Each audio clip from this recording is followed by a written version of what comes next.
Ethan's face is stuck. I apologize. Greetings and hello. It's Saturday night, and we are taking over Big Vic's stream. We are in the backyard on the deck.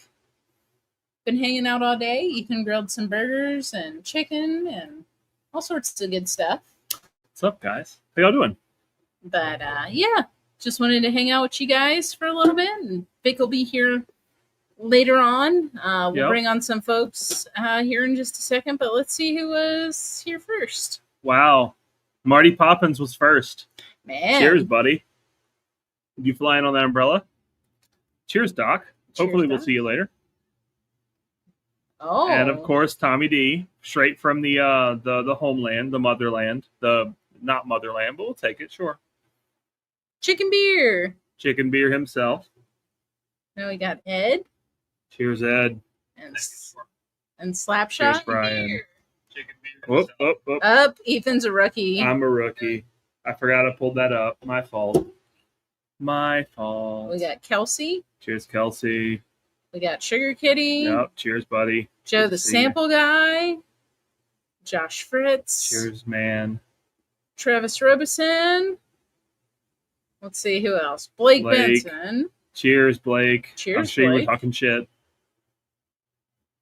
Oh yeah, Prescription Bourbon. I saw you one earlier, so thanks for letting us know, Sugar Kitty. Yeah. And DMC. Cheers, buddy. It's been we a while. got Top Dog in the house. You missed Peter White. Oh, and Peter White. That's why I'm here. Equal opportunity.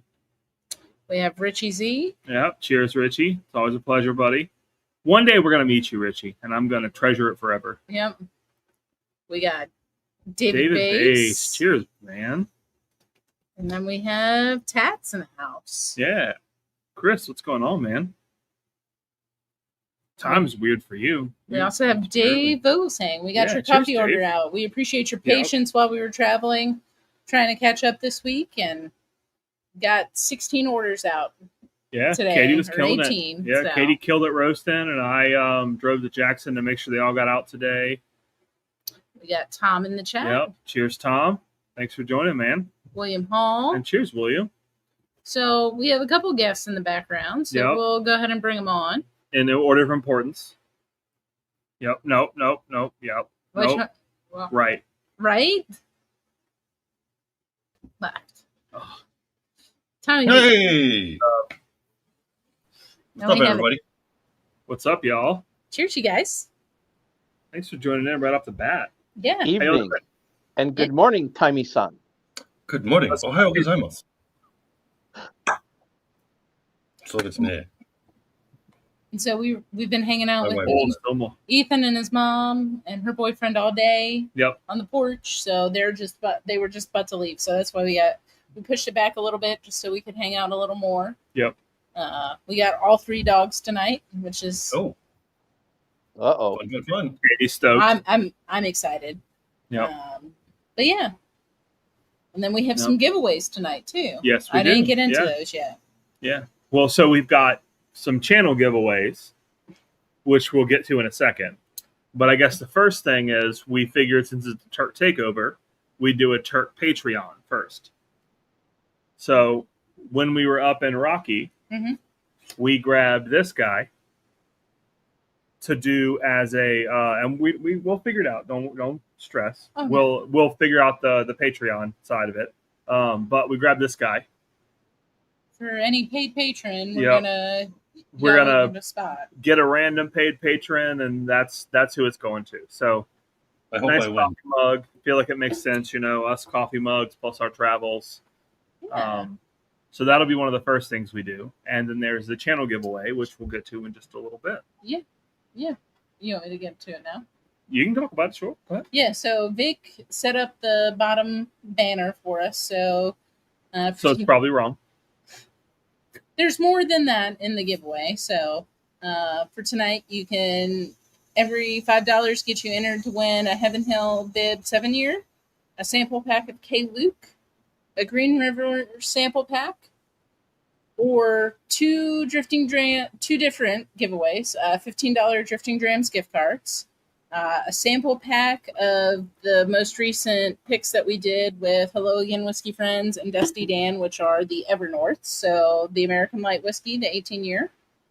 That was the shorty. The Southern Distilling one, the Green River Bourbon, the Bardstown Bourbon Company, which is releasing on Monday, Tater Cakes, and then a cigar sample pack that I get to go through Ethan's humidors and just pick 5 at random for you guys. Yep. So I'm going to make her get some of my old stuff too. So I've got some cigars that I bought back in 2013, right after I got out of the service, that have been with us the whole time and aging. So what's that, 12-year age cigars? So at least one of them will be from that old humidor. Yeah. So Nice. the link to the Venmo and the PayPal are in the banner. Send it to Big Vic, but just make sure to tag us in chat so we can keep track until he comes on. Exactly. So. Yep. We had a couple more folks jump in. fingers. Let's see. Joey B. Joey B. Cheers, Joey. Thanks for joining, man. Always a pleasure to see you in here. Blake's asking how the jet lag is for you, Tommy. Tommy, how's the jet lag for you, buddy? Muted? You're muted, Tommy. Oh, we can't hear you. We got Donald Rance in chat too. So That Jet lag's Japanese. not too bad. It hit me kind of dinner time frame last night, but I just we try to truck it through, Push through it, yeah. Well, you had been traveling for what, 24, 36? 24 hours. Yeah, it was about like 26 hours total. So 26, 27 hours total. Drive into the airport and from the airport. Well, at least it hits you at night. That way you're able to just push through it, Yeah. The It was worst- really kind of crazy. I had a friend who I hadn't seen in a long time, and she used to live in Taiwan, and we had always talked about me coming to Okinawa, and she would come visit in Taiwan. But then she moved back to the States from Taiwan this year or last year. So and I told her I'm moving to Japan and last year. Anyway, it was funny there, but I got to see her in Chicago a couple times, or when I was back home, and actually in the airport in Chicago. She was leaving to go to Atlanta, and her gate was next to mine. Oh, that's Yeah, we hung out in the lounge and had a beer, and then I had some whiskey, and then it was fun. heck yeah. Small world, man. It's awesome. That was the friend that wanted to unfriend me because of political views. Oh, really? So Okay. it got better at least. Oh yeah, it got better. We both kind of were like, "What are we dumb? We're friends." Donald, cheers, man. Welcome to the party. Oh, Yeah, Kelsey joining us tonight. And from the Mr. patio. Dime. Cheers, buddy. How you doing? Kelsey? Good, man. So you were It's starting to storm here, so if you hear thunder, that's what's going on. It's you? Gotcha. It's not So- you flexing. Huh? It's not you flexing. Keep flexing. Bringing the thunder. bringing the thunder. Thor's being angry right now. Oh, that's pretty gay, Ed. Whoa, bro. Bringing the thunder. Whoa, Whoa, that- bro. There's no Tommy. need to make this awkward, Tommy. Calm That's what I down, do. Sumo. Calm down. That's what I do. That's awesome, hot dog. What you guys smoking tonight? I haven't picked a cigar I yet. don't have I don't anything know. out here yet. But I will print some stuff. Give an effort. So That's I a- recognize Cuba. Yeah, it's Havana Nights by Rojas. Rojas. That's Cuba on the island, right? It is, yep. On the- There you What's go. up, Cheers, Brian? Brian. All right, we're going to test it. Can you hear me tonight? Oh, yeah. Sounds great. I dug these headphones out of the first phone I bought like 10 years ago. So, Nice. Yeah. Sounds good, man. Yeah, sounds Just sound great. like shit. well, you look like shit, Tommy. I got a no quarter given from Fathom and Fury. So if Very you go nice. into your second layer, that's where those are. So Katie's telling me that I'm going to grab one of those too. This is the last one I have. I'm sad. Enjoy, Donald. Enjoy. I haven't had that yet. Maybe tomorrow. Actually, no. Maybe next week. Soba. Cheers, Mr. Joe. Yeah, cheers, miniguns. How you doing, buddy? Miniguns. These flies are about to drive me insane. Why don't you shoot the... I'm going to, but Cheers, Crispin. I will yeah, start cheers, off Chris. Good to see with you, man. Eleanor Rose. The Oh. Eleanor Rose. That is Serena. Damn. Did you guys hear that? I did. You got thunder? Yeah. Yeah. Can you guys hear all the bugs that are here? The cicadas? No. I mean, okay. no. Ours, My I mic think is ours kind of are pinging every now and then. I felt that thunder in my gut. It went right through my eardrum, right down my gut. That's the joys of headphones, Brian. You'll feel it all, every bit Oh. of it. Oh, talk to me, Ethan. Okay, now you guys are making it awkward. What's going on tonight? Something in the air? What's going on? How did we get off the rails at like 10 minutes in? Like, man. We're not even really 10 minutes in. We're more like, well, I guess technically we are, right? Technically. As soon as you let me 10 in. minutes in, 20 minutes late, it adds to 30. So, That's right. Well, It was Katie's fault. well, I did change the time. Like, we were, Ethan's no, mom, I don't. her boyfriend came over today and we got to hang out with them.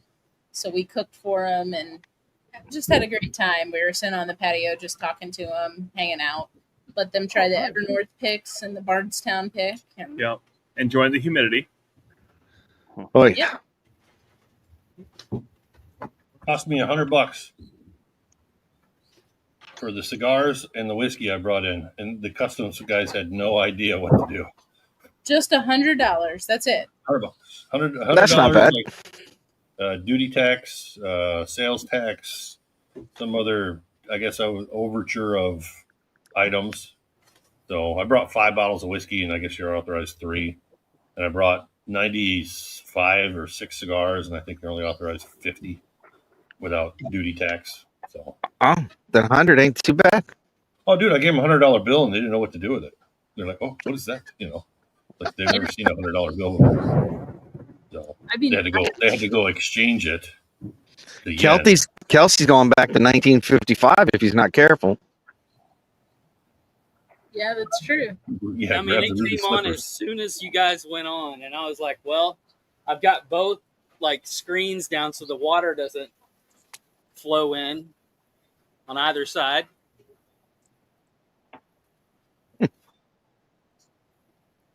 The things I do to come on a stream and smoke. I know. We're happy you're here for this takeover stream. But yeah, $100 really isn't bad, Tommy, for everything. I mean, you're not going to find that. Honestly, it's a little bit less. So I was thinking it was more like $93, $94 kind of thing. But because it changed, the exchange rate obviously wasn't great. But yeah, I paid 13,000 yen. Well, no, the cost was 12,300 yen.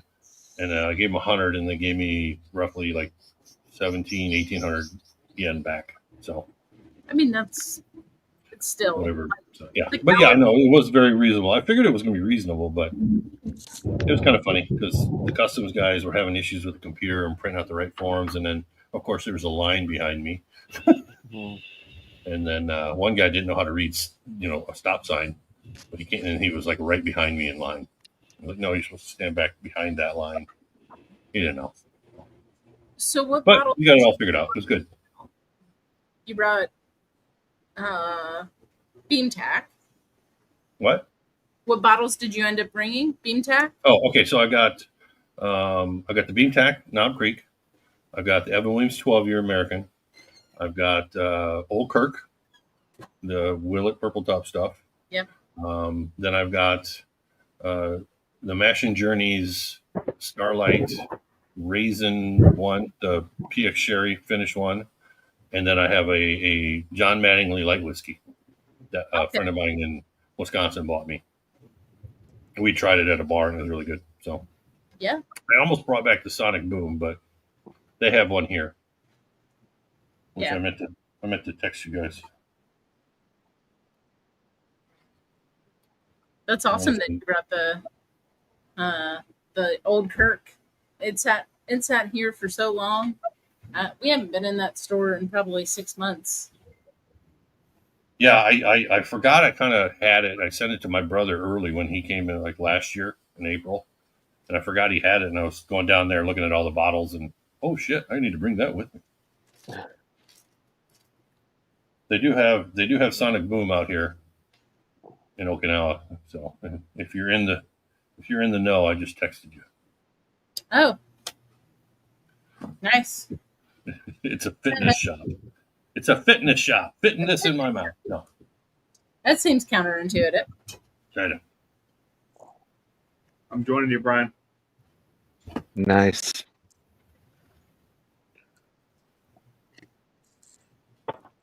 Maybe on Friday. Maybe on next Thursday's Puss and Pours, I'll be out on the patio.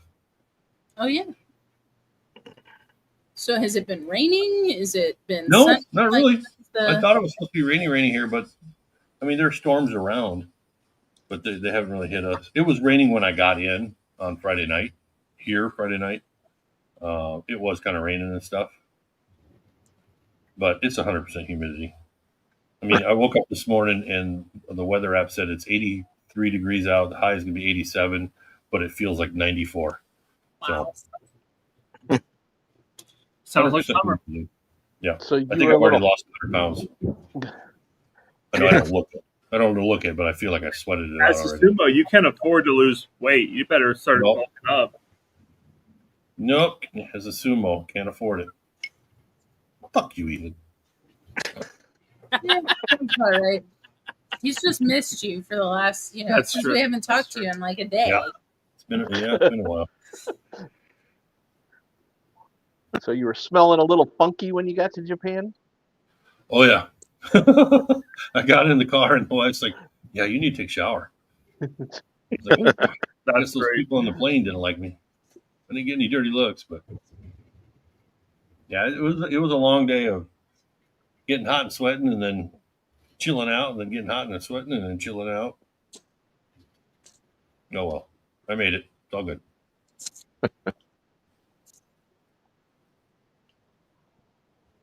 Oh wow, Peaky Blinders bottle. That's crazy. Yeah. Duty free had crap in Chicago. I didn't really see anything. Yesterday we went on the base over here, and they have like all the regular kind of stuff, some good stuff. So I'll be able to get whatever I want. I think pretty much. Well, not what I want, but stuff to drink. Although the wife said I can't buy any more whiskey, so She's not the I boss have of to you. drink what I brought. She's already laying That's down gonna the last law. you like 2 weeks, and then you're gonna be out. Yeah. I don't know. I don't think I want to drink alcohol or whiskey right now. It's too hot. Maybe on the rocks. You got to find a cold whiskey cocktail to drink. Yeah. I made some Highballs. I made some original daiquiris earlier that came out really good. We used the Papa's Pilar like sherry finish rum and lime and a little bit of simple syrup, and shook the heck out of it, and it was refreshing. Nice. Yeah, we'll have to try it with the old line sherry finished rum. Or Madeira, I should say. It's not sherry. I'll be back. Sounds good. Yeah. So I think we're gonna start with tater cakes again. Oh, nice. For those of you that don't know, we're releasing tater cakes on Monday. We haven't put a post on our Patreon group yet, but Dusty and Hello Again Whiskey Friends, we collabed with them on this one. And so really excited about the release of it. It's pretty delicious. Yeah, just be on the lookout for it on Monday night when it drops. I think Marty's going to go live so that we can talk about it on Monday night. Nice. Yeah.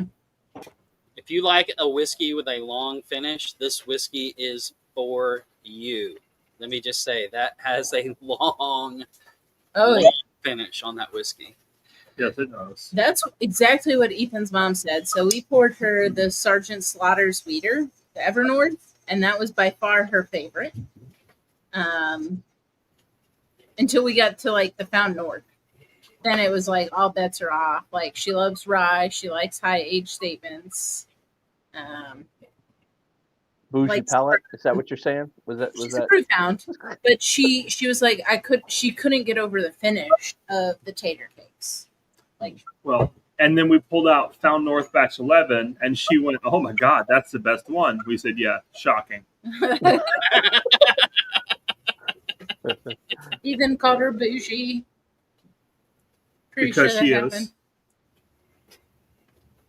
And then I think he proceeded to tell her that she had hung around me too long, that I had rubbed off on her. Exactly. That's correct. It's fine.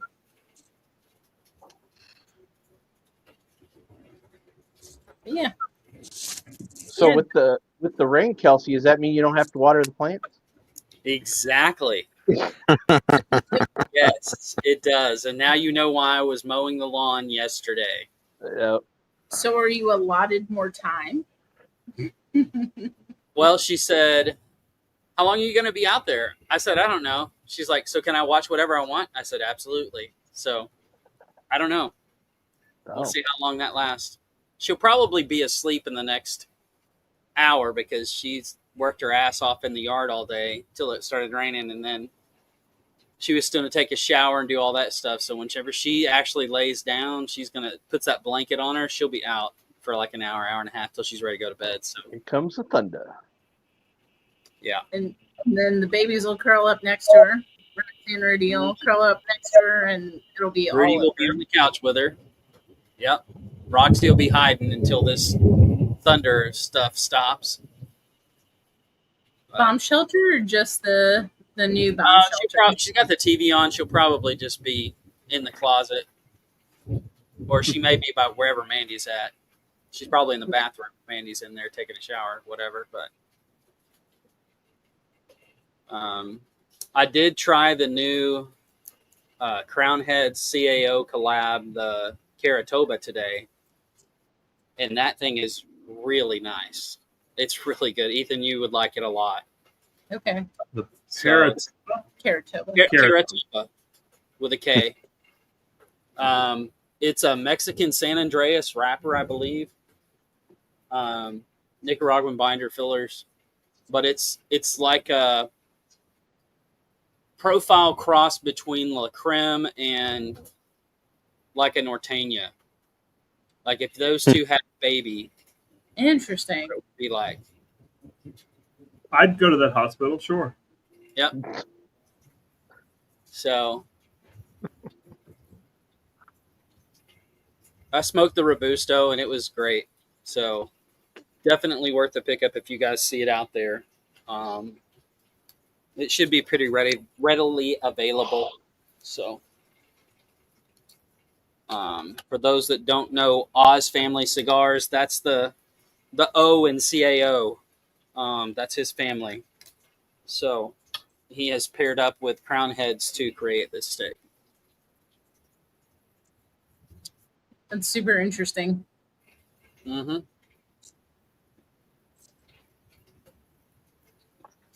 Yeah, I've got a La Creme in the can here. Maybe I'll have that next. I love that stick. That's been one of my favorites for a while. I smoked that before I left. Man, there's nothing like that profile on the market at all to me, except maybe the Deliverance, but you still can't get that anywhere either because that's a limited edition that's no longer made. So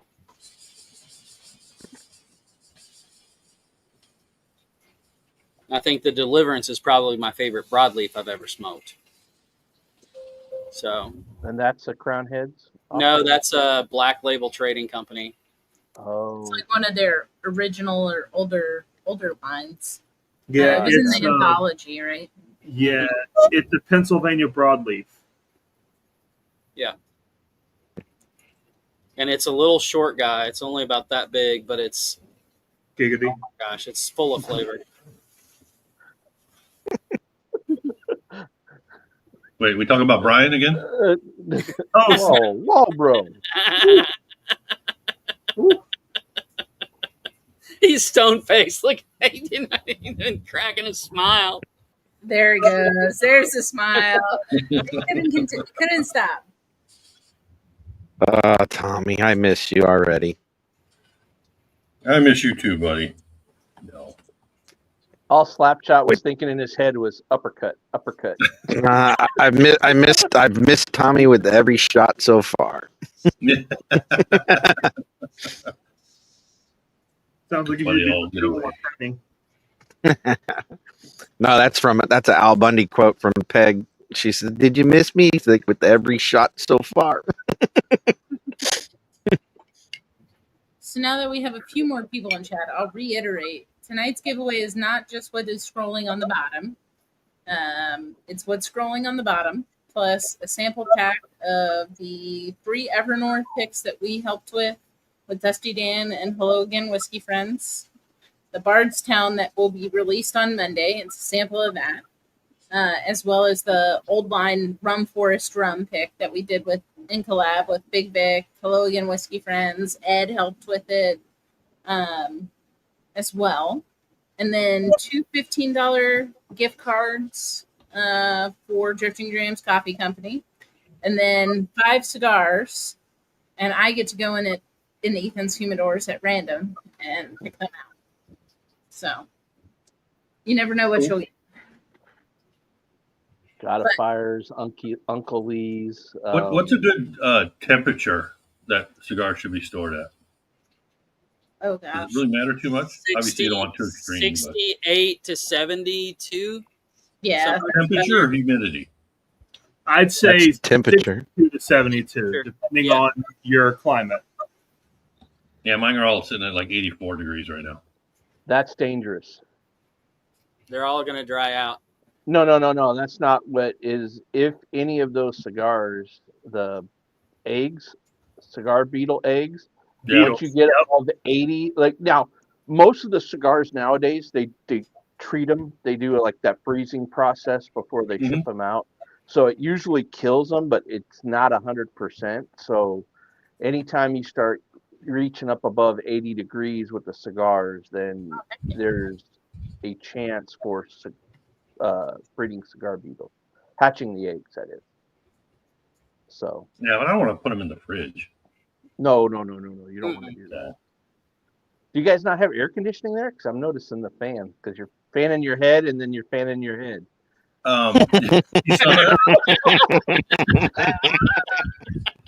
Actually, I'm sitting Indian style, and my legs are sweating too. We do have air conditioning, but it gets a little expensive with the electricity. So we try to tough it out for most part of the day, and then at night we'll run the air conditioning. You know, we have a wall-mounted air conditioning like right up there, and there's one in the bedroom back there. We'll run it at night when we're sleeping. We're comfortable there, but during the day like this, it's not too bad. It's just usually there's a little more wind. I've got the front door kind of cracked open, and we got the 2 big doors. Well, actually, I only have one door open. I could probably open that, but then the cicada noise will just amplify.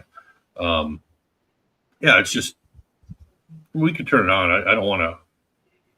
I need to get accustomed to this heat, so I don't want to blow our monthly electric bill out the water. And that's true. You're coming from Wisconsin and stuff where it's been not super it's still hot, pretty humid there, but the temperature is a lot different. So yeah, I noticed when I was there, my my little boxes, my Pelican cases, they were sitting at like 70s for temperature wise. Because I was upstairs in the bedroom where the AC doesn't get too great up there, but it is what it is. I'll check the cigars periodically. Pretty good. So. What time is it there, Tommy? It is 9:50 a.m. Sunday morning. Gotcha. Time for church. Going to see the mother-in-law today. Oh, nice. Oh, that's a form of church. Purgatory. You can pray for me if you want. I was going to say, depending on your mother-in-law, it could be purgatory. I'll go there. It'll be hotter at her place than here, and then the wife will talk, the sister-in-law and the kids and nieces will talk, and I'll just be sitting there. So. Tommy's going to walk in, and she's going to go, "Oh, it's you." Yeah. No, she'll be happy and sleepy. She always is. So. We all pretend, Tommy. I know. I haven't figured out her poker face yet, so I can't tell if she's joking or for real.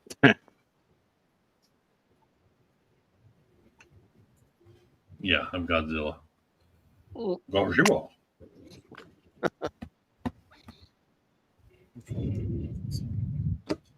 Already ate sushi. Haha. Jealous of the sushi for sure. I definitely am. Things have changed quite a bit here. There's a lot more automation with restaurants. Like there's kind of how stupid this is. We went to a restaurant in a department store that we go to all the time when we lived here. And there was waitresses. They would come and they'd get your water and all that. Now you order either off your phone or they have a tablet on the table, and someone still comes and brings you water. But after you order the food, a robot brings it out. Now the robot is just a cart on wheels. It's just a wheel cart that could do its own thing, but it can't give you the food. So someone still has to follow it, bring your tray, and put it over there. So I guess they could bring multiple family tables food, and that's one way to be a little more efficient, but just ridiculous. Because, that robot will stop if you're walking past it and let you go by, and then it cruises on. It's just, I don't know. I don't know if technology there is better. The robot costs money too, right? So that's right. Weird. Oh, yeah. But then you don't have a waitress coming around going, would you like some more water? You have to, flag somebody down. Technology, progression. I don't know. Is it worth it or not? We'll see. One step forward, two steps back. Yeah. Now, one of the good things, though, is there's roundabout sushis here where they put the nigiri sushi on the tray and it goes around and you can grab whichever one you want. Mm-hmm. Well, now they're a little more safety oriented. So, because before, if you think about it, someone could have wiped a booger on that thing while it went by and you'd have never known. Oh, that's part of sushi,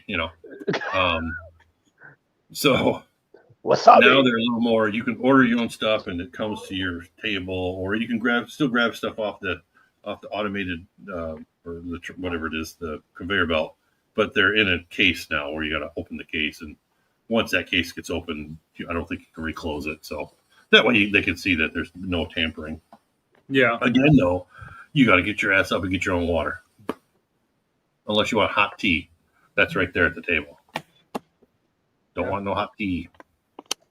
At least not now. Anyway. All right. So we are going to go ahead and knock out our Turk Patreon giveaway. I hope I win. We'll see. Fun mailing that sucker. What a dick. Maybe Blake will win. Oh, never mind. So yeah, for everybody who wasn't who forgot or wasn't here, you're getting this guy, right? So we got this out of Rocky Mountain National Park. It is a solid ceramic mug. We felt like it was kind of cool. It commemorates our travels. It commemorates where we've been, but also it's coffee paraphernalia. So yeah. All right. So Katie. Yeah. Let's do it.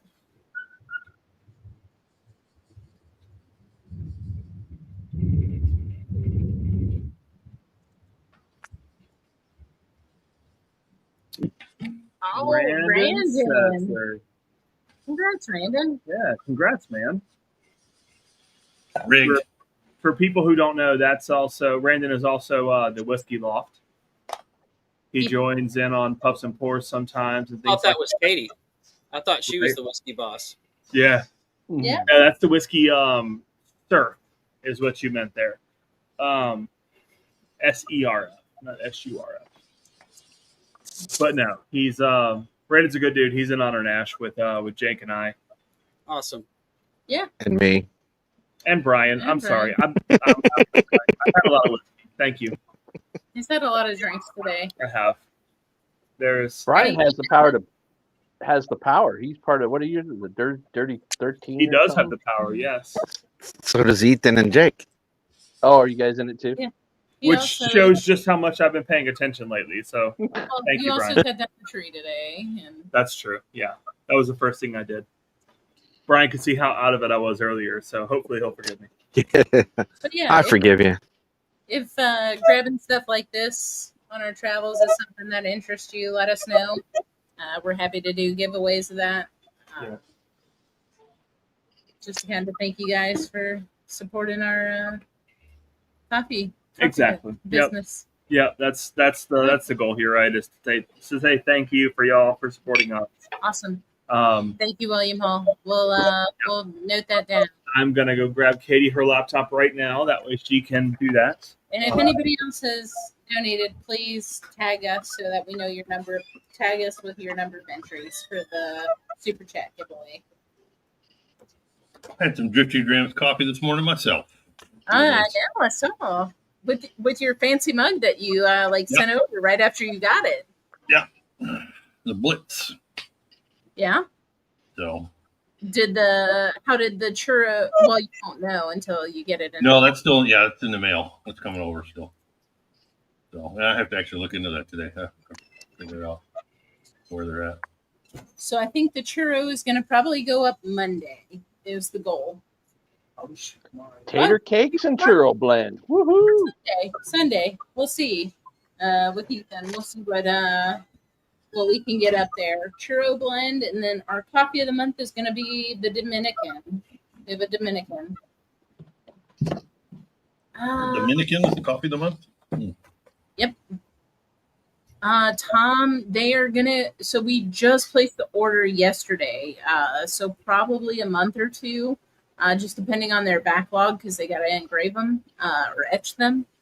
But Patreon group will definitely know first when we put them up.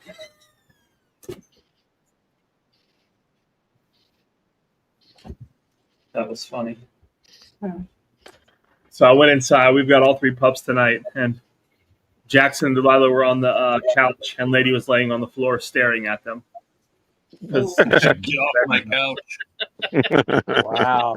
I brought her bed into the house. She's like, "You bastards took over my spots." Yep.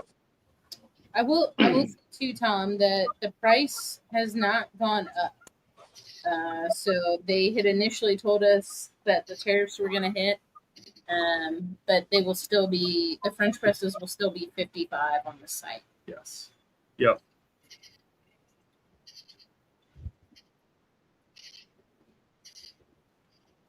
Yeah, and so that's the reason we're ordering the French presses now, Tom. It's because they say on the 21st of July they will be increasing prices. So we wanted to get in before that happens. And that's at $55, y'all. That is a freaking steal because you're going to pay $35 to $40 for just a regular press, but this is a double wall insulated press cup that comes apart, unscrews at the bottom, super easy to clean, dual filters. You're not going to find anything like that. I'm just saying, I love mine. Awesome. Yeah, we were surprised the first 12 went quickly. We were. We thought they'd last a little while, and then we blinked and they were gone, and we were like, well, shit.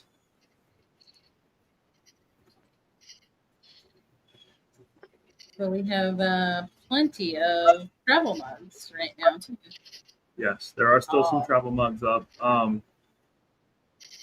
Awesome. Nice. Yeah. I mean, and she won the gift card from Hello Again Whiskey Friend. Or no, from Marty's stream a couple of weeks ago. So definitely a good use for it. God, this stick is so fucking good, Brian. Oh, I know. Y'all smoking the Fathom and Fury? Yeah. What are given? Nope.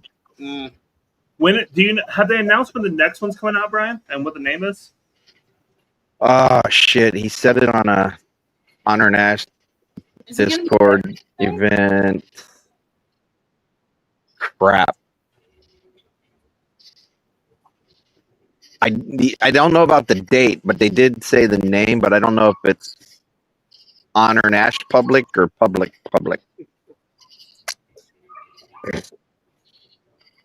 Gotcha. It's just, man, that stick is so. Correct me if I'm wrong here, Brian, but I want to say that stick is 11 different countries of tobacco.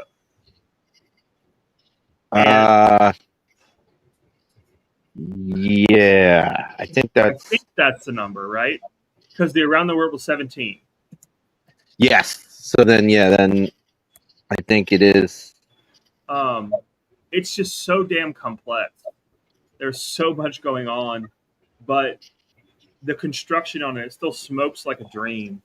Whereas the around the world smoked a little bit rough for me.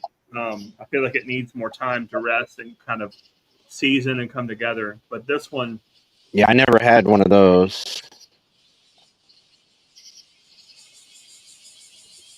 So Dominican Habano wrapper, Maduro, Pennsylvania broadleaf binder, Cameroon African, Nicaraguan, Italian, Irish, Turkish, Thai, Philippines, Transylvanian, and French fillers. Wee. okay, what's that count, Kelsey? 1, 2, 3, 4, 5, 6, 7, 8, 9, 10. 10, not 11, 10. 11 if you count Pennsylvania as the binder. Were any of the rest U.S.? Pardon? Were any of the rest USA? No, that's the only thing USA. Okay, so then I Then would that's count. where they 11. So 11, yeah. Yeah, I think they're still available on Toro, right, Brian? Do you know? Yes, they are. That's what I think so. So yeah, it's if anybody is a cigar person, you will not be let down by these sticks. They are freaking fantastic. And the other cool thing is the guys who do them, Jake and Scott, are doing a really great job of basically using them as a vehicle to support veteran-owned businesses. So they're fantastic. ToroCigarCompany.com, great stuff. Highly recommend it. I was going to say, if you need coffee, they're doing a pairing with that and the Turks coffee cigar blend as well on Toro. Exactly. So Yep. you can pick up a 3-pack and some coffee. Yep. Exactly. And it goes really well with the cigar blend. That's what I'm drinking now. Perfect. Yeah, you can get the small bag or the large bag through them. Definitely go support Mike and Ken over at Toro. They are selling fantastic cigars at a great price. And that Fathom and Fury is just, man. This is my second one, and there's a reason I hid these from myself.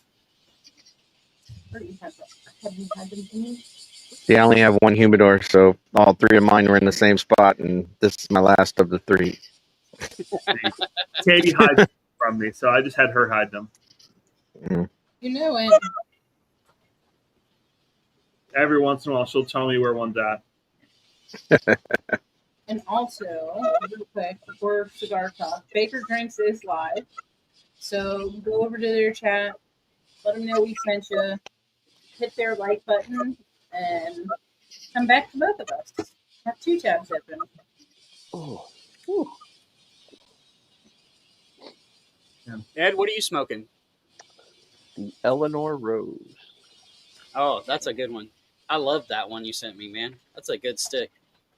Yeah, it's pretty tasty. Like I said, after resting for a while, yeah, they're smoking really good. I think that's the only Sereno stick I've had, Ed, and it was definitely because of you. You had another Sereno. Don't think. Yeah, you had the blue label one, I thought too, The right? blue one. The Eleanor Rose came from the luxury a long time ago. Did it? Okay. Yeah. Okay. So you had the luxury, the Eleanor Rose, but then he sent her a Sereno blue label, blue band that we were trying to look for. Because those are a little bit harder to come by, right, Ed? Like come in and out of stock, right? Right. They come in and out of stock. Yeah. I know Cigars Daily, when I bought these, it was near the start of the year and they had a huge special on them because they got like a ton of them in, but then I believe they sold out of them. They may have them back in again. They do. Yeah. Because I think the blue label is their standard blend. That's kind of like their flagship cigar.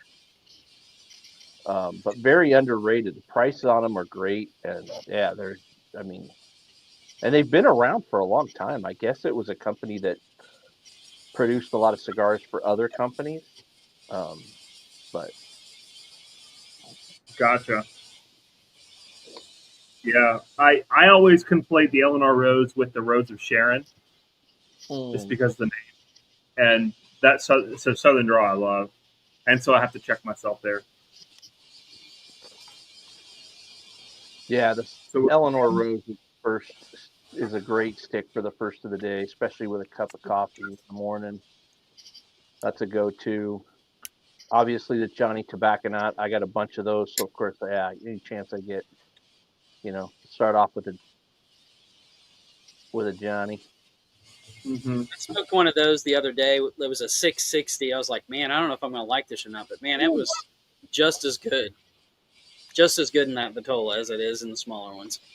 I have a limited edition that Ethan gave me that I have yet to smoke. That Oh, was the Perfecto shape. the Perfecto is it's on another level. I will say that. Yeah, that one's in the humidor just chilling. Yeah, I can't wait for the 2025 tobacco nuts to come out. They were supposed to be out a couple of months back, but they were delayed due to tariffs and boxes and all that. Oh, so they were delayed due to the fire too. At the factory. Well, yeah, right, but yes, In addition, yes, yeah. And If for people who don't remember, there was a fire at the Fernandez factory, one of the Fernandez factories down in Nicaragua. now that one, this year's is that the limited edition one with the Maduro? Yep. Yep. Yeah. Yeah. It's the 10th anniversary. It's a Maduro this year, and Yes. so apparently they do change it up year to year. And this year happened to be Maduro. I don't know if they did that purposefully for the 10th year or not. I think so. But yeah, that's definitely one I'll be looking out for.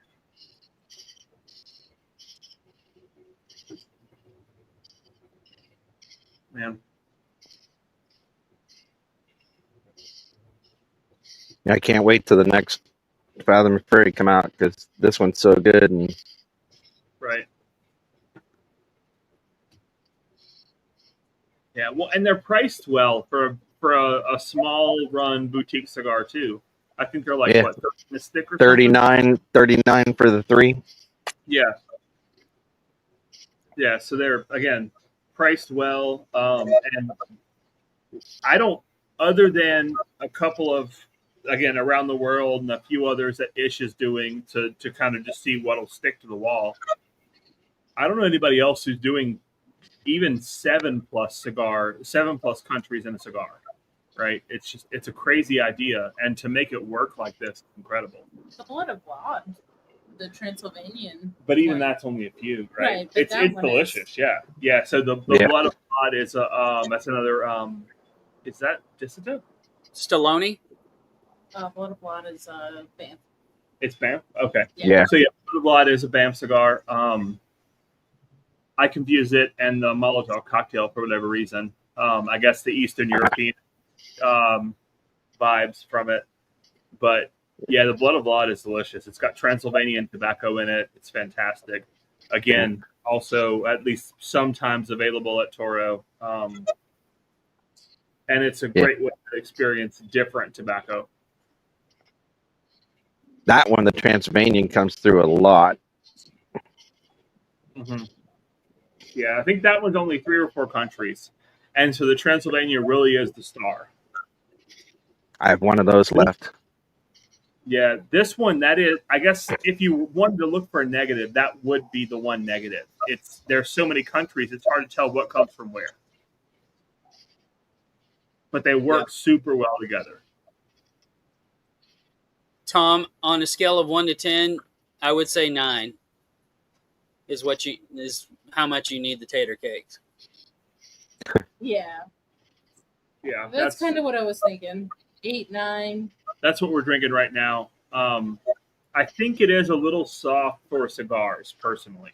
But by itself, yeah, it is honeyed fruit all day.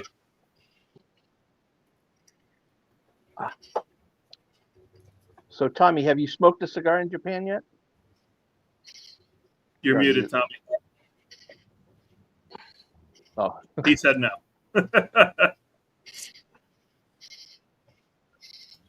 No, I was talking to the wife about that this morning, because just down there, there's kind of like a walking path and there's a park across the street, kind of open and stuff.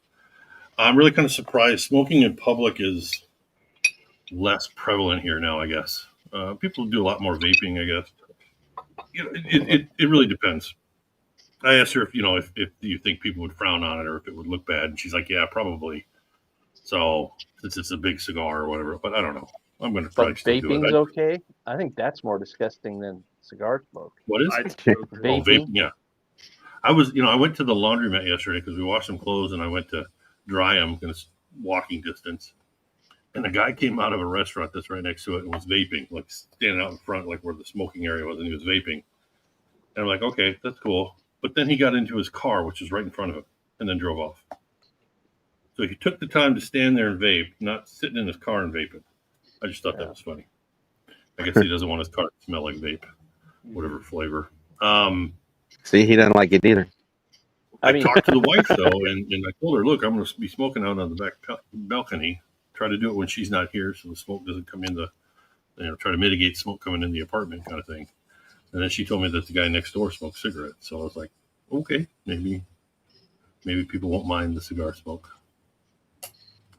But it's really interesting to me because, and granted, I guess my knowledge of the Japanese culture is a few years old at this point, but I remember the Japanese culture having a very large smoking culture.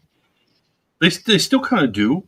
I remember in the airports and some other like department stores, or they have indoor smoking areas, indoor just kind of like huts that have ventilation and stuff like that. So as soon as we got off the airplane in Okinawa here, these people were walking over to the left, and I was thinking, oh, they must be going to the bathroom or something. And no, they were going to smoke in this little. You can close the. It's kind of like, I would say it's probably as big as the roasting building you guys have. Yep. So it's like that kind of size. And they used to be kind of, hell, when my kids were born, the hospital I was in had a smoking room. It was like a one-person little smoking room to go in there. So it wasn't a true giant hospital. It was just a birthing center. But so yeah, I'm kind of surprised that smoking has been, or is kind of like less now here. I don't know. We'll see. I haven't really been out here too long, so we'll see. Yeah. But I'm glad you'll be able to smoke on the balcony at least. I will. I just don't want it to come in here too much. So right. I have to really just kind of, and dude, like right now the sun's starting to bake on the back. The sun's moving around, so it's going to get real hot. Well, and hopefully you can get like a little battery powered fan or something to push it away from the door or the windows. Yeah. Yeah, I think there's a plug-in out there, so I might be able to put a fan up there. Even better. But yeah, I plan on, this is day 2 being here really. Well, yeah, I plan on doing other stuff. However, having the wife work during the week, me going around and trying to talk to people might be difficult. So, but then a friend of mine was like, use Google Translator. I'm like, I could do that. Yeah. If I had a phone that could be used over here. And not on Wi-Fi, that is. I don't want to pay for. So I have Xfinity through my phone, which uses Verizon network. But in order to be over here, it's $10 a day to use data. So they run a 24-hour usage for $10. Jesus. So I'm thinking if I do that for one day, if I do that for 5 days, that's $50 right there. And I'm like, that's too much. So what would it cost? We got to get me a new phone over here. What would it cost to get a new phone? Oh, just like it is in the States kind of thing. Gotcha. But, so I'm going to get a new phone and probably turn off my other number. Yeah. So, yeah, it's just like I said, it's a matter of time. The wife works during the week. We'll see. She wants me to reach out to my friends over here to see what they're using instead of just going with the company she went with. So, I don't want to talk to friends. And here you are. Thank you, Tom. Yeah. Appreciate your company. Friends forever. Especially when Vic's not here.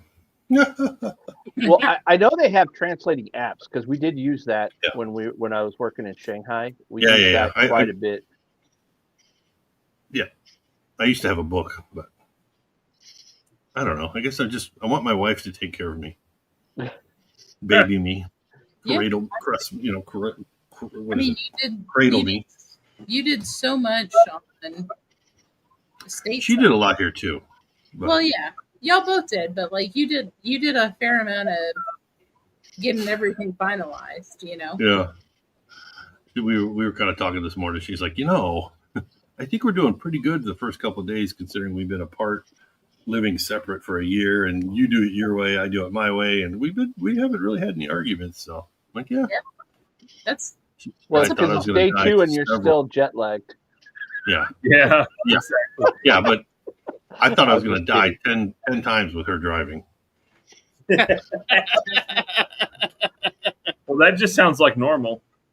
Yeah, it's worse over here though. I don't know. Things are a lot smaller, I guess. So sounds like when I'm driving Vic.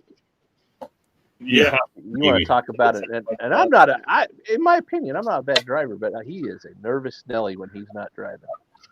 It's that Well- lack of control. Yes, yeah, which I get, right? Because that's what he does for a living. So totally understand it. But yeah, dude, he's got his, like, he gets in and you can kind of see his feet moving around, so he's getting ready for the the phantom brake pedal, and then he tight grip on the oh shit handle, and and away we go. oh no, we got a great toilet. It's got a bidet. Yeah. So, we Is have it those. tiny though? no, it's not tiny. It's big too, and the room is big. So they have their toilets separate then from the rest of, say, the shower room or the laundry room. So my laundry room, we have a dual laundry dryer combo thing, and then there's a sink to like brush your teeth and your toiletries in there. But then there's another room that has the shower / tub, and it's a really tall tub too. It's not as long. I won't be able to sit down with my legs out to a certain point, but it's tall, so it'll probably come up to here on me. And then the toilet is in a separate area, which, by the way, is not air conditioned either, and there's no windows. So it's basically you're taking a shit in a sauna. And you would think maybe that helped things out, but no. But the bidet is nice. That's pretty nice. And they have pictures. I could do that one. They have pictures. So I'm not pushing the wrong button and doing the lady one and not the guy one. Hey, you can wash your balls. It's okay. I know. That's true. They're already touching the water, Kelsey. He doesn't need to. Clean Yep, the especially when you balls flush it and you're still sitting there. side of the It's beginning. refreshing. That The ain't right. hotter it is, the lower they fall. So And we're off the rails at an hour. 1 hour Right. in, off the rails. No, we were off the rails And at then- like 10 minutes in. and then the older you get, the lower they fall. So I've heard that. Thankfully, I don't know yet. yeah, you will. Trust me. I believe it. It's part of manhood. Anyway, the wife went to go print out her resume. She's applying for more jobs. She wants a permanent position. So right now she's on a temporary position until like December. So you were talking about your washer and dryer. Is it one of those units that it's all in one? It's the washer and it's the dryer? Yes. Oh, I And it- hated those things. it You could do like a doesn't day's dry worth very of well. Oh yeah, day's worth of clothes. That's it, and it takes like all day. Yeah. So we will be hanging up our clothes to dry. There's a kind of a built-in hanging system they have here. But you have to watch in case because the rains do come in quick. And so like yesterday, she wanted to do laundry. And we're doing laundry probably every day, every other day because of You how have much to. sweating is going on. So yeah, like we'll wash them here. That's fine. But the drying, if we need to get it dried, I'll take it over to the dry cleaners and or the coin laundry, and it's less than $2 for 24 minutes to dry. So within $3 you can get a load of laundry dry, no problem. I did one yesterday, and when I got back here, the jeans were still a little bit that needed more. But Yeah, I Anyway. remember like it took forever to do. Well, my first mistake the first time is when I did like 2 or 3 days worth of clothes. Big Mhm. mistake. It like never finished, it seemed like. no, So I got into a habit of every morning I would take the clothes I wore the day before, everything, throw that in the washer dryer, and then when I get home, then it was done, and then I would just put it in with in circulation, iron them, put it in with circulation, and then kind of. But yeah, that was a huge learning curve because the first day I went to work with very wet clothes, No, very uncomfortable. Well, so I think it's similar to Germany, right? And in Germany, at least, which again, assuming that's similar, the dryers don't heat; they just spin things dry. I think you're correct. I think you're right because that's why there's it takes so there's no long. exhaust. So then it doesn't heat. It's Not just really. No, it kind of uses the heat from the water for the condensation to kind of dry. Kind of like, Well, I mean, I never understood it, but a friend of mine had a Bosch dishwasher that didn't have a heating element in it, and it was supposed to be the heat from the water then helped dry things. And I'm like, well, that just means it's more M word. And how does it get dry unless you open it? You know, right. See, Katie, you got everybody trained except Thank Vic. you, Tommy. You're the best. so there is a fan though in our shower room. There's a exhaust fan, but there's a setting for drying. So you could actually, when it's like raining out here, you could kind of set stuff in there, and it'll heat the room up to where the room is kind of drying itself out, and then whatever clothes and stuff are in there. So it's not really moving a lot of air. It's just heating up the air to dry it out, to kind of evaporate things. I don't know how it works. I have she just showed it to me the other night, but she did say the exhaust vent she usually has there's a timer on it to run like 24 hours all day. So the exhaust vent in the shower room, the bathtub, is running all day, all the time. And the water pressure though is great. It's fucking awesome. So Even I'll for the take a shower real bidet. quick. You just got to squeegee things off, and you just got to monitor stuff to make sure that the ventilation, the airflow. And I'm like, well, why do you have such a small little fan then? Well, that's all I needed. I'm like, I'm coming. You should be preparing. You should know what I want. I mean, I want a fan in each room just to move air around. Husband and wife argument. Last time when we lived off base here, it was many years ago, but we had a 3-bedroom apartment we could afford. The master had the air conditioner. The other 2 bedrooms didn't, so you just had the windows open. And I remember one of them not realizing this. I had a leather jacket in the closet, and we didn't have any of the humidity containers that suck the humidity out of it, the little temporary things. Anyway, that leather jacket was green. Luckily, I was able to get it clean, but yeah. And then just the room, you smelled the moldiness or the dampness. Yeah, the non-moving air, staleness. I guess stale is the best word. Yeah. I mean, humidity is no joke. You just got to keep airflow. Oh. I was going to buy some fans yesterday on base, and she's like, "No, let's go look off base." Did we buy anything? Oh, is that the aging room? Yeah, aging room, Nicaragua. Heck yeah. I like Mojo's comment earlier. I turn now.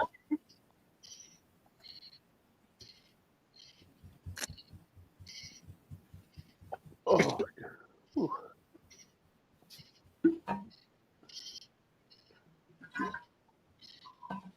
I got about 5 minutes, and then I got to get going. That must be habit for you, Ethan, because that's a silicone cork. Because what? I said that must be habit for you to turn it upside down because that's a silicone cork, isn't it? Yes. It is habit. Yep. I was like, I've opened enough turkey in my life. there you go. There's still something in that. Katie's trying to blend. Mm-hmm.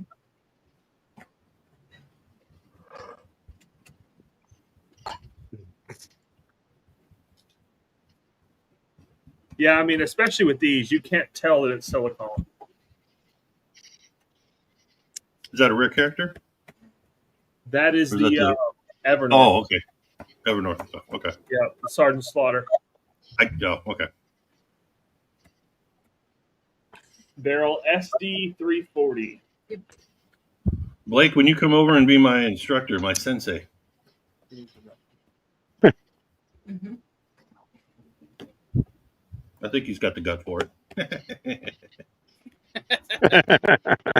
Could that town handle two Godzillas though? The island might move. I don't know. What It do you might would have tip to over. be, right? What? One of you would have to be Mothra. Blake could be the destroyer. Mhm. I would be Godzilla. I'm the good guy. I liked how it hardly got. We got maybe what 6, 7 chats in, and Blake had already timed you out. Timing me out? You didn't No, notice I that? didn't even notice. I'm watching StreamYard. I'm not watching YouTube. So Jigs was like real concerned that you were going to time him out from Japan. He was asking for friends and all this other stuff, but on Thursday. That's funny. He's like, "Can Tommy still time me out even though he's in Japan?" And Vic's all, "Yes, sir." Yes, sir. Take my rights away. I don't care.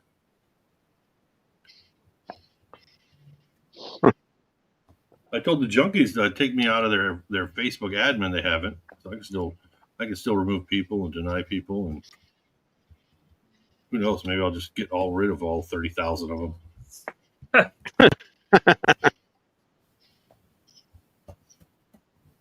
Ain't got time for this. Shit. Well, you might want to keep it. It might give you something to do. Maybe. I bet you'll be bored within a month. I'm already bored. I was gonna say, give it 2 weeks.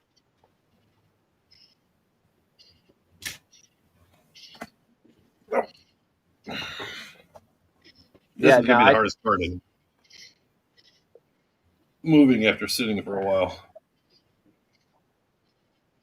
Well, I turned my alerts off the other day, anticipating that Tommy was going to be kind enough to text when he got to Japan, and I'm glad I chose wisely.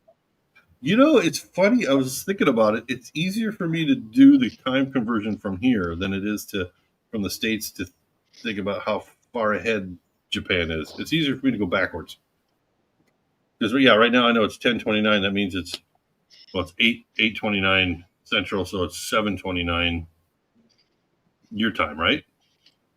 It's 6:29 here.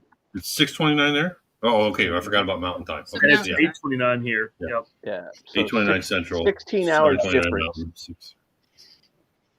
I don't know. Here I said it's easier, and then I screwed it up. So who knows? You were close. Old people are always bored. It's what they do. Yeah. No, there's no marijuana over here, though, Mojo. That could be a way to relieve the time. Oh, let's be real. There is. You just haven't found it yet. There is. It's I don't think I want to. There's better things to do.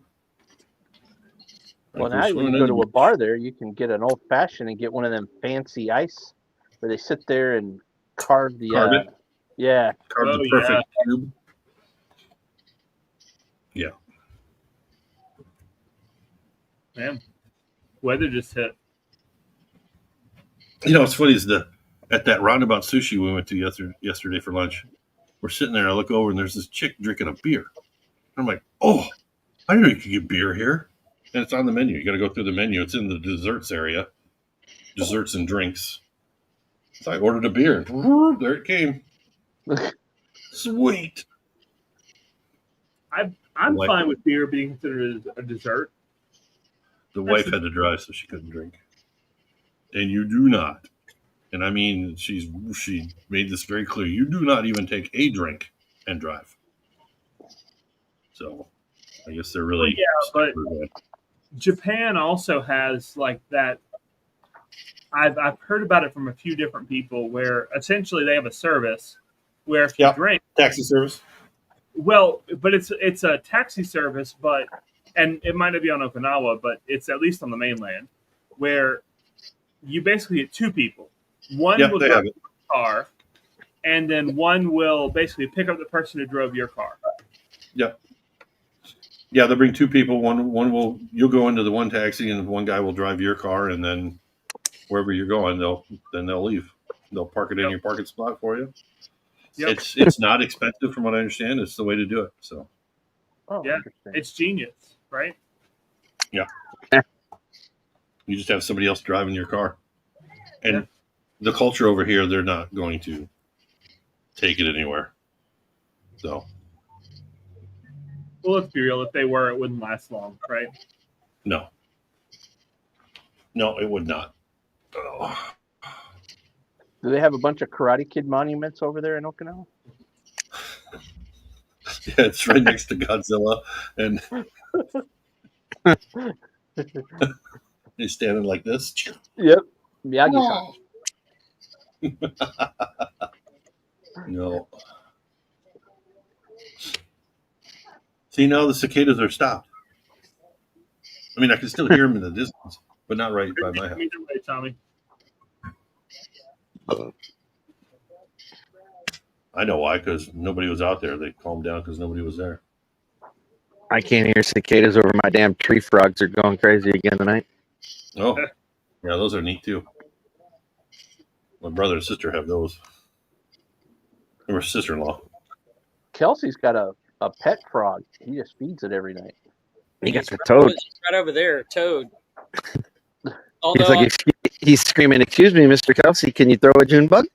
so I also yesterday installed the Dynatrap, and last night I went over there where it's at, and there was like 35 June bugs, like right next to it on the wall, where they were just all sitting there. I walked over there this morning, and there were probably 20 of them inside the Dynatrap. So, good point, Tony. I may have misspoke. I mean, yeah, you ride in your own car. Well, unless there's too many of you. But then someone rides in the other car. But good point. Yeah. I guess that would also deter them. Passenger, they drive you back home. Yeah. See, Kelsey, you need to get one of them toad houses because he's going to get so fat he won't be able to go back. He's going to have to spend the night on the porch. well, I can tell you this: he's fat, and he leaves turds everywhere on this porch. So, what's better, toad turds or June bugs? Toad turds. Well, let's just call it what it 100% is. It's turds. recycled June bugs. Exactly.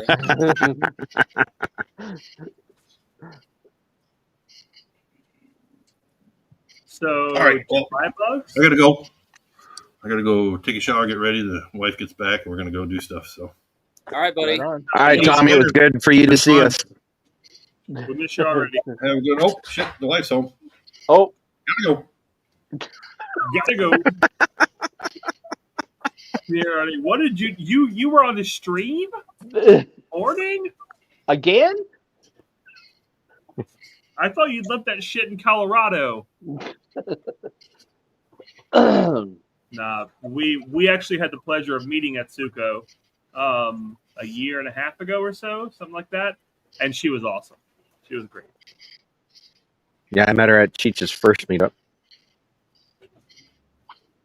Anybody that can put up with Tommy is a special person. Agreed. Same goes for you, Kelsey. Exactly. That's how I know. that's what people I say. think it can pretty much apply to anybody on this stream.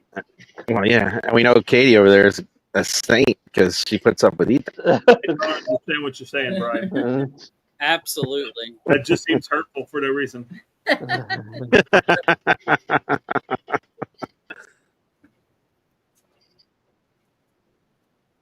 She's the one with drunk hiccups. Hiccup, not drunken hiccups. Whatever you say, babe.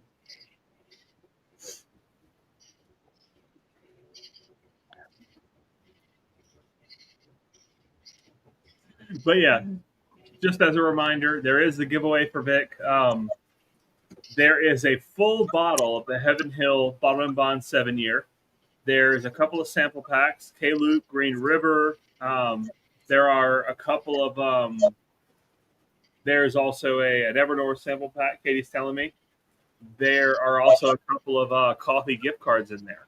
So some fantastic freaking prizes. So y'all get in on it. It's not going to disappoint.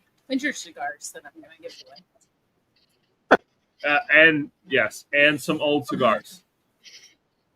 Aged cigars. Not old cigars, but aged cigars. Fair enough. Tony, I Possibly? believe we did. I know we at least gave you a ride to a place. I believe from as well. Yes. You dropped him off in the middle of nowhere, left him for dead. Ethan tried. I probably would try, but Katie's too nice. So, love you, Tony. No, we definitely met at the entertainment place right by the hotel at Force. Yeah. We definitely met over there at least twice. I think we gave him a ride back from the actual. I think so too. With that description, you might want to say what kind of entertainment place, because that sounds like you were trying to be shady. We were at the entertainment place. That's funny. So no, it was. We had a bundle of ones, and we went to the entertainment place. No. Katie was there too. Did that help her? No, so it was an axe throwing place. Throwing and the virtual golf, and they had like football bowling. Yeah, football bowling. They had a bunch of stuff. They actually had some damn good food. They had a Nashville hot chicken sandwich that was legit. Kind of like a Dave and Buster's type of thing. Mm-hmm. Yeah, exactly. Yep, but with better food. Much better food. We have an axe throwing place here. We talk about going, but we've never gone. You're not helping, Blake. Damn, Blake. Nah, if you pet, you get kicked out. I don't know. I mean, I believe Blake. I mean, he's going to know. I mean, some places are okay with touching. Not that Ethan would know. He's heard that. Well, so actually, full disclosure, I've been to one strip club in my life, and that was enough. I'm done. Never again. It was between the dirtiness and the bikers. I don't deal with either of them. So well, you didn't go to a proper establishment. Yeah. Well, regardless, that's what happens when you go to entertainment clubs. That's right. Yeah. Fair enough, Brian. Either way, it worked its magic. No, I'm actually speaking from another whiskey friend of ours who I won't name, who I believe the quote was, "You can touch me, but don't put anything in my hole."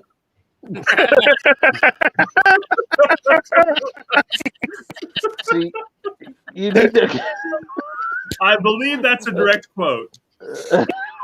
I'm pretty sure that was the quote. I'm pretty sure that's positive. That's the quote. Oh. Katie's turning red. She's like, "Okay, I'm done with you." See it from her forehead coming down. I got the quote right. Good. See, you need to go to the establishment with the aspiring, rocket scientists, brain surgeons, the ones that are working their way through school. They're all trying to put themselves through college, so.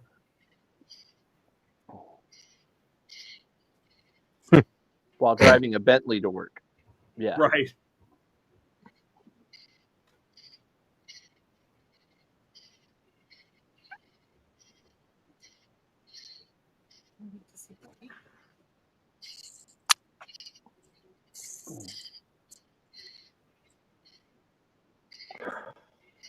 Yeah, that's again, I didn't say it, I just repeated it.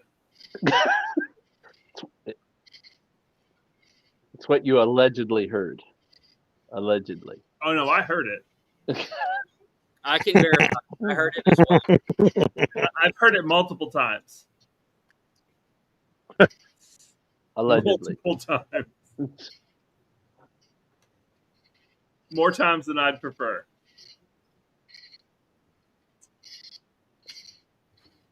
But so since we have a little bit of dead air, my only time at a strip club was a buddy of mine's bachelor party in Biloxi, Mississippi. Oh, that was your problem right there, Biloxi, Mississippi. It was definitely a problem. Agreed.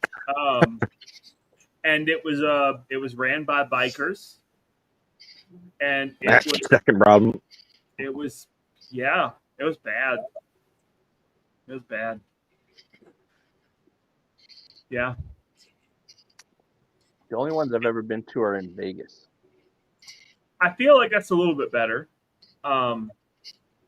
So my experiences in strip clubs, or my experience, singular, is best summarized by the dive bar scene from How to Lose a Guy in 10 Days. Or no, is that it? No. It's the one with Heath Ledger and Julia something. Julia Stiles. 10 Things I Hate About You. That one. 10 Things I Hate About You. Thank you. Another 10 number. And there's a scene where they walk into a dive bar, and one of the guys goes to grab a handful of peanuts from the thing on the bar, and the other guy slaps his hand and says, "Don't touch it. You get hepatitis."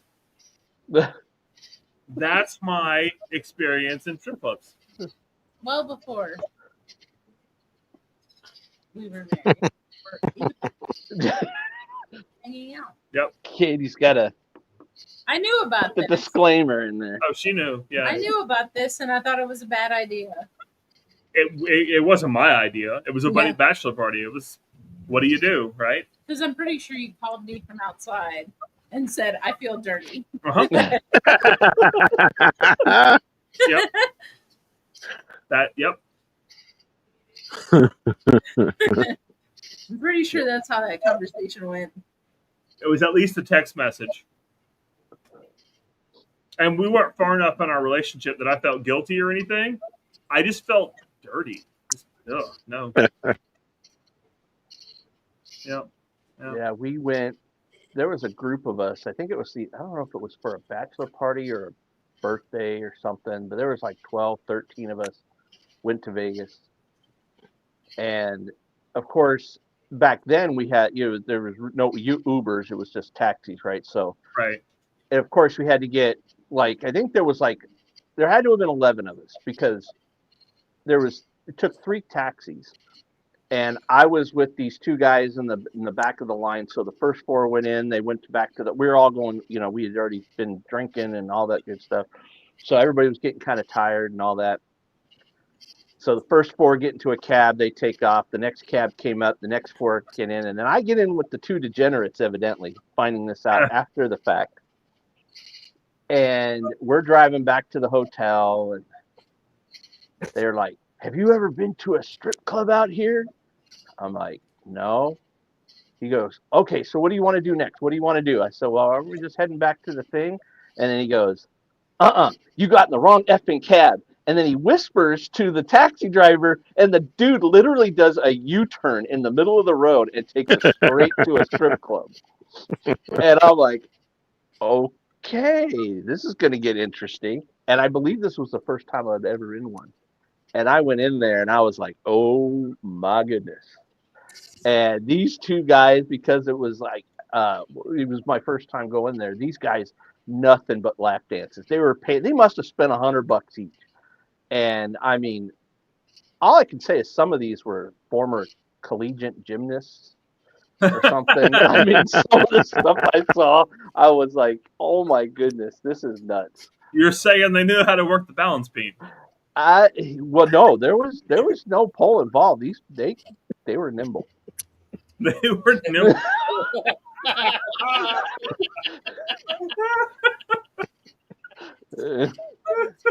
That's awesome. Did you see Blake's slogan? Yeah, I saw Blake's slogan. Yeah, that's why you don't put the bar and the stripper in the first place.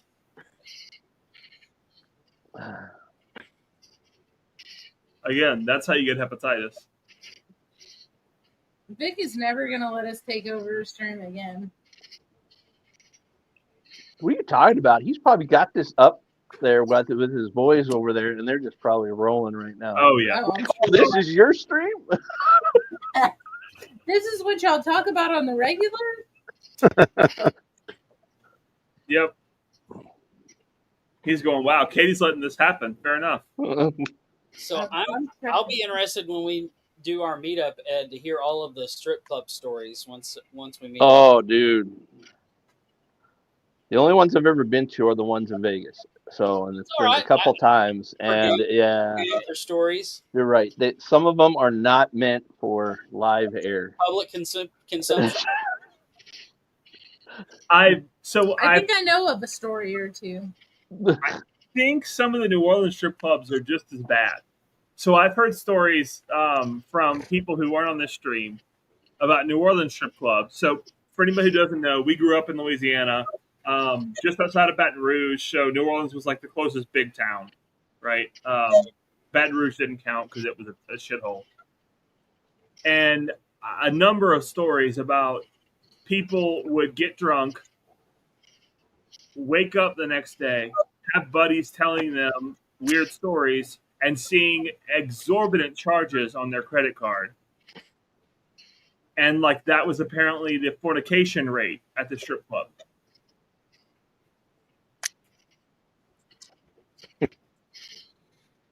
Welcome to New Orleans. Yeah. Yep. And if you guys don't know what that word means, you can look it up on the dictionary. Google it. If you don't know what that word is, I search. feel kind of Safe bad search. for you. Safe search. Don't safe search it. You won't get the real answer. That's multiple syllables, Ethan. So, you know, that's a church word anyway. Makes me think of the... You're right. It is a church word. There's some movie where the guy goes into the teacher schoolyard or whatever, and this kid goes, fornicator, fornicator, fornicator. Oh, I forget what that is. I know what you're talking about, Kelsey. So, where are you at in the stick, Brian? I'm here. So He's pretty like, close. Is your No, mine's almost to the point where I gotta either find my cord comm holder or put it down. Yeah, I'm close there too. Is the spice picking up on yours? It did at the midpoint. Yeah. And it did it with all the other two too. It started out and built to the middle and then dropped back down when I finished. It's so good, man. It's like it's almost like a chili pepper spice because there's like this vegetal note too, right? It's crazy. Mm-hmm. So another thing like this cigar is the Fathom and Fury No Quarter Given. It's a small run boutique cigar blended by BAM Cigars, and it is fucking delicious. 11 countries of tobacco in. Now, do you know if they're going to keep making it or if it's just limited? I thought the Fathom and Fury was like the first run. Well, no, the Fathom and Fury is brand. No Quarter Given is supposedly an ongoing, right? No. My understanding is this is the one and done, and they will do other cigars in the future. Interesting. But at the same time, if they have success, who knows, right? Yeah. Interesting. Yeah. Because I know I was on Honor Nash the other night. Oh, when I couldn't get on Thursday, I went on Honor Nash and was on with Aldi and Jake and a couple other people, and because TPA is happening, so Aldi was down there, and he told Jake he was gonna smoke some of the next cigar that Jake hasn't even smoked yet. Fantastic. So for people in chat, that's not Jake. That's Jake McCluskey, who is the one of the founders of Fathom and Fury.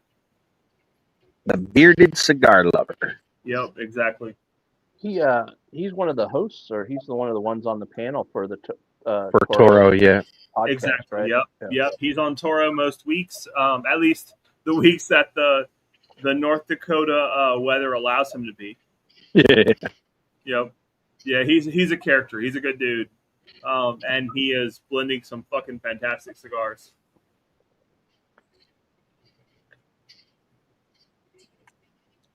Yeah. Yeah. Again, there's a reason I hide these for myself. Or I have Katie hide. I should have hid this one.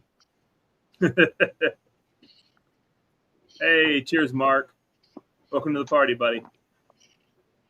Cheers, Mark. Well, the next one I plan to smoke is also a limited, but I have 4 of those left, not including the one I brought out with me. Which one you got next? The Festivus. Woo-hoo-hoo. Oh man, bougie. But I know that one lasts like at least 90 minutes, and I'm watching the radar because in an hour it looks like I might get a sprinkle. And I really don't want to go to the garage because my portable air conditioner isn't working, so it's hot in there.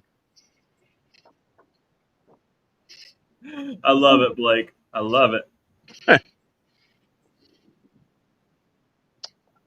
So I think I'm going to try this. I've never had this one before. It's my next one. Is that a Fuente? No, it's got a big A. It's not Aladino. I forget what and it's the Don Lino Africa. So I'm assuming this is a Cameroon wrapper. That looks fantastic. Yeah, I mean, if it's Africa, it's almost definitely Cameroon. But I'm not seeing the name. I can look it up. See, I brought up 2 more options. I brought out a Norteño. I brought out a 1,000-yard stare. I brought out a Jake White lithium. Ooh, right? Talking my language. And then I brought out this random stick that I believe is a Tatuaje. Yeah. Oh, is it Tatuaje? Yeah. So that's the one from the Michigan store that I was talking about earlier. It's not as that was the Tatuaje house stick. a house stick from the Michigan store. Okay. Tatuaje house stick. Okay. I thought the other one was a house stick. No. Okay. No. Gotcha. Because all the Esther Zions have like ornate. Well, that's what I thought, but some of them don't, right? They're in the package that has it. Did y'all say cheers to Northwest? We did. Yep. Yep. I did. Sorry, I'm just making sure. No, you're good. You're good. Like track 4 different things. You're good. You're good. You're good. So this is, I'm assuming, the Master Blender's Nestor Miranda of Miami Cigar Company. And it is made by AJ Fernandez. Okay. I was curious if it was going to be Placencia, right? Because Nestor is also Placencia. But it's Nestor. What? Yeah, I don't know if it's the same person. No, I think what you're thinking of is the Nestor Nestor something, which is my father. Yeah. That's the lower end my father brand.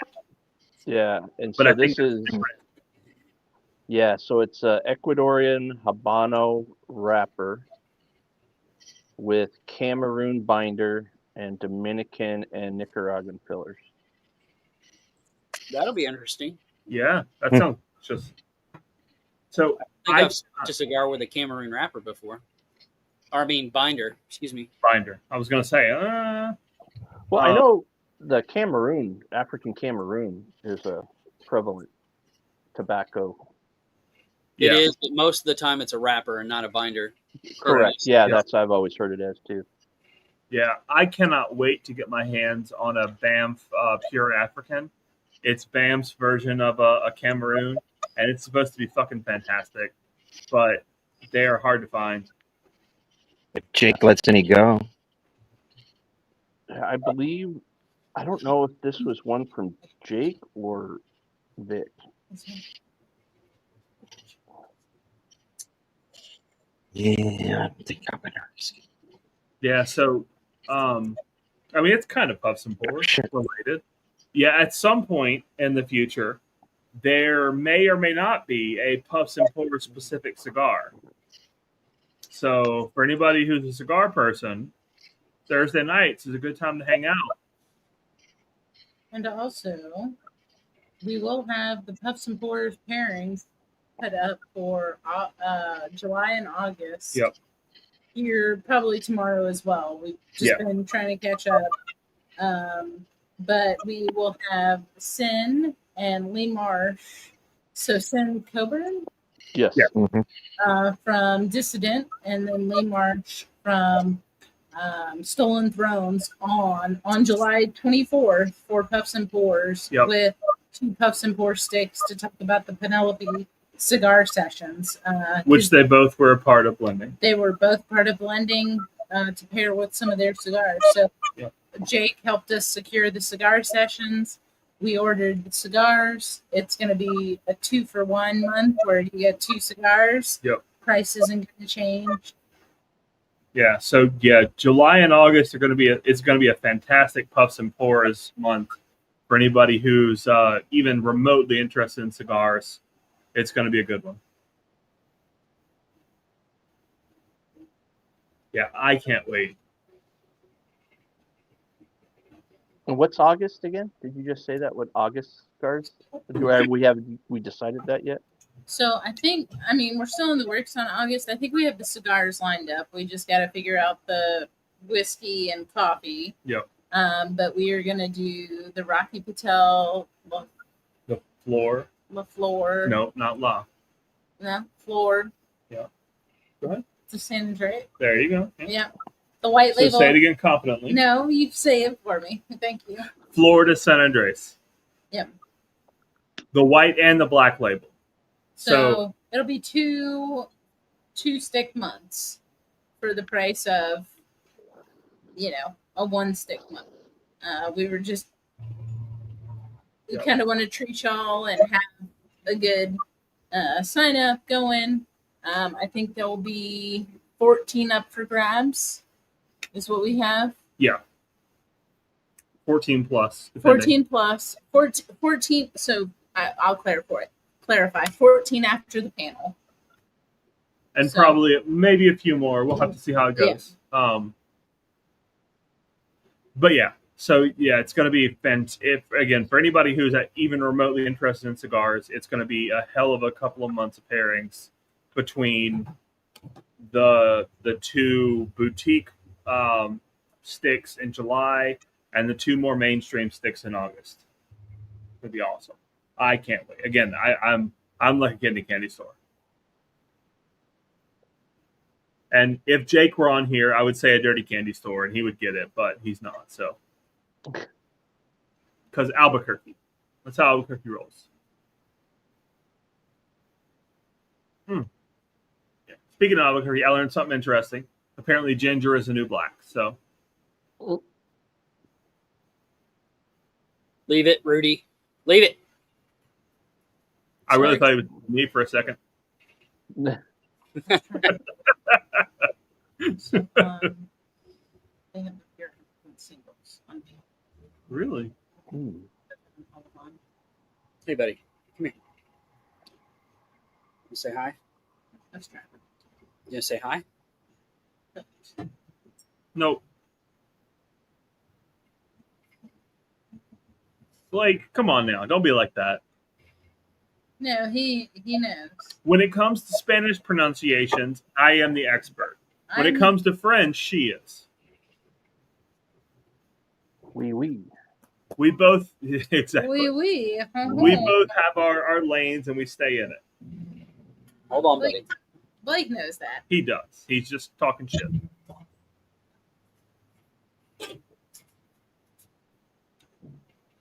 Cheers, Corvette Trey.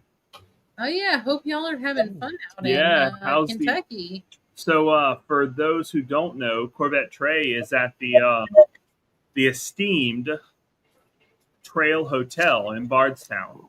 Trey Larkin turned 50, so they're there to celebrate his birthday. Exactly, yeah. So the hotel, the Trail Hotel, is the fancy new Bourbon hotel that opened up.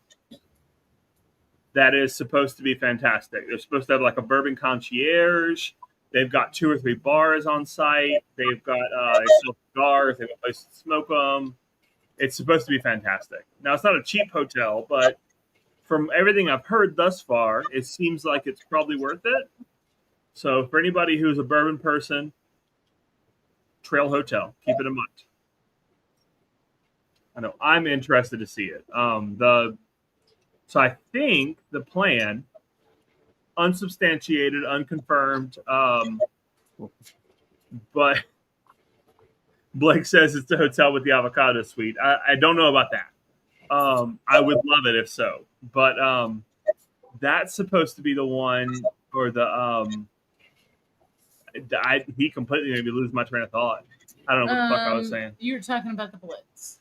Oh yes. So I know exactly what you were doing. So yeah, the idea is one of the nights or one of the events of the Blitz will be at the Trail Hotel. 1 second, Brian. I'm gonna solo you. Yeah, hold on. Hold on. Oh, no, you're already soloed. It's already there. Yeah, it's not going to show there. It's this. Oh. The Allegiance. Allegiance, yep. Confidente? Yep. This was in the pack you guys sent me. Ah.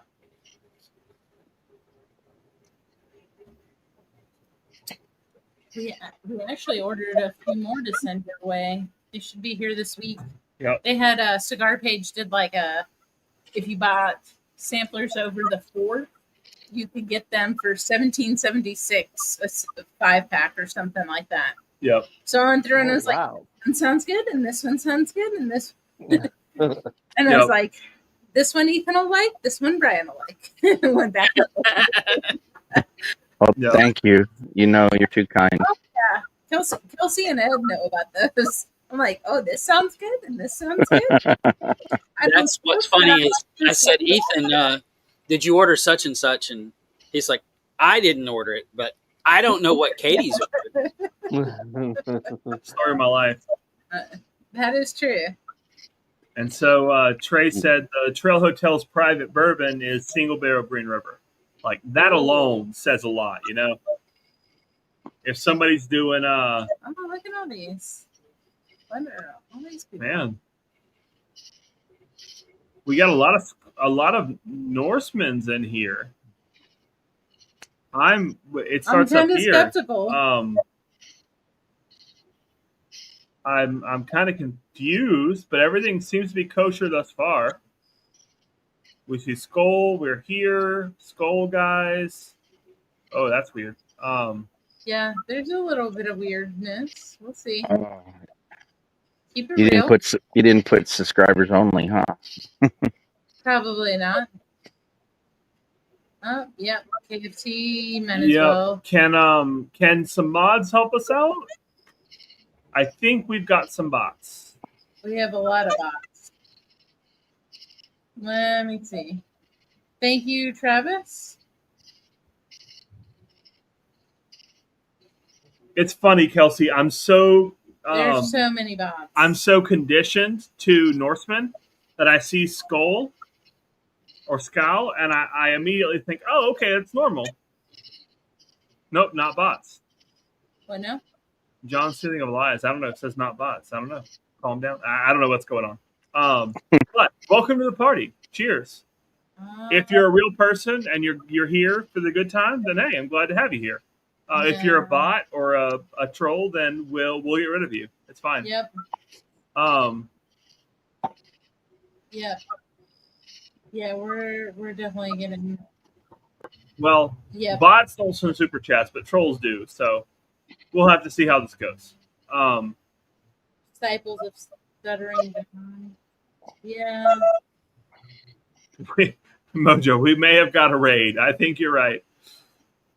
Nonetheless, even if you're a troll, welcome to the party. Even trolls like whiskey. Yeah, thank you, mods, for helping out with that. Yes, thank you very much. Mr. M. Y'all are the best. We appreciate it.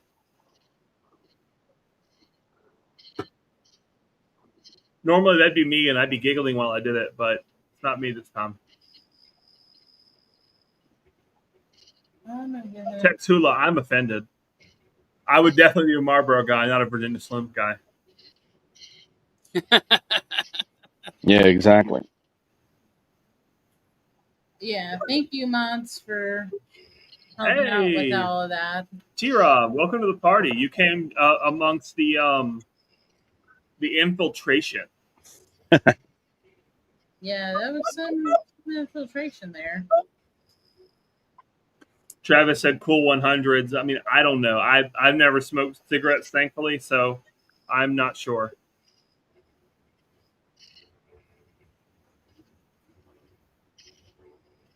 Yeah, like Mojo said, hit the like. Y'all don't forget about the giveaway. There's some great stuff in this.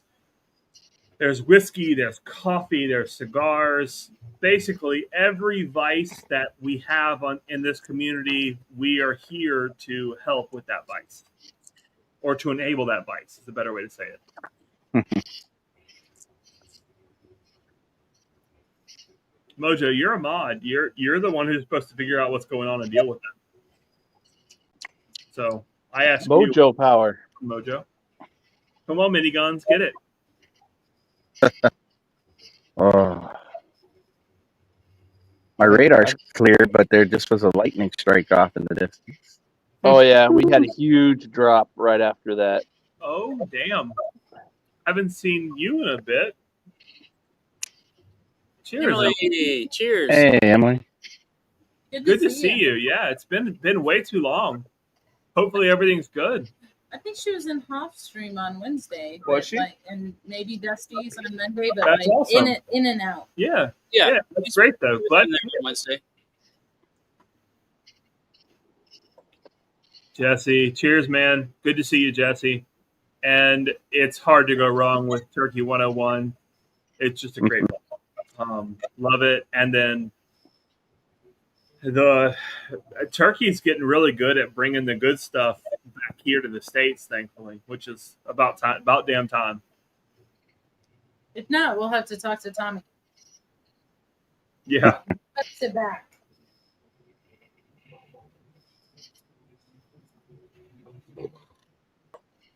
Well, if y'all are bored on the 28th, you can watch the shit show. That's when Vic and I go up against T-Rob and Adam Shelton for Dusty That will be a Dan's. complete shit show. That's Yep. gonna be a complete shit show. Yeah. What? So it's T-Rob and Adam. What is it? Team Muscle Dick is their new team. Their new name. I think that's what I saw. Team Muscle Dick. That's funny. How is the bearded monkey? I haven't seen him in a while. T-Rob. Sorry, were you asking about Adam Kelsey? Yeah, how's the bearded monkey doing? He's doing okay. He's had some stuff come up in life, but I think he's okay still. He's just getting through it, Yeah. just like any of us do. Do you know if we can change subscribers only? I don't think we can change it since the stream started. Well, No, you can. You can do it midstream. Vic's done it midstream before. Well, but I don't think they can do it. I think only Vic can. It's not a StreamYard thing. It's a YouTube thing. Oh, it's Yeah, you got to do it through YouTube. Yeah. Vic will have to do that. Oh, look at this. What's up, Andy? Cheers, Andy. Todd, or excuse me, Todd. That's Todd. Oh, God, yeah. Yeah. That's Guy's named Todd. Yeah. If it's two 1090, it's almost definitely Todd, the lesser of the two 1090s. Love you, Todd. Oh, my little toad friend's out. He sees all of there's some more June bugs out, so he's right by me looking for snacks. The buffet is open. It is definitely Todd. Todd, I am sorry we cannot come up next weekend. We were I know. gone too long, and Ethan has a root canal next Don't week? blame me. Yeah. All Ethan's fault. It's all Ethan's fault. That's messed up. It's always Ethan's fault. Can I give you this to... I gotta get it. Oh, Katie's got to pee. She'll be back. Thanks, Ethan. You're welcome. Jeez. You need anything from It's inside? fine. It's natural. It's fine. Yeah. I mean, Todd, I would love to do a pick with you and not Andy, but you're never on picks, so.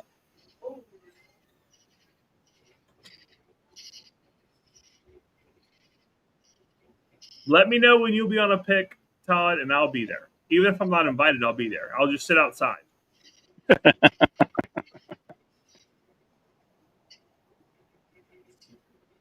Peer through the window. Exactly. I mean, most places have at least a bottle shop.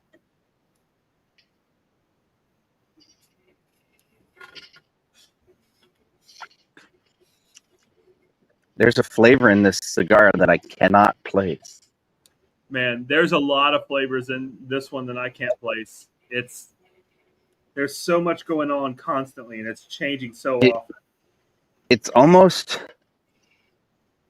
Have you ever put fresh sage in a fire? Yeah. It's not quite that, but that's the closest thing I can get it to.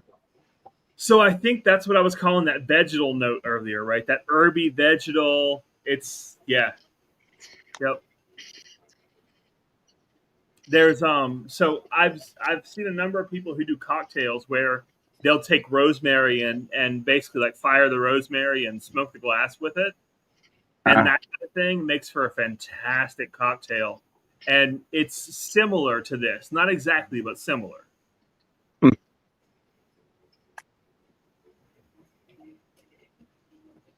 Yeah, I just texted Vic, see if he could put it to subscriber only if he had a minute. The mods handled it. They did well. It was really interesting. It seemed like we had like 6 or 7 different people. We had more than that. We had almost up to 50 people on stream. Hey, trolls, remember to hit the like on your way out. Exactly. Right? They weren't awful about it. You know, we've had some of the trolls that are just insane, and these weren't bad. So, hey, if y'all want to hang out. We're good. We welcome everybody here as long as you're a decent person. Well, and 21 and older. 21 or over. Thank you, Ed. That one. And then if you're just here to have a good time, that's what we care about, not decent. Yeah. That's biggest thing is just 21 and older. That's where you got to be careful. That's where a lot of these seem to be like kids that get a group of them and they invade a stream or a live stream or something and go nuts. Mom, we need another Hot Pocket. Right. It's weird when you say that, Ed, because it makes me realize I'm the old guy now. You're the old guy now? Apparently, yeah. I thought I was chaperoning the stream tonight. Whatever you say. See, when I was your age, Ethan, I thought I was by age only. See, when I was no. When I was Ethan's age, I thought I was old, but then now I'm this age, and then I know back then I wasn't even close to being old. So, if you're saying that, Brian, does that mean Ed's super old? No, that's Tommy D. Oh, I feel like you're about halfway between me and Ed. No, I'm a lot closer to Ed. Well, yeah, he is. Yeah, I think Slapshot's about 4 years behind me. I'm 50.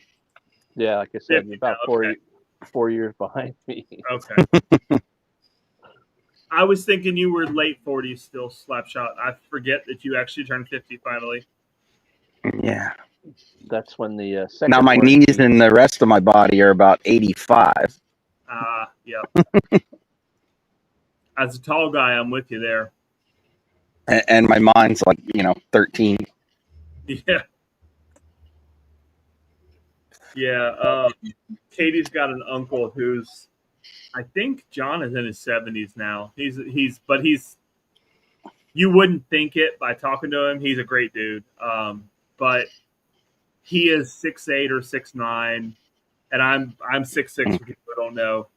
And so that's always been like, since I met John, my goal is if I can make it to like 45 before I have to have my first knee replacement, then I'm happy. Because at that point, like that's the last one I'll need. So I'm good. Dude, when I was in college, I went to Radford, which is near Virginia Tech, and I had a knee surgery while I was there. And the surgeon was the Virginia Tech football team's doctor, and he's moving my leg around, and he looked at my chart, and he came back. He goes, "How old are you?"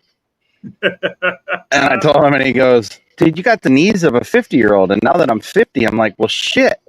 What do I got? A 95-year-old's knees now? He's like, "What did you do to your knees?" And I go, "I play hockey." And he goes, "Oh, say no more." Yeah. Guys, Hey. I'm gonna jump off. I'll see you guys later on, maybe. But I'm right there with you, Marty. Hey, see you, Kelsey. All right, Cal. Have a good night, buddy. Yep, good old Marty Poppins. Good to see you, man. Dude, that was hilarious. Especially the propulsion method. Hey, he's the one who said it. He brought that on himself. Yes, I can do that, Mojo. Let me I think this is the button. Yeah. So for anybody for people who can't see, StreamYard changed their UI again. So instead of words, you've got buttons, and it's they're close enough, but they're still a little weird. Yeah, the bottom looks really weird. Yeah, it's different. But like it's close enough to make sense. Yeah. Still has pictographs. Yeah, exactly. Oh, there we go. Yeah. So can't pin it, but there's the link for people.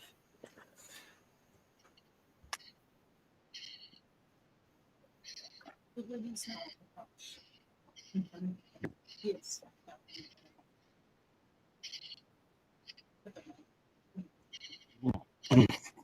I'll be right back.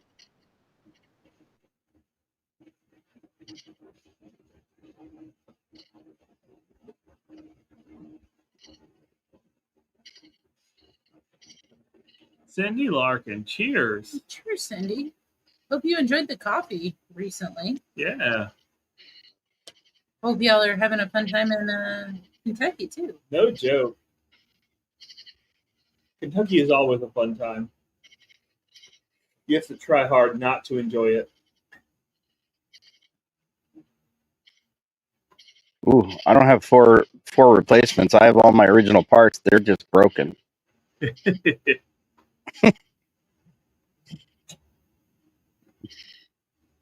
Yeah, I'm getting there, man. I'm getting there. Well, my hip's acting up, which the doctor told me it would after I had dislocated it. And it's been 3 years, and then I played, last season. So I don't know if the hip's going to go first or my knees at this point, because I'm used to the knees. I'm not used to the hip. I've had knee issues since I was 18, so I've been dealing with them forever. Hey, cheers, Josh. Hey, Welcome Josh. to the party. Hey, Josh. How's it going? Hey guys, how you doing? Doing Good, man. How are you? Doing well. Thank you. How's when is the second cutting starting? Just about finished. Just about finished. We got rained out today, so I'll probably finish up two more fields tomorrow, hopefully. Nice. So I heard a bottle. What's in the glass? 4 Roses, the 100 proof individual recipe, OESO. OESO, man. That's one of the more sought afters. They had that one, OESK, and OBSF were available. So yeah. So you got all 3 then. they're all good for what they are, I think. Mm-hmm. Yeah. Yep. Completely with you. Like what's that? No, go ahead. I'd like to find some of the single barrel pick type stuff where you get 120-ish, 130 proof stuff. Yep. But yep, it seems like those are harder to find every year, man. I know they're a lot more expensive from what I hear. Yeah, the price has been bumping up. They've gone from like 80 to 100 to 120 in some places. And last I heard, that the only way to get them was either be like a really solid account or to be a charity. And yeah, so that's happy to see the 100 proofers come out in different things because at least you can get some options. Yeah, it'll be real interesting when the other 10 recipes drop. Yeah. So, I'm curious. Yeah, I mean, the hope is that they'll release 3 a year and basically give us all of them. Fingers crossed. Right. I thought that was the plan. So yeah, they got 4 recipes out now, right? Because the normal shelfer, that's a specific recipe. I believe that's OBSV. That sounds correct. Yes. And then they put the other 3. They put 3 different ones out this year, so there's 4 out there. And then I think the plan is over the next 2 years to release the other 6. Yeah, and so I think you're right. That's the plan I've heard. I just don't know if it's the official plan or not. I hope that's what the people at Four Roses intend to do, and to give us all 10 recipes. Mojo. Recipes? Yeah. Hey, Mojo. Thanks for coming out. What's going on, Cheers, buddy? guys. Okay, good to see you. Turks, Any Ed, guns? Slappy, Fritz. Cheers, buddy. Party, bud. We're 2 hours in. We're with the frickin' Turks. We're with Ed the Head. We're with Slapper and Josh Fritz. Hit the like. Make a frickin' donation. Turks, Drifting Dreams Coffee. Best motherfucking coffee on Whiskey Tube. Hands down easily. Maybe on goddamn, Earth. Gosh darn Earth. You know what I'm saying? Hit the like. Glad Here, you like Stacy. coffee, Mojo. I I know you love didn't brew it. I love your coffee. I particularly enjoy the churro and the bourbon, but the Action Jackson, Oh Delilah, everything I had is pretty freaking good. I will say that. Heck yeah. Glad to hear it, man. I don't know if we could handle you on Action Jackson, Mojo. No. I don't bet I'm always naturally pumped up. So here, but if you could see here, this is ground up coffee. I think I actually, this is like a Turks blend. Like this is Action Jackson, Oh Delilah, and Boss Lady all together, I think. Oh, nice. Heck Very yeah. Yeah, nice. but it is, man, I'm telling you, I put it on 10 ounces and run it through the Keurig, like through my own, you know what I mean? Like my own coffee, like pod. Yep. Excellent. So, I don't know. I'm sure everybody heard enough promotions and believes me, but I can't say enough good things about the coffee. Appreciate you, Yeah, man. appreciate it. So, Todd, Churro Blend is probably going to go up on the site tomorrow or Monday at the latest, as well as the coffee of the month, even though we're well into the month. We've just been out of office trying to catch up and enjoying life. Yep. So, it's a Dominican coffee. Yep. So, roasted a little bit darker, but the Churro Blend, I don't think anybody that's had it will say negative things about it. Yeah. The churro has been well received. Honestly, the Dominican to me is way more interesting just because it's our first Dominican coffee. And it's just been great. Like it's been super, super interesting. And yes. And we hope in the future to have some more Dominican and some more island coffees, I'll say, Dominican and Haitian. Yeah, we've been looking at getting some Haitian in. We actually have 5 different Haitians in right now, but like in 1 pound quantities just for us to try and see if any of them are worth grabbing. Same with the Dominicans. Yeah. Other than the coffee of the month. Coffee of the month, I think we have like 25 pounds maybe. Something like that. Yep. Yeah. Yeah. We had 25. Yep. Just dropped the link, I believe. Yeah. Links up there. Y'all feel free. Still 5 slots. Katie's taking over bottles. Yeah, well. And so Todd, we don't have any Jamaican up. We've had a little bit of Jamaican in the past. It's expensive. Yeah, that's the problem with the Jamaican is the Blue Mountain, right? It's so expensive. It's just cost prohibitive, right? So just to give you guys a ballpark for Kona and Jamaican, it would be $36 our cost. Yeah. Just to get green beans. Yeah. Wow. So it's like maybe in the future as like a special offering or something, but it's pricey stuff, and it's super highly reviewed. People love it. And it is good stuff, but it's primo. It's primo. Yeah, we ordered a pound of Kona just just For to us. order it, and it was $38 a pound. Wow. Our cost. Yeah. Yeah. Dang, that's wow. Yep. It's Maybe Christmas time special. Yeah. Maybe Stacy, like if we can find it and we can get our hands on it, Kona and Jamaican Blue Mountain might go up. But it will be pricey. yeah, and super. What's the profile on the Blue Mountain? So it's you typically roast it a little bit darker. Like if you've had Vietnamese coffee, a lot of Vietnamese coffee is Jamaican Blue Mountain, where they add the condensed milk and ice to it. So you're gonna talk about like dark baking spices, chocolate,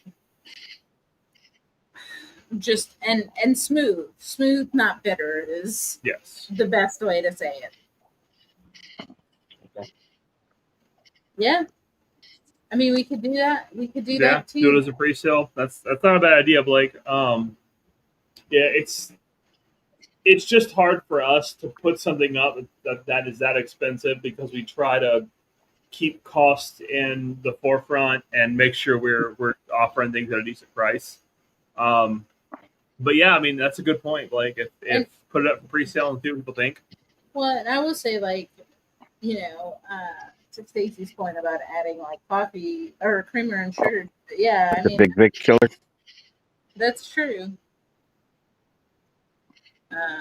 Could you imagine Jamaican Blue Mountain barrel aged? Oh my This god! is a lie. Wow. That would be good. That's when coffee becomes my full time. Yeah. So Emily asked regular Kona or Pea Berry for 38. That was regular Kona, right? Yeah, that was regular Kona. Yep. Yeah, because oh snap! regular Kona is only available every once in a while. I think that's Trey in the group. I think you're right. Yes, it is. Yeah, look at that. Oh, there it is. Oh, there's the crowd. Hold on. Man, Can you see? that's a hell of a party right there. You know, hey. but he's all right. Love it, Trey. Let's do this. Oh yeah. Yeah, look at you guys. So you got the Larkins. That's my wife Kelly. Oh, you have to go, you guys. That's awesome. Hey guys. Cheers, y'all. Yeah. Thanks for joining in to hang out. Yeah, happy birthday, as everybody Yeah, says. happy birthday. Exactly. What, 50 is over the hill, right? That's the 40 is over the hill. What's the 50? I don't know what 50 is. 50's 1 foot in the grave. Oh, yeah, there you go. At least for me. I call 50. I call 50 halfway to 100. That's what I call it. Yeah, Yeah, lots all of the- happy birthdays. All the birthday wishes. Yeah. 60 is the new 50. So 60's over the hill, but 50 you got a damn good view from where you're standing. This way I look at it. That sounds like somebody who's in their 50s, Ed. Well done. Hey man, glass half full, brother. I'm with you, man. It's all relative. Oh yeah. So we've been trying to get drifting drams in every tasting shop we've been at. Oh yeah. Oh yeah. Appreciate y'all. We do. Thank you very much. Glad that y'all have been enjoying it. Yep. We enjoy doing it. Yep. Yeah, it's fun. It's a fun project. Maybe eventually we'll make some money on it, but for now it's fun to just show good coffee to people. Show them that Starbucks is not the be all end all. Hey, once they Star get what? Stuff, man. All right. I think this one's about done. Got to put it out. All right. What's next, Katie? Sorry, I can choose. Just give me one. You don't second. have to choose. Yeah. Okay, so next, I am going to go to the The Evernorth pick we did. This Oh, is yeah. this 18-year light whiskey. Oh, The Macho Jeff. Macho. yes, that's the one I couldn't get. Yeah. I was late to the party on that. I didn't. Yeah, neither one of us were able to get that bottle this time around. Yeah. No? Oh, well, Okay. ping us, Trey. Yeah, Ping us, we got Yeah, you. ping us for it. Yep. Well, that was the short barrel, right? It was. Yeah. Yeah. Short-ish. It was still, I mean, it was more than a regular 90 short barrel. bottles? Yeah.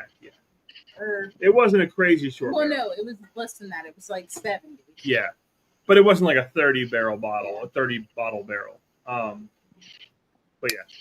Yeah, happy to share it. That's what it's about, you know? We were sharing it with Ethan's mom and her boyfriend earlier tonight. Exactly. Yep. It's awesome. They're trip.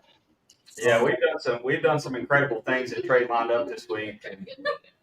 We did a straight from the barrel of Jeff Creed, and oh my gosh, it's night and day different than what you get in the store. I mean, it's insanely good.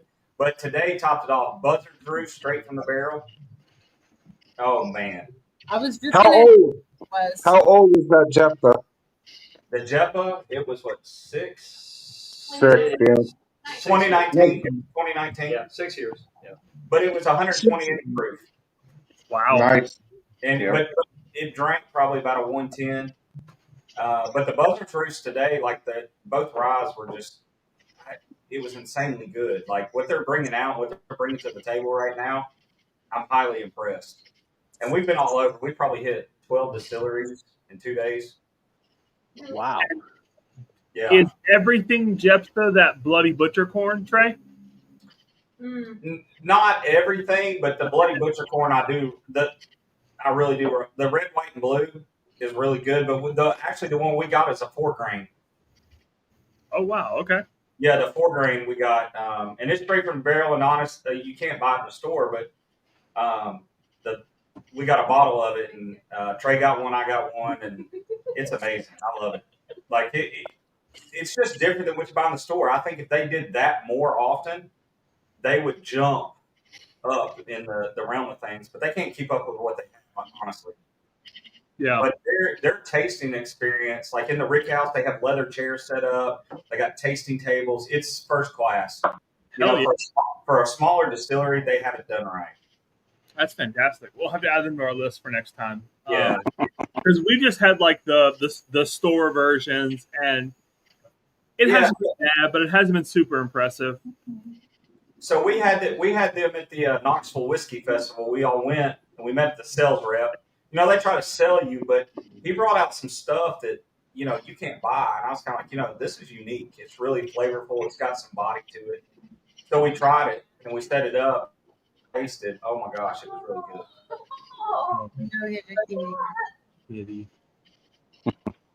Yeah, that's awesome. That's good to hear. It's always good to hear when you've got a brand that has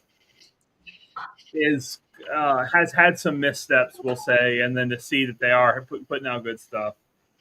Well, the thing that got me there is they had a little of the short barrels, the smaller barrels, and they are experimenting with everything right now. Mm.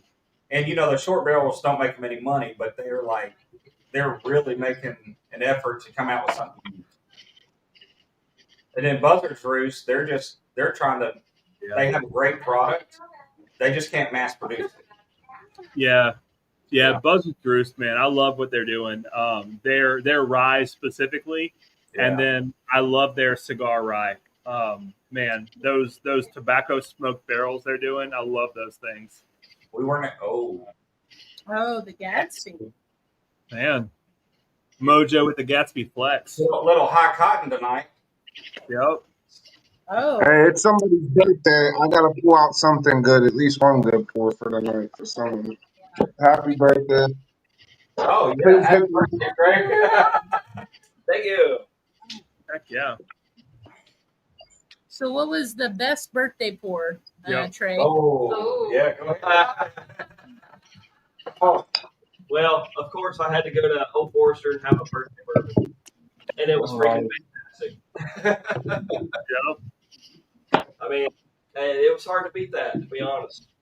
So Yeah, I get that. Some of the birthday bourbons are fantastic, right? yeah, I don't know. This one's Which one? Oh yeah, Oh yeah. yeah. Anybody had the King Ranch from Old Forester? Yeah, I have it. Dude, that's It's- banana pudding in glass. Yeah. Yeah, it's mesquite, but it's like a smoke. It's like a smoked banana pudding almost. Yeah, up a little It's bit. There you go. Yeah, I think that's the Yeah, that I'll, one right I'll there. say the what makes King Ranch polarizing, right? It's that mesquite. Some people love it for the mesquite, and some people hate it for the mesquite. Yeah, I've only had the first batch they put out, the one that they did. Like I think it was a Texas exclusive or something at the time or something. So Yeah, that's what I had. Yep. No, it's a really good pour. So the question I'll pose to people is: do you think now that Old Forester is kind of, it feels like they're trimming down, like employee wise and probably brand wise? I agree with that. Will they continue to put out more experimentals like that?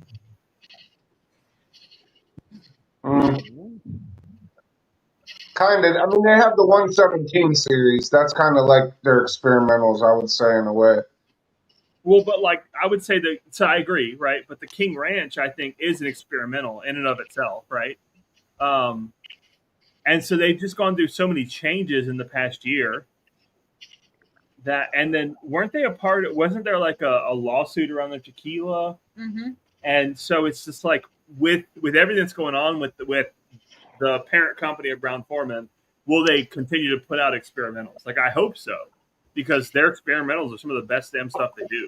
they may just slow down. I mean, they may discontinue for now, or slow it down to just a couple. But then I think that eventually they'll ramp up. I think they're going to go where the market's going to go, right? I mean, bourbon's kind of equalizing a little bit in that regard. So obviously, at the end of the day, if it sells, they're going to put it out there, right? So if they can move the bottles, they'll put it out there. But yeah, it's definitely a higher risk in that regard. Yeah. You heard it here, straight from the World's First Bourbon Channel, the Queen Thousand Island. That's pretty funny. Yeah, I hope they continue to do the experimental stuff, but I'm with you, Ed. I think that they're going to pull back on a lot of those experimentals as the market is less adventurous, right? And there's less upside to the market. I hope unless they've already got stuff in the pipeline, right? Well, and that's the thing, they do, right? We know bourbon is 4 to 6 years out at least, right? So the question for me is, will they continue to leave that pipeline open, or will they tamp it off for now and figure out their direction? Yeah. I think the problem is you got all these craft distilleries that are doing halfway decent stuff, so it's hard to compete with experimental. You know? Yeah. You got some people putting out some great single barrels and things like that no one else is doing. And, Green River, man, how do you compete? Well, but even Green River, right? They had a big cut on their side after shortly after Bardstown bought them. Mm-hmm. And they cut a whole production, a whole production, not cycle, but shift, a whole production shift, and cut back on their production. So I think that's a great example of like how bourbon is kind of unsure right now, what's going to happen, and a lot of places are trying to hedge their bets. Yeah, I think it's definitely slowed down. The boom has slowed down. Even if you look at the local liquor stores where we're at, more and more is becoming available, so they're not selling as much. You still might not get all the allocated bottles you want, but you're not running out of Russell's 10 or some of the Green River picks or some of the Barrel Crafts and some of the stuff. Ben Holiday Rickhouse Proof. That used to you couldn't find it on the shelf. Now you can get it anytime you want. Yep. Yeah. Yep. Yeah, there it is. Yep. Yeah. Has there been anything that y'all have seen this weekend that you wouldn't have seen before? I picked up a couple of bottles. Actually, I broke a couple of bottles tonight. We're not going to talk about that. But Like Michter's, I picked up a couple bottles of Michter's 10. You're not going to see it in the store. Yeah. But most of the stuff we got, like we went to Pursuit, picked up. It's called a mellow shine.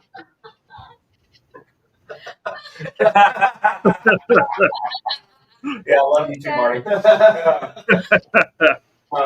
No, I mean, yeah. And actually, Pursuit had a new one come out, the 76. It's really good. So stuff like that. But I think that's stuff that's coming to the market. Is it the cognac one that came out from Pursuit? They did have the cognac there. What's no? No, I will show that. Oh, this. Yeah, we picked up. I did pick up this. Oh, look at that signature! Hell yeah. Yeah. That was a bit of a highlight this weekend. Yeah, that's fantastic. Meeting Jimmy and getting the ball at the same time. Yeah. Yep. That's outstanding. Yeah, that's great. Yeah, so I know Pursuit has a lot of stuff going on. So one, they're like this close to getting their downtown Louisville location open, right? Yeah, so we actually walked by it tonight. Yeah. And they've actually, so when we went to the distillery, their employees were there that are going to be working downtown. That's it started like 3 or 4 days ago, so it's close. That's fantastic. And then on top of like the location, they've got the 3 new labels that are coming out, right? The old school labels. The Melwood. Oh yeah, I picked up a Melwood. Oh, Melwood, Old Anvil, and there's one more. I forget what it is, but yeah, they're doing some of those old labels. They're reviving some of those, and so I'm really interested to see what they do. I love what Ryan and Kenny are doing. I think Ryan's a fantastic blender. Well, 1 second, I got you. One more time. This is what Trey bottled. Oh heck yeah! Oh hell yeah! A bottle your own at Buzzard's Roost. Yes. That's barrel strength bottle. Yep. Oh, that's fantastic. We'll have to put that on nice for October. Yeah. Oh yeah. Let's see the Pursuit United. That one. See if we can see that one. I don't know if you can see that one at all. Oh, there you go. There you go. Oh, batch 74? 76. 76. Yeah, that one is pretty damn nice too. Yeah, that's awesome. Yeah, I love what they're doing, man. I think Ryan is an awesome blender. And so actually I was going to mention, I think that's the problem with some of the smaller brands. I think that they don't really know how to blend, but they try. And they do themselves a little bit of disservice with trying without knowing what's going on. And they kind of mess with their brand a little bit. The proof of what Ethan's saying is people like Nancy Fraley exist, and then look what happens when she goes to a place. So great point, Ethan. Honestly, I agree. Yeah, I think. Long time no see, Joe Dirt. Yep. Joe Dirt. What's up, guys? What's up, Zach? Cheers, Zach. How you doing, buddy? Joe Dirt. We've missed you, Zach. You know, just show up out of nowhere. You know, randomly. It works. Keep us on our toes. Come on, man. You gotta love the Five Below sunglasses, man. I mean, they're like the best. Yeah. And I'm sure you have a hitter cigar lined And up. since I heard you guys talking about Ezra Zion a little earlier, I went and dug in the bottom of the Ezra Zion humidor because yes, I have an entire humidor of just Ezra Zion. Because I used to buy like every pack that came out. I really like this stuff. This is what is this? This is the black ice cream from probably 2019. Oh wow! They just released the black ice cream yesterday. Well, that's appropriate. And it's The very black. appropriate. Wouldn't that just be called chocolate? No. I'm messing No, around. I know. No. I'm just saying. No, You don't buy them. You're right. I don't buy it. You do. wow, I think that is how most small brands do themselves such a disservice, is trying to blend and not figuring it out, right? And that's one of the things that with Pursuit specifically, that's why I got on this soapbox. Ryan didn't take the shortcuts, right? He spent like 2 years figuring out how to blend and how to blend not just in general, but their whiskeys. And I think it shows in what they're putting out.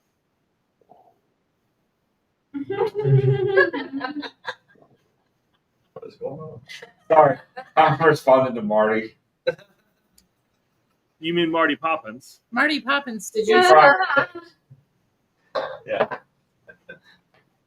I think you should shout Yeah. out Oh yeah. Marty Poppins. Let me get that pulled up. 1 second. I see Mojo's cat too. Mojo, they like your cat.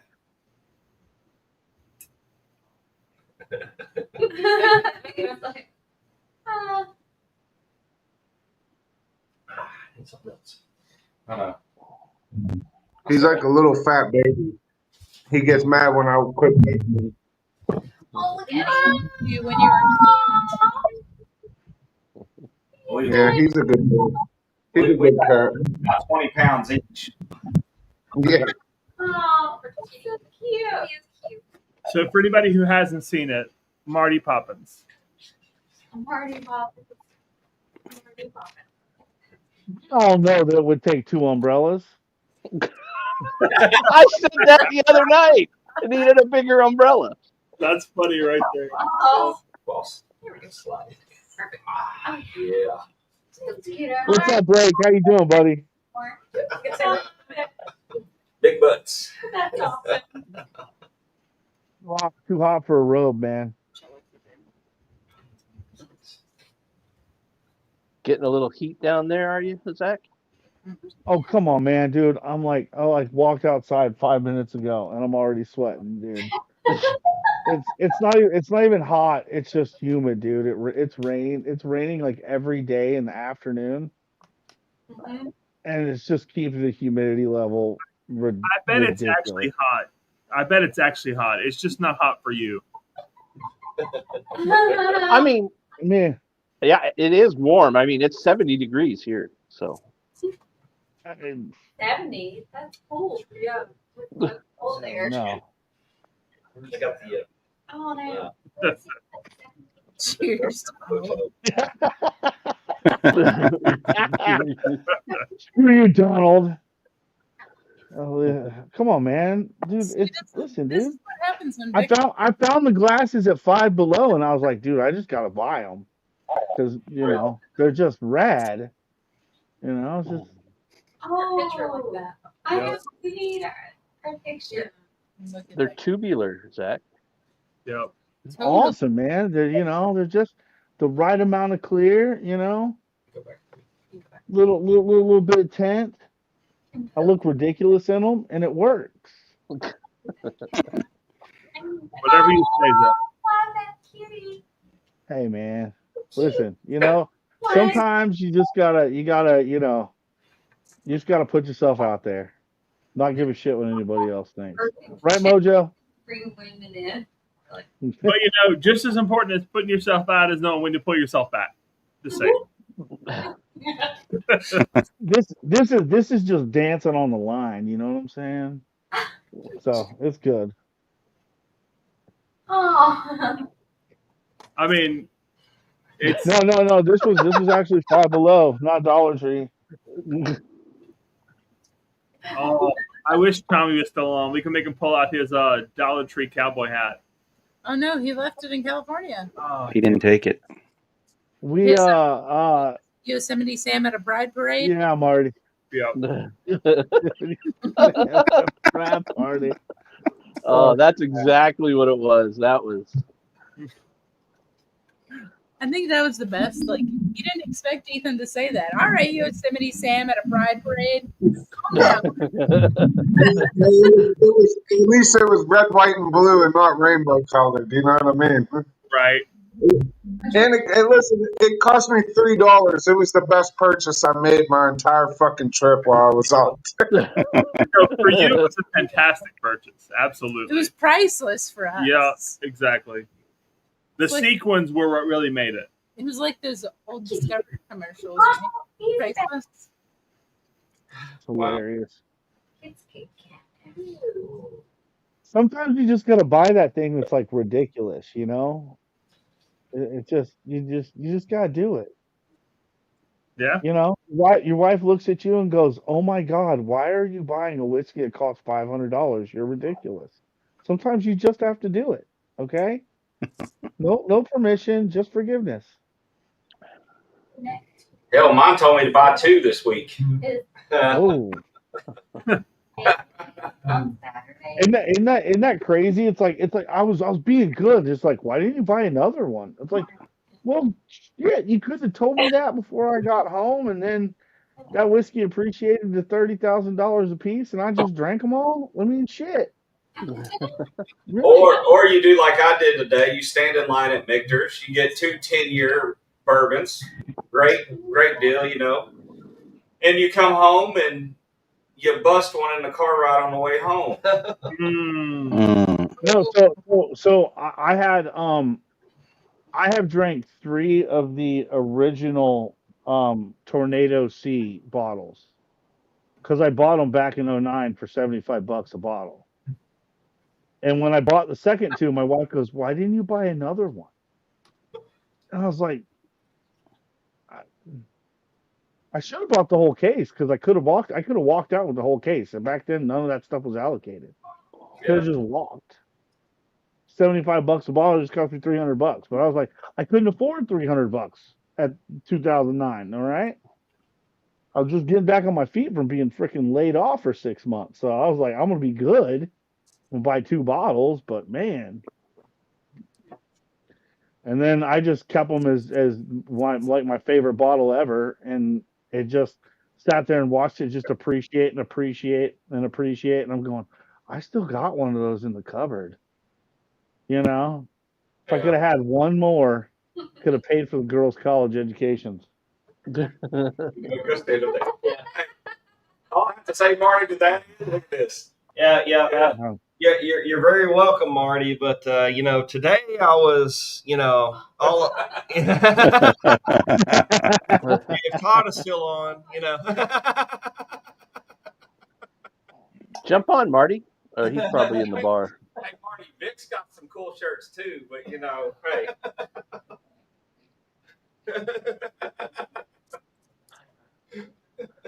That tater sticker needs to be a shirt, Katie. That thing needs to be a shirt. Poppins? Yeah. I think we could make that happen. And it needs to be on the back so that it's like big, right? This big? This big. Yeah. You know what? And almost like it would be great if it was almost like diagonal on him, so he was. So he's like shooting the bottle upwards. Yeah. Yep. On the front, just put an umbrella on the chest. On the front, yes. Just an umbrella. Yes. That would be fantastic. Ethan, we got this, man. Like, you just need to holler at me. We'll knock this one's shit for out Marty right here. Marty, that one's yours. Right there. Yeah. That's hilarious. And we might need like a cigar to pair with this single barrel pick or something. I mean, I think we could do well with this sticker of like Marty blowing smoke, you know? Oh. I'm just saying. You know, it's you got the wheels turning. Yeah. You could always talk to Ish. I'm trying to get some from him right now for Madison's wedding. She was like, "Dad, can you make this happen?" And I'm like, "Yeah, I think I can." I know he's been so busy with getting the TPA stuff. I'm hoping after this weekend, now that TPA Rocks has finally happened. Yeah. Right. I'm gonna be like, because I texted him last Monday and I said, "Dude, don't forget about me." I'm like, I just need you to ship me the samples. Come on. I'm gonna have to text him again on Monday. I'm gonna be like, dude, you forgot about me. So what is she wanting? Well, she wanted. I'm gonna buy about 100 off of him, and just something anybody, everybody will be good. But if it's gonna be something, I want to be able to smoke it too. So Well, make and sure it's good enough for something she can yeah. do. And then Chris is gonna design the label for me. Heck yeah. So it's just like cool. She's like, you'll do that, Dad? I'll be like, yeah, I got you. And then I'm gonna buy like a bunch of vintage cigar ashtrays on eBay. So that way, it's like 4 or 5 vintage cigar ashtrays to pass around. So Should look at Principal. Principal makes I look. free ashtrays. They do. Like those old 1920s, 1930s Like style. Art Deco style Art almost. Deco. Yeah, exactly. But I don't need like gigantic ones. I just need a 4 one. True. I think I get like 4 or 5 of those. I'm good. It's plenty enough. So we'll see. I'm running out. I feel like I'm running out of time though. Like those things jump up on you pretty quick. Heck yeah. Next time we're in your area, we gotta meet up. Absolutely. You don't live far from where my family Uh-uh. is. So. No, I'm always here. I don't go nowhere. and I won't be. I'll be going even less now. So Hey Mojo, the girls want to know your cat's name. It's Sarge, Sergeant, like Sergeant, Sarge. I call him. Sarge. Yeah, he's a good cat. He's like a dog almost. He's a big baby. He's a good boy though. I like how we can just see his ears. Yep.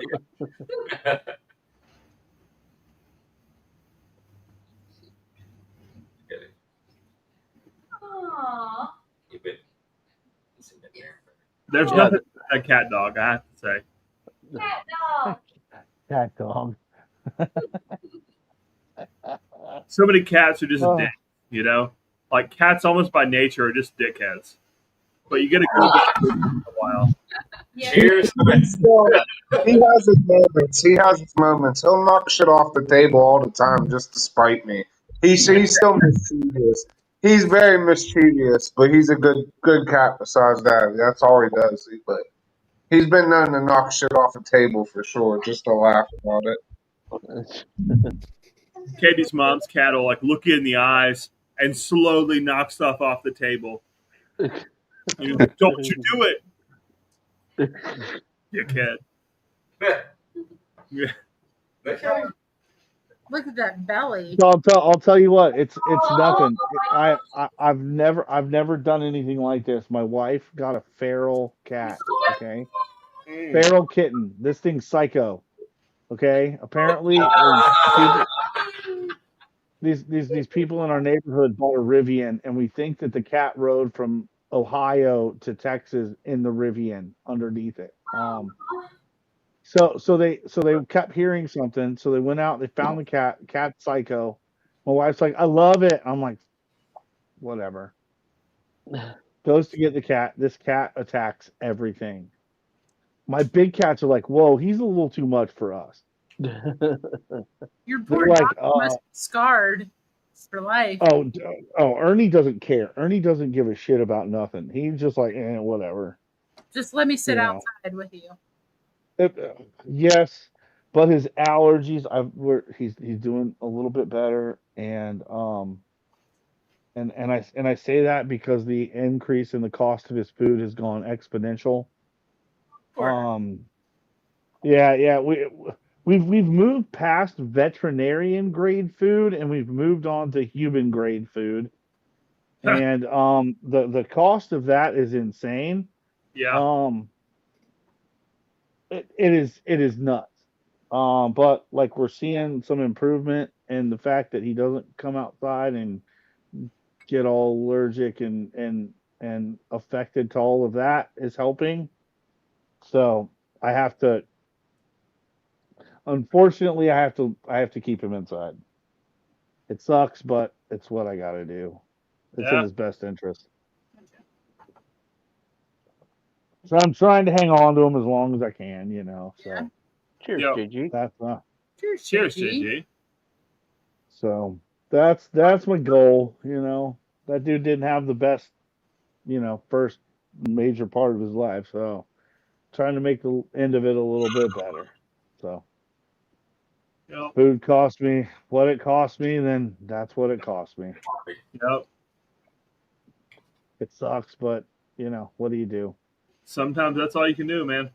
I mean, you know, it's like you know, I see those pictures or the people are like, oh my God, I'm moving and I can't take my pet. I'm like, I would never have moved to where you're moving to if I could not take my family with me. Mm-hmm. Like, no, like I ain't going to that spot, you know? Yep. Oh, I just can't. No, you can. You just didn't try hard enough. It was easier to get rid of the thing because you view it as a thing, right? Right. You know? Yep. Nah. No, they're family at that point. Yep. Oh, they're family, and We you treat know, them like our kids. Psycho Kitty purs while he attacks you, and it is. That sounds about right. Oh, he is nuts. I've had kittens and they're like crazy and they have a lot of energy. No. This thing is on Bobcat level. Okay. Yeah. Yeah. Hopefully it comes Like, back it's like, on, Brian. I know it's oh no. it's humid there. It's gonna be awful to sleep if not, man. Oh no. Dude, it doesn't matter where you are. It's just hot. Yep. Jeez. And Oh. of course, because Oh. he's Canadian, it's fine. He's Canadian. Well, Jeez. it would have been a different word if it was Scottish. So I Yeah. guess we can. Or Australian. Yep. Yeah, you know,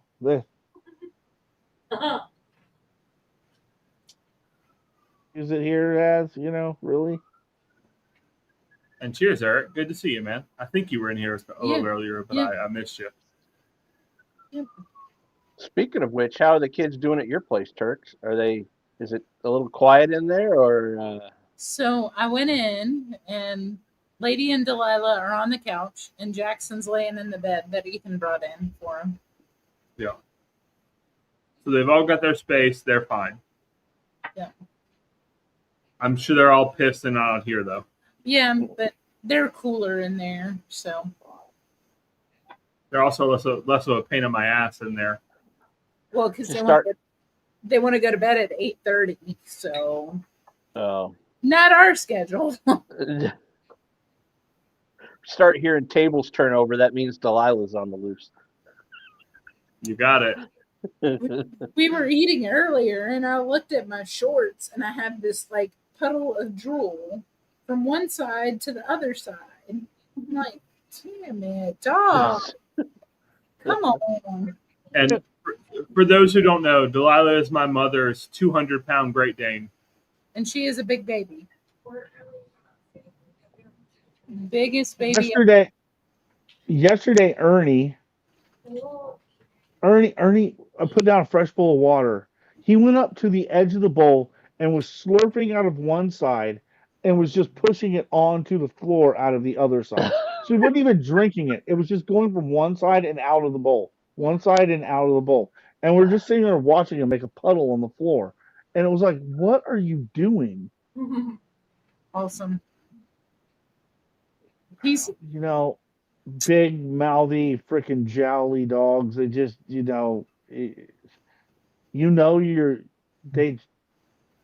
slobber and messes at the water bowl are just part of owning that dog. What's the breed, Zach? Oh, he's a big old pit bull, just your standard junkyard dog. You know, he looks like a brick shit house. But he eats probably better than 90% of the dogs out there, because he has so many skin allergies. He had to have all of his teeth removed because he basically, I think he was always fed on gravel. So he was chewing on rocks and all of his canines and stuff got infected. So before we got him, he had had all of his canines removed. So he basically looks like an old man and just gums everything with his molars. God. Poor guy. No preservatives. Like his treats are dehydrated, sweet potatoes, which he loves. But he just, just gums it to death because there's nothing to tear apart. Yeah. So big goofball. All right, guys. I think we're gonna head. We got another big day tomorrow, so Mm. we're gonna keep watching. But Yeah, y'all Right enjoy. on. Thanks Yeah, for had having a on, good you guys. time. Yeah. Thanks for Happy jumping on. birthday. guys, Happy birthday again. Happy birthday. I'm looking forward to that one. Shit. Not exactly sure what that means, JG, but sure. Yeah. I'll get after it, Oh I my mean, god.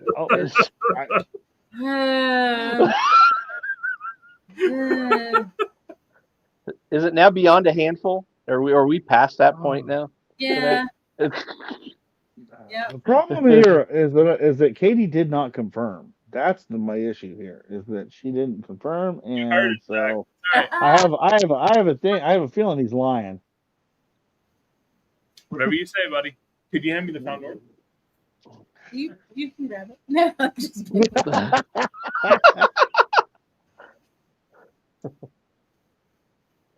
Oh, I love it. Yeah, if y'all haven't gotten in on this giveaway, there are great odds so far. I think we have like 20 entries, and there's what's on the banner plus two $15 Drifting Drams gift cards, a sample pack of the Evernorth picks that we did, plus the Bardstown that will be released on Monday, and the Rum Forest Rum, 1 ounce samples of each, and then 5 cigars at random from Ethan's Humidor. Damn. Nice.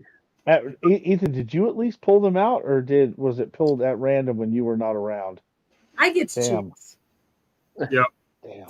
I'm sorry, man. Something from 2012, 2010, somewhere in that range. There's that old of stuff in there. I'm sorry, man.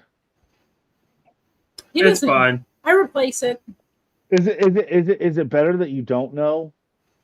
Exactly. So I will say he didn't know what he was doing in like 2010, 2011. Like he was just buying what he could find. Yeah. Hey, listen. That's how you start, though. Which is Like you gotta smoke around a little bit, man. It was like when you first got into bourbon or whatever. You had to kind of buy around. You had to Right. find a flavor profile. Yeah. No, I mean, I had some good stuff. I had some bad stuff. But even bad stuff after aging for 12 years is now good stuff, Yeah. I don't know what I'll pull, but it'll be something good. I used to really love, and I still do. It's a brand called Ramon Bueso. Mm-hmm. And I forget. It's a bigger maker who makes them. I forget which one. But God, they are so oily. Come on so down. goddamn oily. Yeah. You just got to come visit, William. Yeah, we're not even that far from you, William. No, I mean, sometimes that's good, and sometimes that's flavor leaving the package. You know what I mean? Like it doesn't always make the cigar better. You know what I mean? It's like Right. it's kind of a try. You got to keep testing them over time. Because there's a point at which, I think you get a diminishing return. At that point, dude, you just need to smoke all of them because you wait too much longer, they're just going to be flavorless bombs. Yeah. Yeah, no, you're definitely right. I've had some that at 10 years age, they blow my goddamn mind.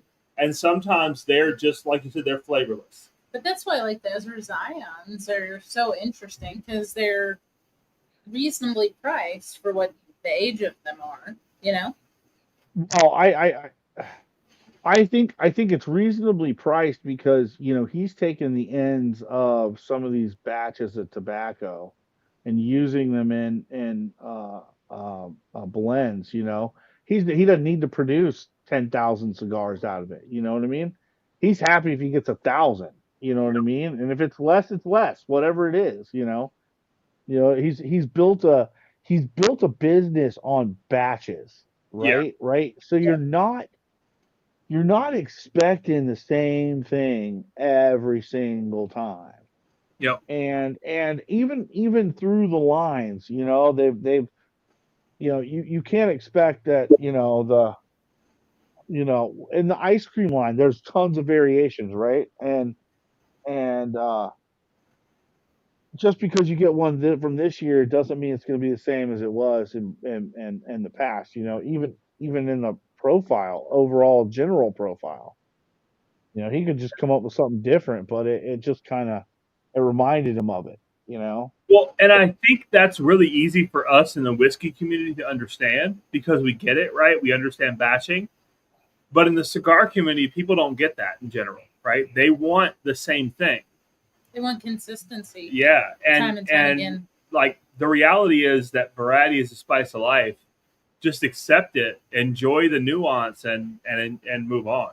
Well, I think like a good like mix is like Cavalier with their Project Broadleaf. Over this year, they're doing 4 releases of 4 different broadleaf wrappers. Mm-hmm. Mortimer is the second, I think. I just where I want consistency is not in flavor profile, because that's going to change based upon what is available. Yep. Even using the same blend of tobaccos year over year doesn't mean you're going to get the same profile. Yeah. You're going to get flavor drift, and where I want consistency is in construction. Right? I want consistency in construction. I want to go to that maker and go, every time I pick up one of your cigars, I want to know that 90% of the time that I'm going to have a good experience. If there's a 1 in 10, I'm okay with 1 in 10. That's fine. It happens. Well, and like, you know what? Go ahead, Katie. I was going to say consistency is like room 101. Like you're going to have something consistently blowing your mind every time you try something from them. Yeah. And one of the things that helps consistency is understanding humidity as it relates to your environment and your humidors and your cigars. Mm-hmm. And how you're storing them. And it takes a while to start to understand, things that have been left in your humidor for, oh my God, this has been in my humidor for so long, but now it's smoking like crap. It's got too much humidity. Okay, well, that should tell you something. Well, I put 37 of those big Bovida packs in there. I should be okay, right? Right. It's like, whoa, chill out, man. Yeah, you got way too much humidity in there. They're just giving off humidity and they're just sucking them up, because they're sponges. Yep. I mean, I had to make the call and go from 69 to 65 just because I started to realize that once everything kind of normalized and I had a bunch of cigars, they were normalizing at that 69%. And I was like, that's too much. We come out, just like now, it's probably still 90% humidity out here.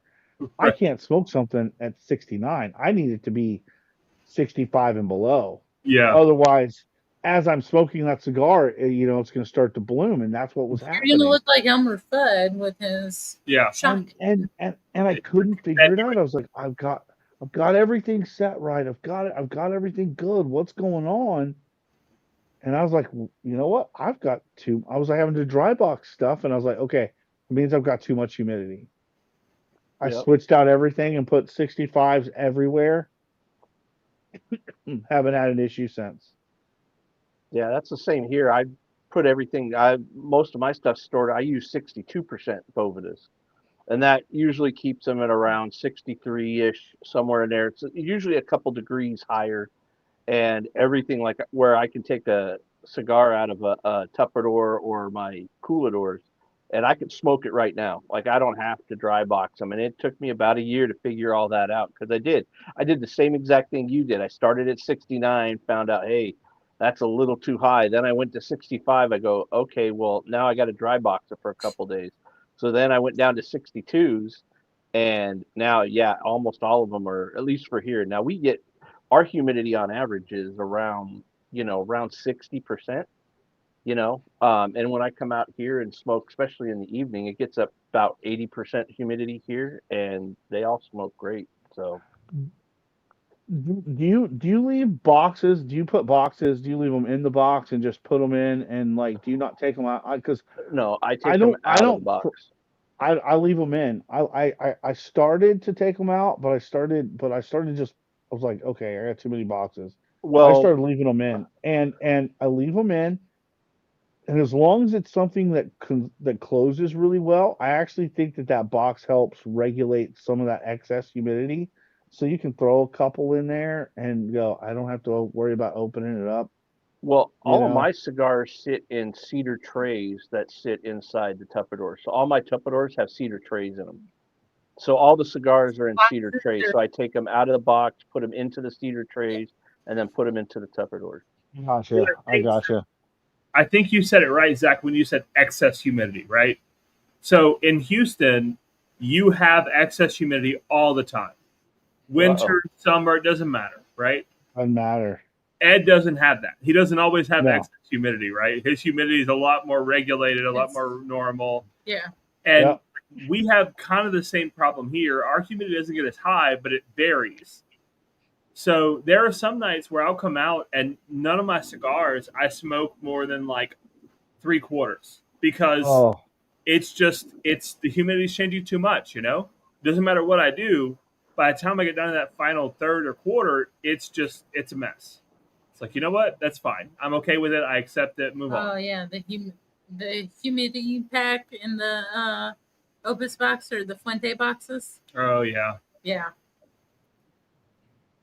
Have you had anything from HDA and Silent Hero, Zach?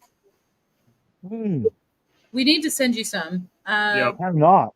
Yeah, we'll shoot you a message on Instagram, but Okay. to get you to try some of that stuff because Yep. Ethan's smoking 1,000-yard stare from Silent Oh, Hero, cool. but it's a broadleaf. No, this one's not. It's some type of Habano. I forget exactly what. Yeah. But it's a Lancero, and it's blended by Okay. ear, Oh, gotcha. right? And it's a stick. And- And then HDA comes out of Vieja Black Negra. Oh, Oveja Negra. Oh, Okay. okay. Exactly. Yep. so we'll Yeah, send you, yeah, we'll yeah. send you a few of Yeah. those. Blackworks, Dissident, the whole 9 yards over there. Yeah. Exactly I, right. you know, I love that factory. Like Yep. everything that comes out of there is so freaking good. And Zach and Andre, the owners, are just salt of the earth. Same with Bryce for Silent Hero, but we'll send you some stuff. Cool. I appreciate that. Well, and it's really interesting too because like both of those brands are vet owned, and I feel like there's a parallel between there and the whiskey community because veteran owned in general, there's a certain like attention to detail. Hey, T-Rob, cheers, man. Cheers, T-Rob. A certain need to do attention this to now. detail Guns that is with like guns. buried into people in the military. And I think that transitions really well into the cigar and whiskey community. Yeah. Yeah, I can see that. I can see that.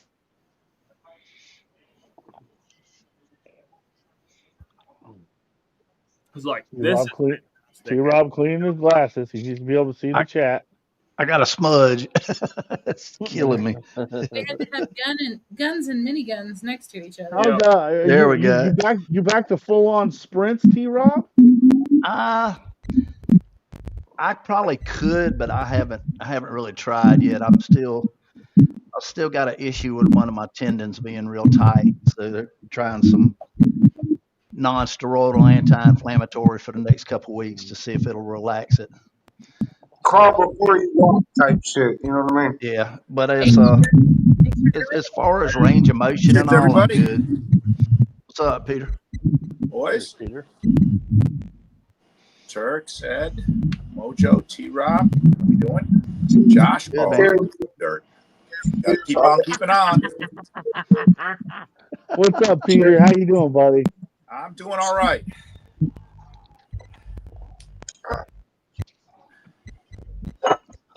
Oh man. Get out of there, fatty. So on the fourth, I was like, dude, I need to open something like I hadn't opened anything in a while, and I was like, I went back on my shelf and was like, I need something American, and I was like, well, that's pretty freaking limited that I don't have open. So I started looking at my balcony shelf, and I'm like, okay, all right, there's one that I haven't opened in a while, and Yep. I'll look at it and I go, okay, 42 months, right? Fat boy. European, cash strength single malt. I'm like, that's probably gonna be pretty good. Very good. I opened that sucker up and it was like, man, I haven't had one of these in a while. Just the classic Balcones cash strength single malt. I was like, can't beat that shit, man. I don't know. People say they don't like it. It doesn't register to me. The store rye from Coney's was a barrel proof rye. It tastes a lot like chocolate that I enjoyed. Oh, But their barrel proof rye had a ton of chocolate. Yeah, chocolate. But a lot of that Texas whiskey is very polarizing. I mean, let's just tell the truth. You either like it or you It is. Well, I think, but that's where Balcones. I think the malt shines, right? And I also think that it's a way for that malt was a way to bridge bourbon drinkers to Scotch. Mm-hmm. Like if I had to really give, because these had enough oak profile that they were going to be familiar with it from bourbon, right? An oaky bourbon, and then go, oh, but there's this, whoa, the sweet is way different. You know what I mean? It's not corn sweet. It's malt sweet, which is there's an inherent difference. Well, I love you all, Zach. I don't want to cut you off, but my phone got 1%. It's going to die, so I'm going to charge up and I'll be on. Sounds All right, good. Mojo. All right, Mojo. Cheers, brother. 1%, Mojo. Go with it. Cheers, guys.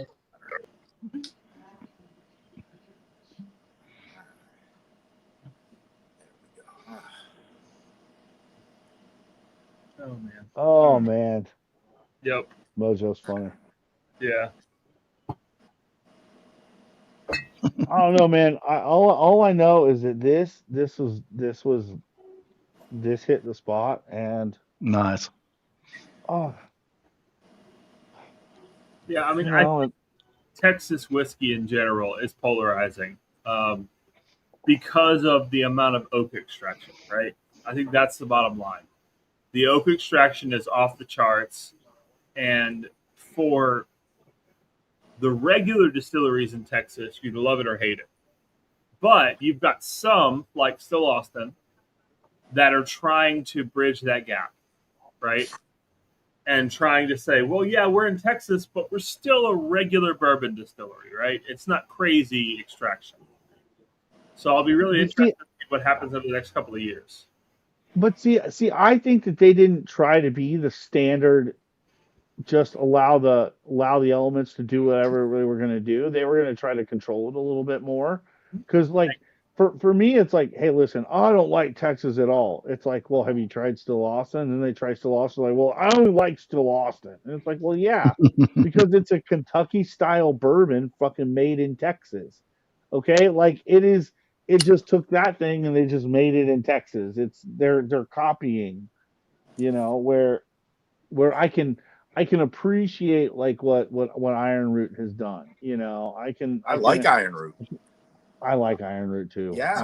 It's my favorite bourbon from Texas. Honestly, Iron Root is my favorite bourbon Still from Austin, Texas. and just to let you know, I did not have a great experience with just about any Balcones, but I tried a single barrel at a store and I went, okay, that's pretty dang good. And I was I felt like, was it Jim Carrey? Guess what? I think you completely redeemed yourself. It was phenomenal. There's one standard offering from Balcones that I think is worth its weight, and that is Lineage. And that's it. I don't think any of the other standard offerings do their distillery the justice, because Balcones is best at cask strength. Oh, yeah. Period. Okay? I do not agree with Diageo's plan coming in and chopping the legs off of that blue corn program, because that blue corn program, man, those true blues, you could get people to go, oh man, no, I don't like it. And then all of a sudden you go, oh yeah? Have you tried True Blue? And they go, what?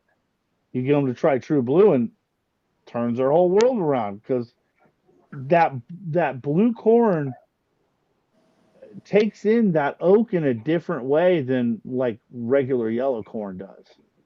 So it handles it a little bit better. And for me, those True Blue cask strengths were some of the best damn. I know that they weren't freaking bourbon in some cases, because sometimes they used refill casks because it was corn whiskey, and they can use refill casks. Fantastic. I'll tell you, that single barrel cask strength, the one I tried, was really, really good. And I'm like, that was a really good. And to stop the Rumble program, which was a only Texas thing, it was just a distilled spirit from Texas. It was they were the only ones that did it, and some of those were so interesting. The things that they were, the barrels and things that they were matching up with those Rumbles were fantastic. So I think this goes back to what we kind of hit on earlier, where basically blending is hard, right? If Diageo was smart, they would bring in somebody who knew the background of things and just figured out how to blend Balcones. They're already there, but they wanted Balcones for one reason, and that's malt. Well, and like that may be the case, but that's not what they're showing to us, right? Well, here's the deal. They were allowed to, whatever was barreled already, they're allowed to sell. So it was already laid down, they're allowed to sell, and those lines don't necessarily go away immediately, right? And they'll go away over time. But you're gonna see, fewer and fewer. That's why I think you're seeing fewer and fewer picks here in Texas for the single malt, which we used to get 10, 12, 20 of them a year, and they're sending those out now. Everybody else is getting those. That we're not seeing them at Specs and Total Wine like we used to, which sucks because I'm starting to run low. That my 3 shelves of Balcones, it's starting to run low. I'm starting to get holes, and that scares me a little bit. It's like, what to me, like the biggest indicator is anytime you have somebody who is, or a distillery who people love their single barrels. So Depth of Creed, for example, right? Their regular offerings, people hate them, but their single barrels, people love them. It's like, all right, that's a blending issue, and blending is hard.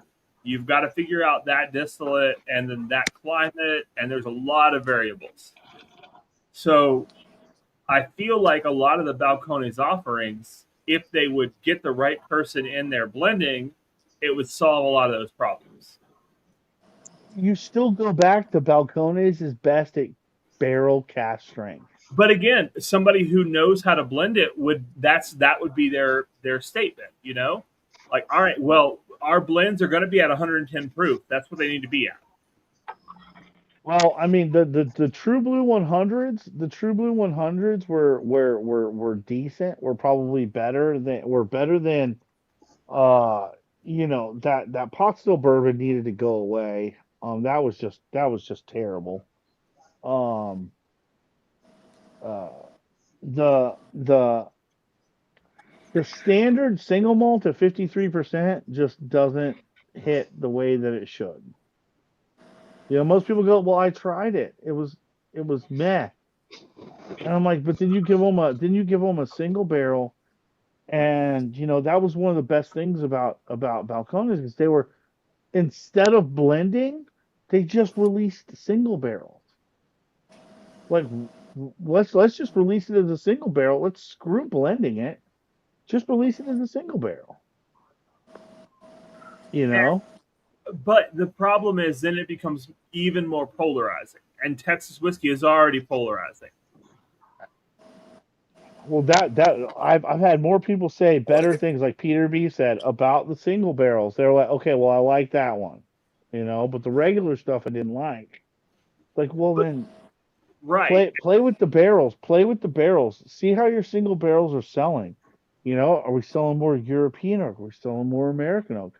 Do we sell more European oak in this area and we sell more American oak in this area? Let's flip flop what we're sending and give them the European oak and give them the American oak.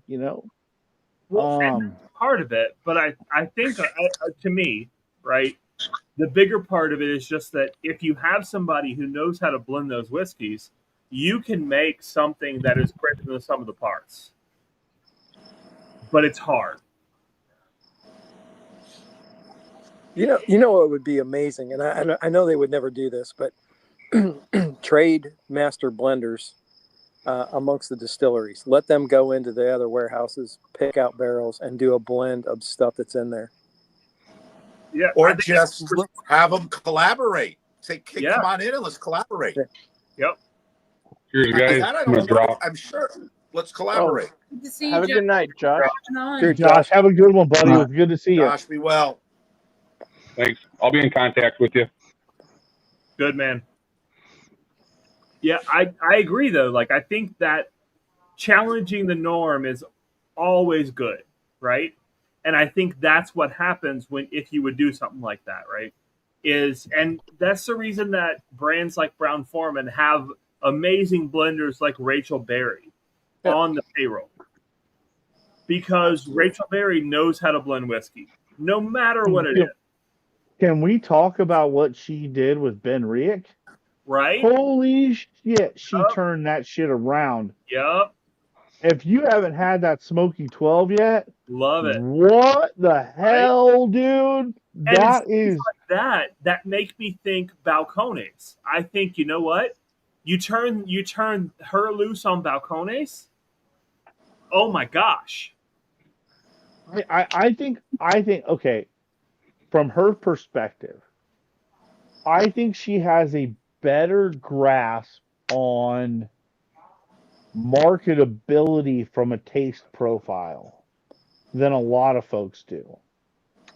Right? And I think that's why she was able to turn. Ben Rick was good. Okay? Even the Smoky Ben Ricks were good. Yeah. They weren't. That Smoky 12 is fantastic. Agreed. It went from good to great. And that's what you need, and to think all of the hate that she got when she took over at Glendronach, right? Everybody was like, "Oh, she re-released the 15, right?" Everybody was hating on it. Well, it's not a 100% Oloroso blend like the original was. It's like, whatever. You know what? I've had the original 100% Oloroso blended, and I've had the current ones. And I think the current, where she blended it together, it was actually better than the older ones. Now, that's my opinion, right? But she understands what she's doing, from a marketability standpoint. Ethan, you are correct. If she could get a hold of their like single malt program, and the only thing I want her to revamp is the classic single malt. if she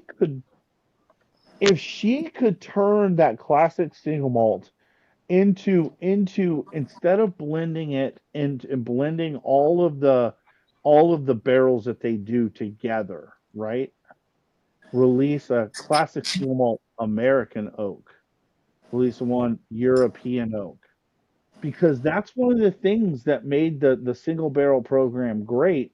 Is that, listen, man, I would walk around and go, oh, I don't have a 42-month in European oak. I've got some 60 months in European oak, right? But okay, I know anything over 42 months is going to be freaking fire when it hits to that. People going, well, I bought one that's 36 months. I'm like, it almost got there. If they had let it go 6 more months, it'd have been phenomenal. The difference 6 more months happens in Texas. The difference is insane. Yeah. And those few that got up to would touch 50 months, and then every once in a while you'd see a 60. Dude, when you found a 60, dude, I was buying 2 or 3 of those suckers, man, because they were so freaking good. They were so freaking good. Yeah, it's, to me though, like, it still stands out. Anytime you have a brand who people love the single barrels, but the blends are not well received, you just need a good blender in there who understands the distillate. I think they were blending all of the young barrels together and throwing it out there. A good blender would not do that, right? They would. I know. And right, so yeah, I agree. Like that's possible. It's so many brands they do that kind of stuff, and they're screwing the brand in the long run. I totally agree. What's up, Marty? How you doing, buddy? It's like, man, good to see you. These guys, Found North, that's all they do is blend. That's it, and they do it well. They do it so goddamn well. Do that, don't they? You anytime you see a Found North label on a bottle, you can be sure that is a damn good bottle.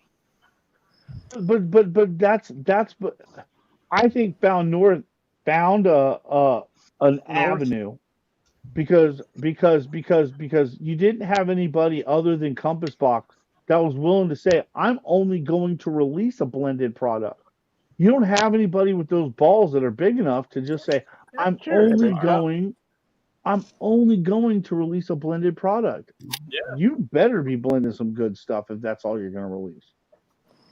And so I agree. Like it takes balls, absolutely, right? Compass Box kills it. They kill it. And again, Compass Box, you're right. Compass Box is fucking outstanding. Like the new Crimson Cast they did, I love that goddamn. So good. You know what? That's the one I haven't had. I did have what is it? The transatlanticism. And actually, Chris sent me a link, and he goes, "Dude, these things are half off right now because those were $200 bottles." Yeah. Yep. And he goes, "Dude, they're 50% off," and I was like, "Well, I'm buying 2." Yeah, and I'm glad I did because it was fun. It's fantastic at $100 a bottle. At $200, it didn't match. It didn't match what their previous $200 bottles were. But like the Crimson Cask, it's like a $65 or $70 bottle, and at that price, like it is a hitter. I got the bottle the last time we were in Arkansas and shared it with a bunch of bourbon drinkers, and they loved that shit. Bourbon drinkers, it's weird. It's weird how the number of bourbon drinkers that you can turn on to Scotch with Compass Box. Yeah. Oh, absolutely.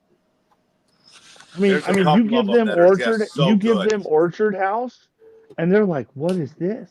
This is nectar. This is just sweet and nice, and it's not peated." And it's like, yeah, because not all Scotch is peated, guys. Really? Yep. Still having to dispel that myth in this day and age, But yeah, not all Scotch is like this one, Oh, Nobody likes a full on ex bourbon Ardbeg, you know. Well, look, if we're going to talk about blended scotches, then let's pull out this boy. Okay. So do you think Adam Even tell that Hammond is. has started to find his own? Has started to find his own with that. I think this is goddamn delicious. Which one is it? It's been a Cheers, bit. Lawrence. So the only other batch, Cerveza de pollo. the only other batch I've had was sent to me as a sample by Marty Poppins down below. And it was delicious. And this is every bit as delicious. So, What's up, guys? Jake. Is it going to be better if I go, let's see, landscape? There you go. Probably. There you Yeah. go. Yeah, that's a lot better. Spinning for a minute. Like, whoa. Yeah, I just spun it. But yeah, I'm here live from the lounge.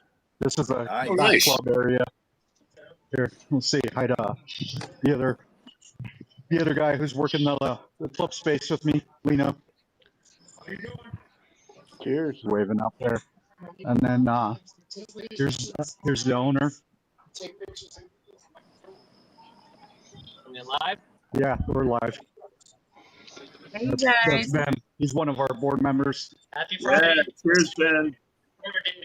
Cheers. Good to see you again, man. Seth and Stephanie there? Yeah. Let me see if I can hook up my other camera.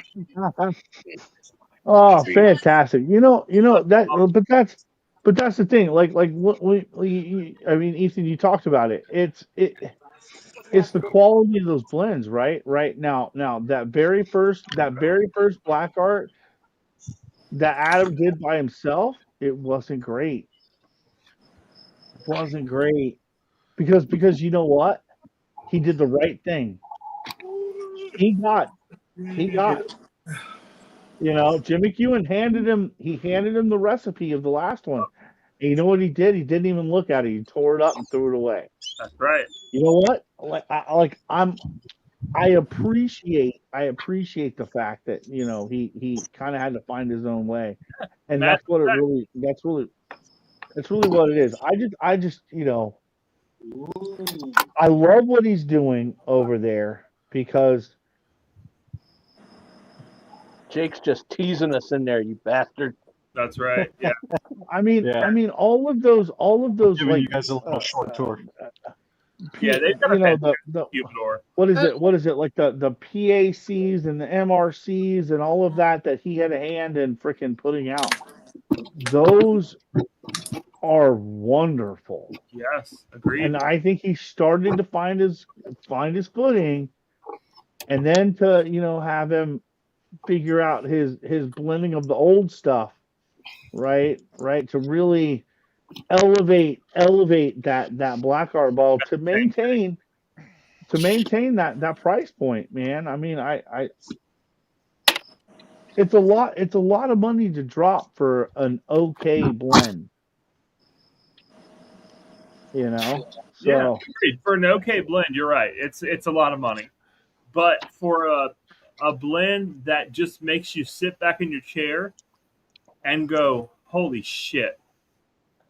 the early ones did that, you know. The Jim McEwen ones were just like, oh my god, wow, holy shit. I haven't. I heard somebody was requesting these, so I'm picking them up now, Awesome. along with some cigar clowns. Yeah. Yep. Pick whatever you want. That's what I've got in my hand right now, and that stick is fucking fantastic, man. Those 1,000-yard stairs. Yeah, I love them. They're great, man. So you wanted a couple different clowns, right? Let's see. Rodeo Clown is a great one, and then that Rodeo Clown is a for sure. Yeah.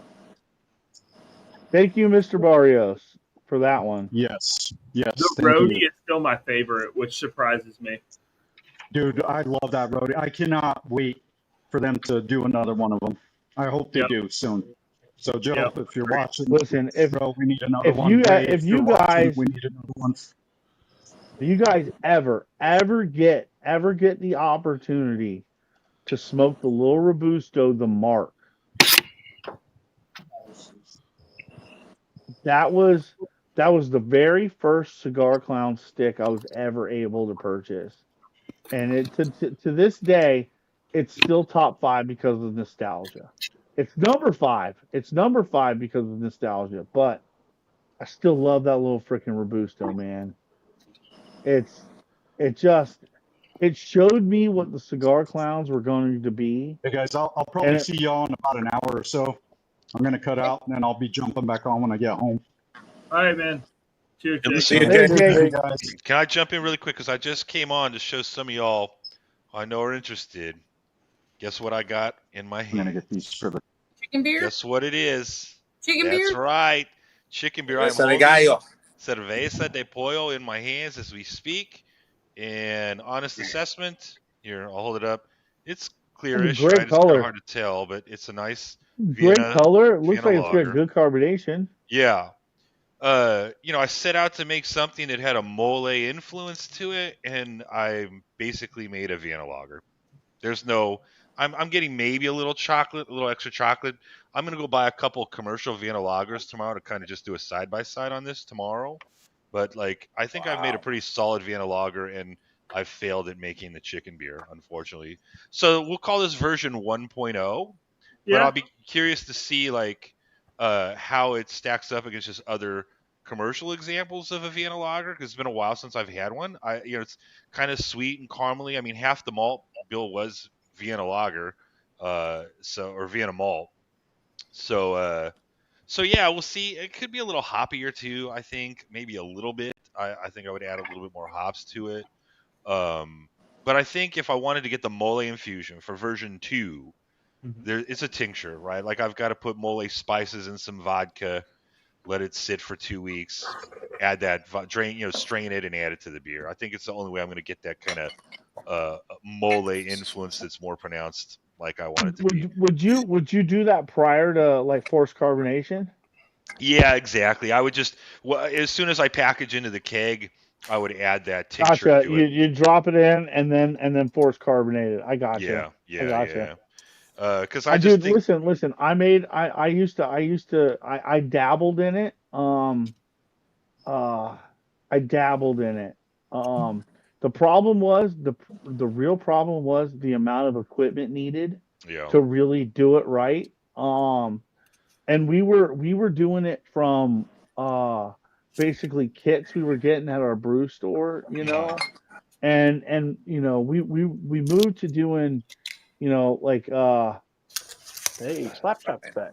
like prepackaged grain recipe, you know what I mean? Sure. And we did one that was which I now realize in my climate that I need to only do in the if I were to ever do that again, it would only be in the winter because it's too hot otherwise. The the fermentation got a little too excited. And I moved it. I shouldn't have moved it. I should have just cleaned up around it, right? I moved it, and then the top blew off. Oh no! It blew the top off. Yeah. This was as my daughter was sitting there going, "Ha ha! You made a mess! Ha ha!" And it blew hops and like everything up her nose, and I was like, "Ha ha! You got it all blown up your nose." But it was a Russian Imperial Stout. Oh, nice. And we bottled it, and we were bottle conditioning, so we were not forced carbonating. We were bottle conditioning, and about half of the bottles conditioned properly, and half of them were more like wine. You know what I mean? Oh wow. Okay. Yeah. They really did. They were like lightly carbonated, Right. But I will say this: the ones that were freaking carbonated, they were probably 15% alcohol, and they were some of the best fucking beer I've ever freaking made. I ever had. I'm still looking for a freaking commercially made Russian Imperial Stout that was as good as that one, because that thing was like dark chocolate, just the right amount of hops. It was perfect. Sweet. It was. Yeah. But then my buddy moved away, and I was like, well, I don't have anybody else to like do the cooks with, and it's hard to manage all that shit as one fucking person. You know what I mean? Yeah. Washing everything and getting everything clean, and it just becomes much hassle. becomes a big giant operation to maintain all that stuff. I'd love to do it again now, just because I got more space to do it. Right. Um, but yeah, man, that was those were the days. We made some really good Hefeweizens though. They had a good little kit, man. I'll tell you what, dude. It made solid fucking beer. Nice. Yeah. Yeah. Well, anyway, y'all, I just wanted to show you because I know some of you have been curious about Oh, it. So I don't know. I mean, like I said, I'll compare it to a couple commercial examples. yes. If I think it's close enough, I'm happy to send some out to the handful of you that are interested. Just let me know. But another question I had: did I miss the June pairing? It's gonna go up probably tomorrow He or said Monday. June. You didn't miss June. July's pairing. Oh, when is July's pairing? So we have that already, right? That's the other J. No. So then I did miss June. That I was. wasn't there for June. Okay. I think you might have been traveling or sick. Right. Okay. Yeah. Because I'm just wondering Yeah. whether or not I should hold on to it or I should have it. So okay, Yeah, great. So no, that'll go answer for that one.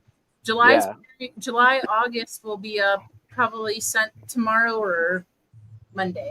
Brilliant. Okay, we'll be looking for that. All right, y'all. Well, hi and bye. Have a great rest of your evening, you guys. And Hey, Lawrence. Cheers, Lawrence. Thanks for the Hey, whiskey Lawrence. and Take care, beer. Lawrence. see you Have a guys. good one, It buddy. Bye, you exists. too. Bye. Chicken beer lives. Man, I'll tell you, that is the second hardest thing I've ever had to do. I've ever tried to do. What, I'm make not I'm beer? not allowed to, well, to make your own, to really um when you get to that level and you start to start to understand like what's actually going on, you need to be able to force carbonate that stuff. Mm. And then, you need all the equipment to do so, and that's, an extra $500 after you've already spent everything on, burners and Well, and everything, So it's from what I can remember, making chime back in the day wasn't that expensive. well, well, come on, man. I mean, you're And just making throwing it. wine was even cheaper. Well, yeah, but see, making beer though, like the first parts are easy, right? Right, getting it into the fermentation tank is easy.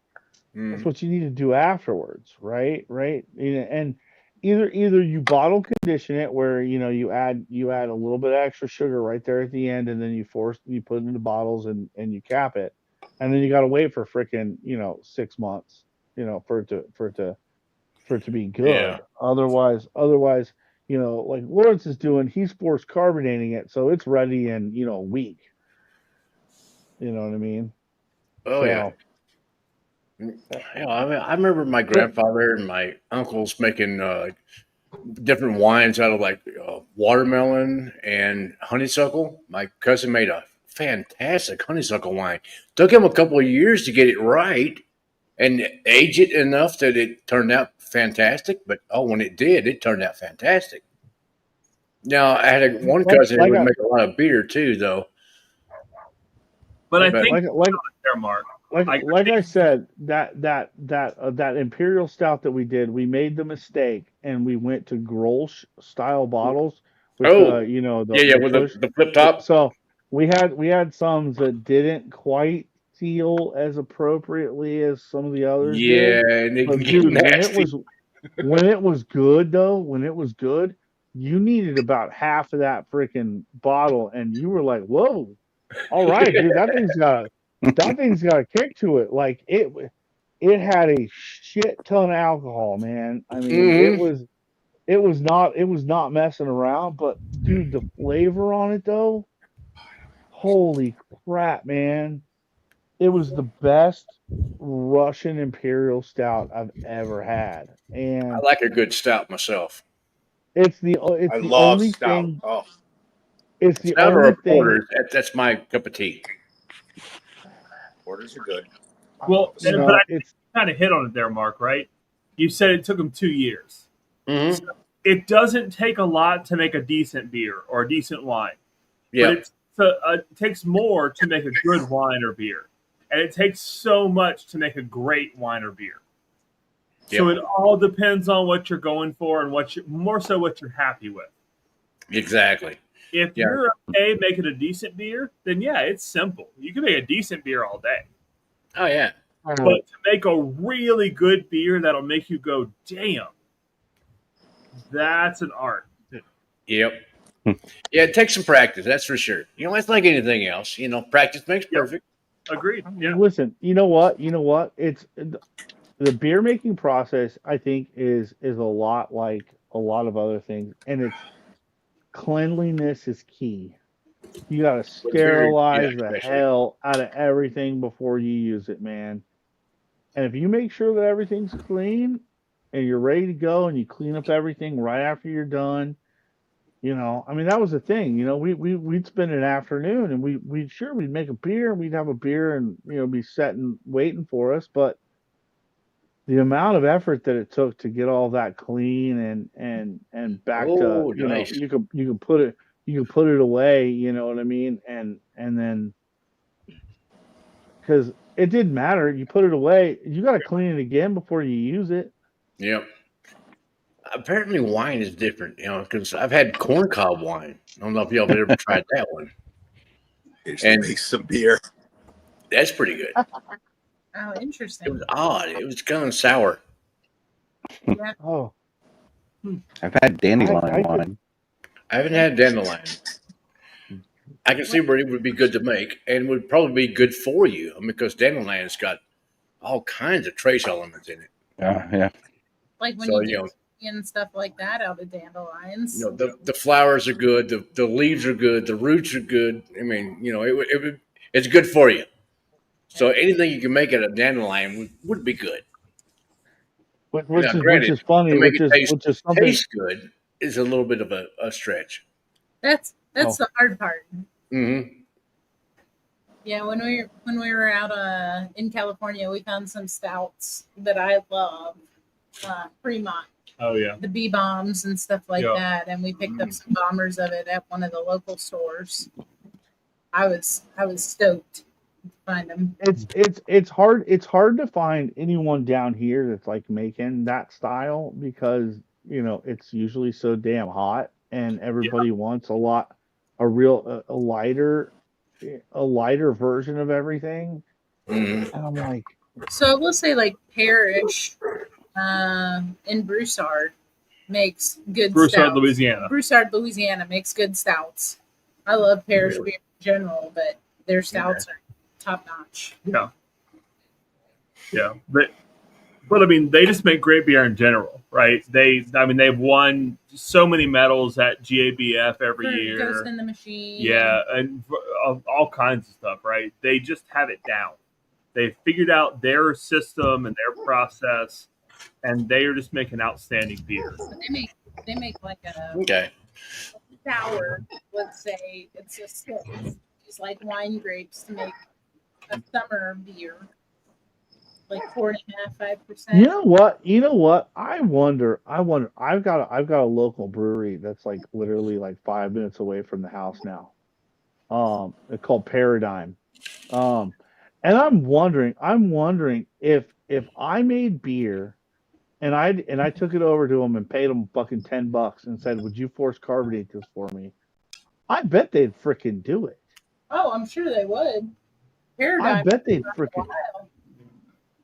I mean, Paradigm is literally 5 minutes from the house. Like they might, but then again, it may be like there's some laws against bringing outside stuff into them. Nope, there's no telling. I mean, listen, I could stand outside on the driveway and they just hook a hose up, like that's all I need, Like I've been some CO2, baby. Come on. It's pretty funny because there's a they leave their spent grains out on the driveway and there's a farmer that comes by and picks it up regularly and takes it out for his cows. Heck yeah. Actually, one of the best donuts we've ever had in Washington State was a donut made out of spent grain. Because they were not as sweet. Yep. It was fantastic. Yeah. It was oh geez, what was the brewery? Side hustle, lowercase. The brewery's lowercase, and they called them Side Hustle Donuts. And you had in the mornings, they did donuts, and they'd be closed for a few hours, and then lowercase would open up after the fact. And they were each weekend they were a different filling. Like one was Yep. like fruity. Like one weekend it was like Fruity Pebbles, maple, bacon, raspberry, creamy. Like it was like 4 or 5 different rotating. But even with the filling being sweet, it was fine because it was spent grain. The base of the donut wasn't as sweet, so it was allowing the filling to be the sweet part. Right, exactly. I gotcha. Yeah. And they did coffee as well, and their cold brew was. Y'all, I apologize for the lack of background right now, but earlier it looked like this. Oh, geez. Hell yeah, man.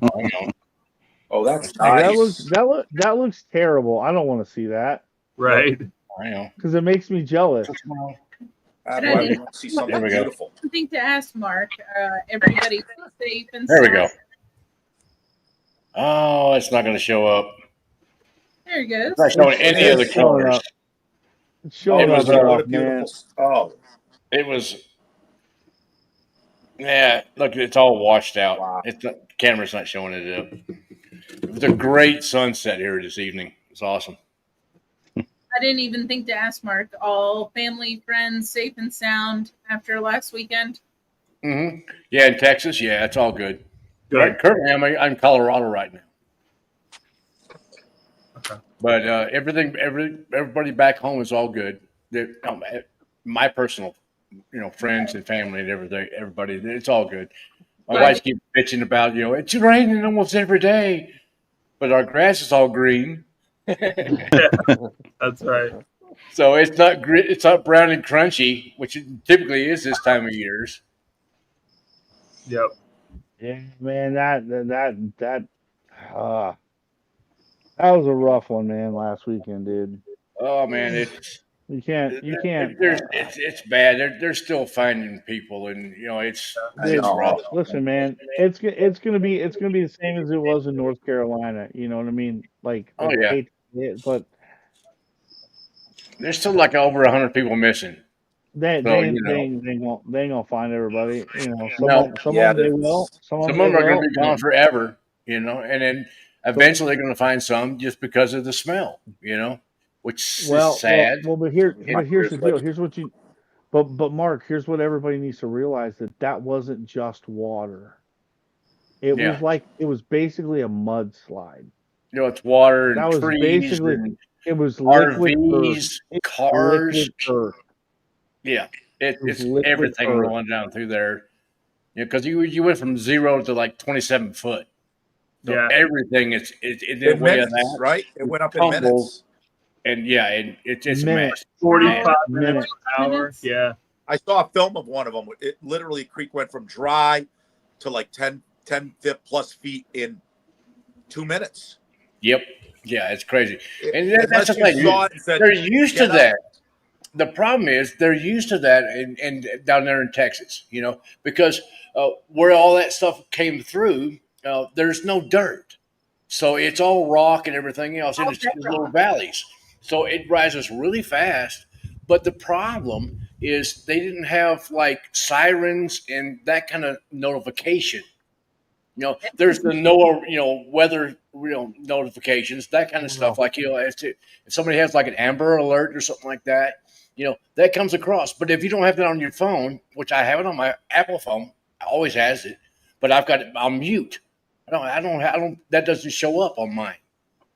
But so what they needed was, the actual sirens like you have for tornadoes. They need that, But they were the problem. And listen, we're not going to make this about a one side or the other.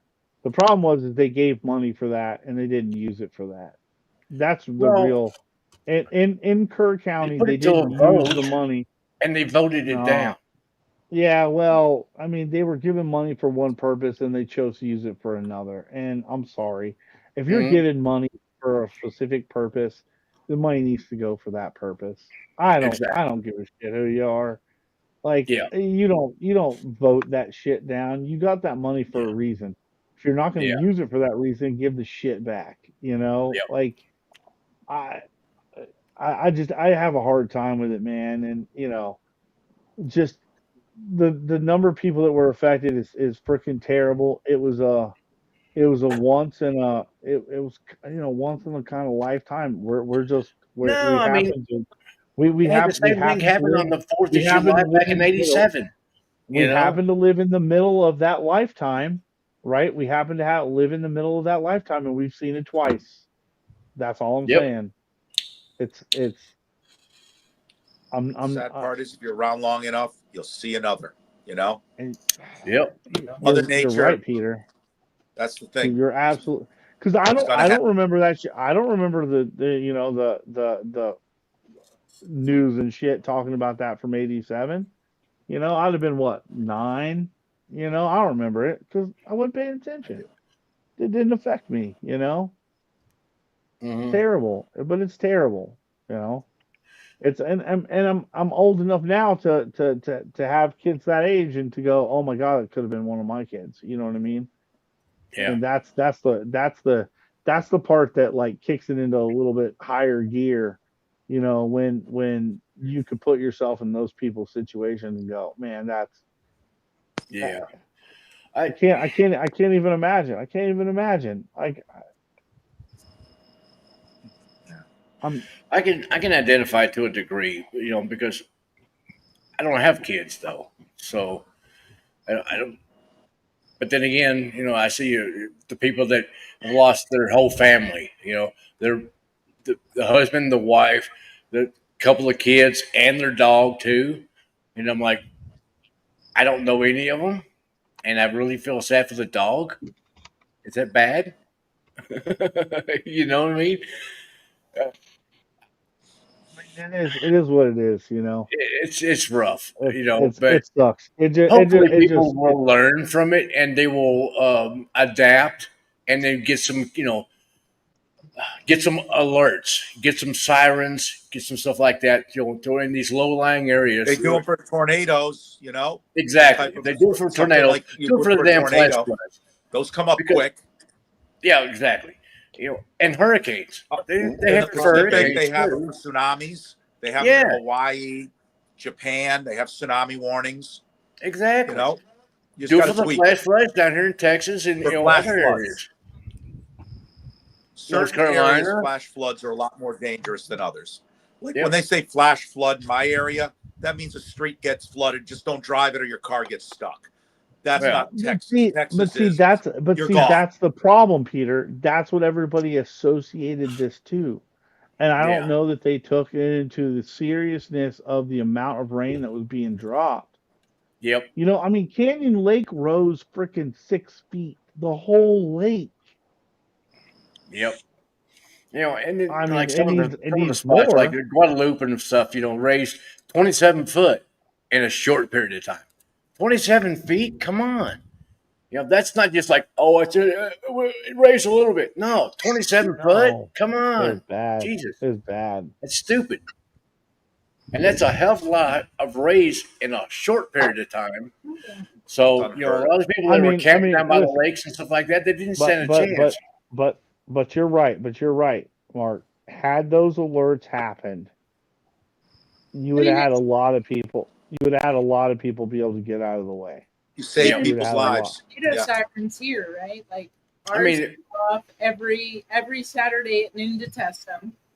And if they're testing them on a different day of the week, it's because there's bad storms possibly going to roll through the area. So the community know, like, hey, we're testing them because of X, right? Yep. They need to do that because, like, what was it, 2013? Your parents and I were driving out to San Angelo. So Ethan was doing training out at San Angelo, and we were driving from Baton Rouge. It was like 2:00 in the morning, and flash floods started happening. And we were going through the roads off I-10 past Kerrville, right? Yep. And I've been there. Luckily, like, I was in his Honda Accord at the time, and his dad was in a pickup truck. And I started following his dad. The rain got bad, pulled off at a bank, got up, high, but his dad went right to where the river was flowing over the road, over the bridge. And it's like, if you're not paying attention, what happens, Yep. And that was 13 years ago. Yep. But that's the thing, that's down in Texas that I'm becoming accustomed to now is turn around, don't drown. Yeah. And if you're just flying down the road like normal, you don't see that until the water's coming over the hood. Oh, and then you're like, oh shit. Let me say something here. What Marty people, go? What people don't know is the true definition of a flash flood. I've been a civil engineer for 28 years. A flash flood is when water starts backing up to a certain level and it can't hold it anymore and that water gets released. It's not when you're standing on the side of the road and you see the water slowly come over the bridge. That's not a flash flood. That's flooding. Flash flood is when it gets bound up and it releases, and that's what happened to those poor kids at that camp. They got released and they were gone. And they shouldn't be calling a flash flood. Yeah, Marty, what you said happens, but it goes up 2 feet. Oh, they shouldn't do that. That's what happens in the Northeast. We get flash floods all the time. No, that's not what Texas got. It's not what North Carolina got. It's not what Virginia got. Right. Boston area got some 2 years ago. Legitimate ones that, like, if you were in that area, they would have washed out cars. Boston, just south of Boston, a couple of towns got like literally 12 inches of rain in 2 days. Yeah, that's crazy. Well, they got 12 inches of rain in freaking like 2.5 hours. Our ground absorbs so much of that around here in the Northeast. It dropped so much rain. It was.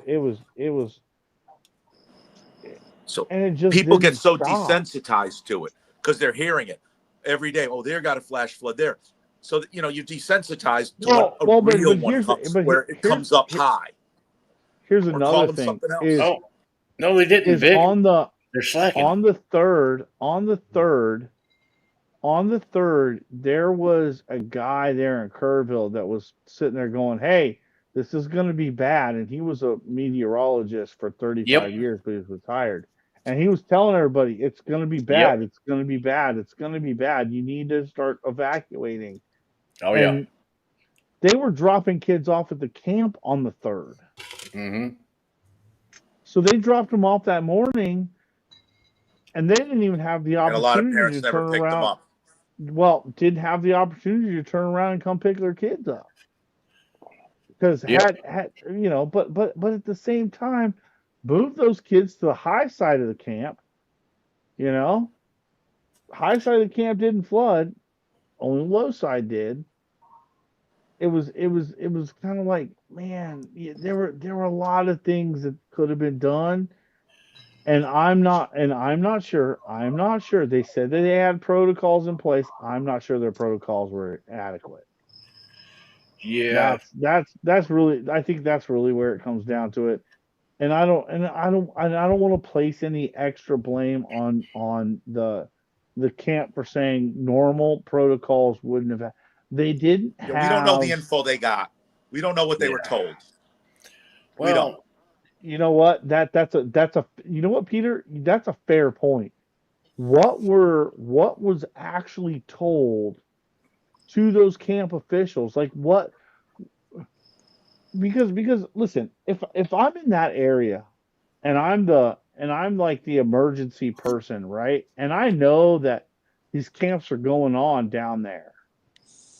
They said that the cops knew where to go when this stuff happened, where it was gonna be bad.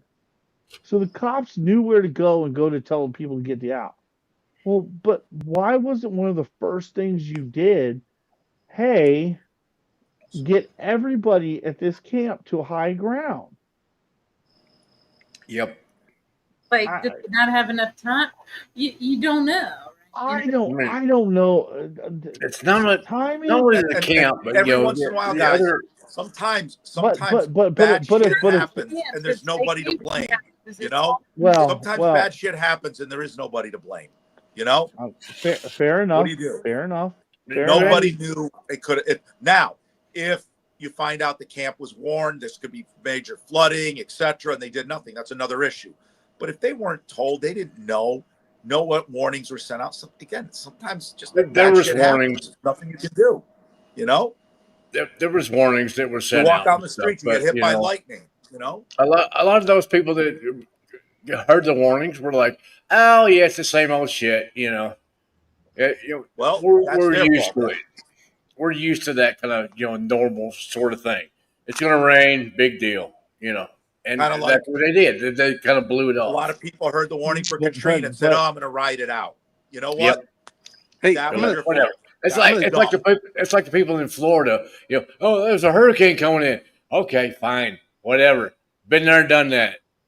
People in New Orleans. Oh, it's a hurricane coming in. Whatever. Been there, done that.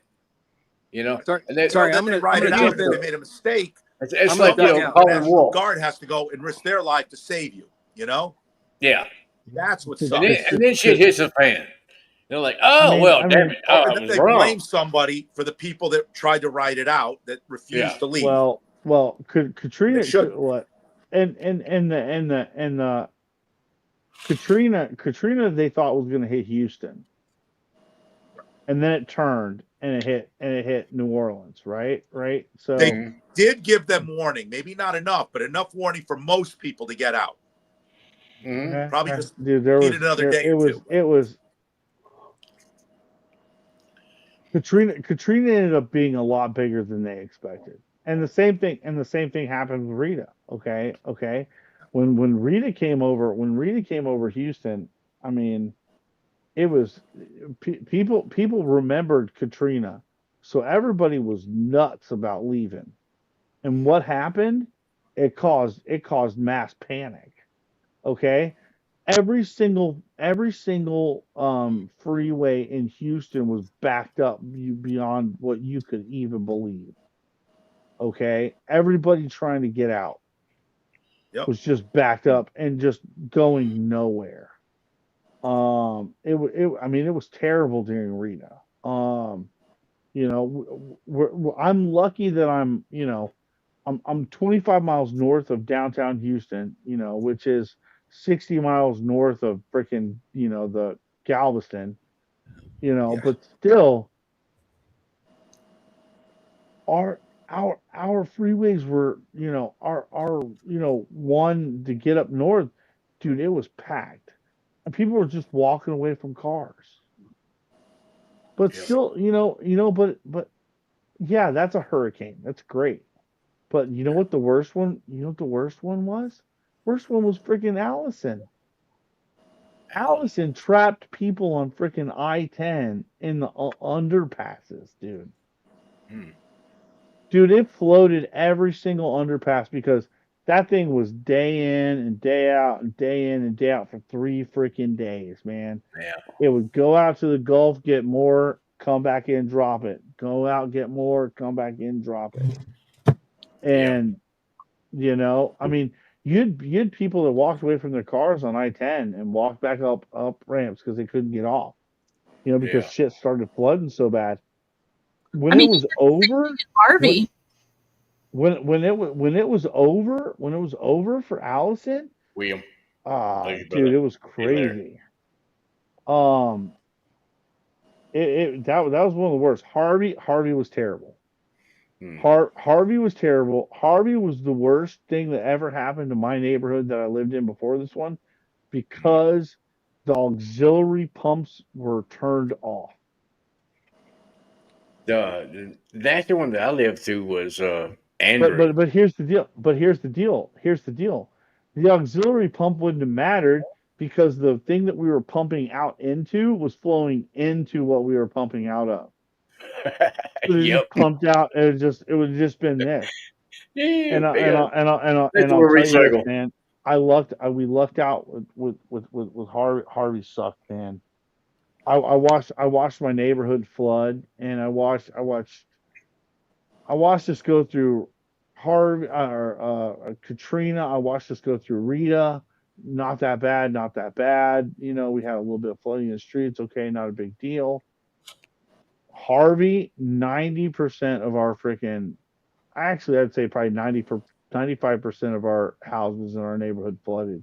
We were one of 6 houses that didn't flood. Wow. I remember walking out into my backyard and the people behind us going, "Is your house flooded?" I was like, "No, not yet." And they were like, "What?" I was like, "Well, you guys are lower." Well, here's the problem. They built 2 neighborhoods around us, and their water was flowing into our neighborhood, not into their retention pond. Their retention pond was empty. Mm. And so we started calling the mud and saying, "Hey, you need to start pumping water into their retention pond to start mitigating some of this water." Well, that happened. And then apparently somebody from their neighborhood walked out to the pumps, cut the big the lines on the pumps. And it took us another 2 days to get somebody else out there to freaking hook up another hose. Jeez. And by that time the neighborhood was flooded. Yeah. And it basically flooded out our entire neighborhood. So I Damn it. was so I was like, you know what? We're out of here. I'm like, that's never going to happen. We're going to make sure the next house we have is the highest point in the neighborhood. And that's where we live right now. There you go. live right now. We live in the highest point in the neighborhood. It's going to have to flood all the way up. And I'm like, dude, at that point, if that shit floods, we're talking biblical flood. We ain't talking about 100,000-year flood. We're talking biblical flood. So, yeah, man, it sucks. Flooding is probably some of the worst shit you ever have to go through. Yeah. Because there's nothing you can do. You're at the mercy, man. Oh yeah. You do everything you can, and you watch everything you fucking built, and you start watching it go down, you know? And at the end of the day, you got to take care of yourself. Don't count on the state or local. When things like that happen, it's too low. Listen, we had Peter it in B, Connecticut. Peter, I was taking caulking and freaking caulking our doors shut from the inside. You got to take care of I was yourself. like, if I got to clean it up later, I got to clean it up later. I was like, I don't give a shit. I was like, Absolutely. whatever. We got so lucky. Don't count on government agency or this or that. You got to take care of yourself. I learned that October of 2011. We had what was called the Halloween snowstorm. We still have leaves on the trees, and we got 8 inches of snow. Lost power for 11 days. Now, it was mostly Farmington Valley, probably about 15 towns. Eastern Connecticut lost maybe a day or so here and there. My brother lost power that night. They got it back on. This was rampant through about 12, 13 towns. The average was 9 to 10 days. Thank God, early November was warm. So my wife, good thing is my mother-in-law lives right near a fire station. Her area was back on the next day. So my wife and kids went there. I stayed there for 2 days at my house, got the wood stove going. And then once the temperature went up a little, I go, I'm out of here. I want a shower, you know? But what I learned that day was our street was completely blocked. Trees were down everywhere. You couldn't get in and out. We sat there, I was talking to 2 neighbors, and they're like, they're not coming to get us. We're either walking out or we got to get rid of these trees. So we went in together, and we got 3 guys that had chainsaws. I had a small one, but 2 other buddies had big ones. And we had to cut literally down 7 or 8 trees that were blocking the road, clear it out to get to another road where other people that's doing the same thing. The trees were blocking it. Been there, done that. The next street over, it was 10 days later when you saw the first power truck. 10 days. And we were lucky. It was a warm early November. Hardly any, little bit of freezing at night, but not bad. So we didn't worry about pipes, but it was bad. Honestly, Peter, I was more scared during that snowstorm that we had during, what was it, 21? the one that froze Texas, that ice Yeah, if you're storm not that used froze to that Texas, stuff, right? bro, listen, I had powdered snow on the ground in Texas, powdered, not we're not talking ice fucking riddled fucking snow, not that shit, not the normal shit. So it got No, cold. this was freaking cold. Listen, Peter, it snowed on Galveston Beach. It's unheard of. It But it wasn't that day. snowed on Galveston Beach. Okay, listen, and I, when I don't people, believe him with those shades. I don't believe him you don't believe me? with those shades. No. Okay, that's better. We got you down. But I mean, for real, like it was. But yeah, when you get weather you're not used to, that's the problem. Honestly, When you get that was weather you're not scarier. used to. Like we can That get was 20 inches in January, not a problem. 5 inches in October Well- when there's leaves, a big deal. later, Ed. No, I'm saying goodnight to Marty. Night, Marty. Night, Marty. Marty's going? Marty, Oh, be well, my come friend. on. All right, All right, guys. Marty. I'll see you. Well, I love you, All brother. right, buddy. Yell at me just whenever. yeah. All right, love you. dude. All I'll right, talk to you guys. soon, Marty. But That's the problem. When you're not getting weather you're not used to is bad. listen, man, and you know what? I mean, I was so scared that like water pipes were gonna burst, and because our stuff isn't deep, right? We're not built for You freaking guys cold. aren't We're built for heat. prepared for inches of snow. You're not. no, but If it our snows, it doesn't houses, melt the next day, you guys are screwed. yeah, but my house isn't built for sustained cold. My house is built for sustained heat. You Okay, deal with the my heat, house is not the built cold. to let that shit out, But when it's cold, holy crap, dude! I mean, I had a generator running.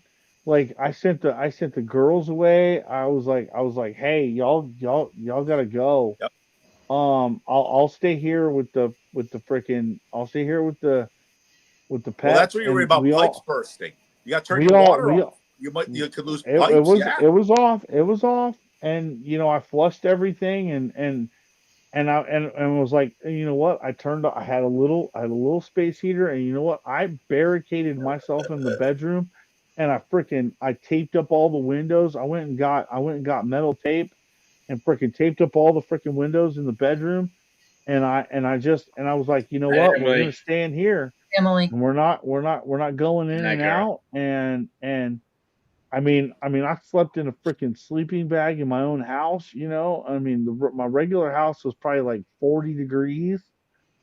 And it was whatever 40. outside. And I was like, I'm trying to keep my animals alive. Like just living in a bedroom.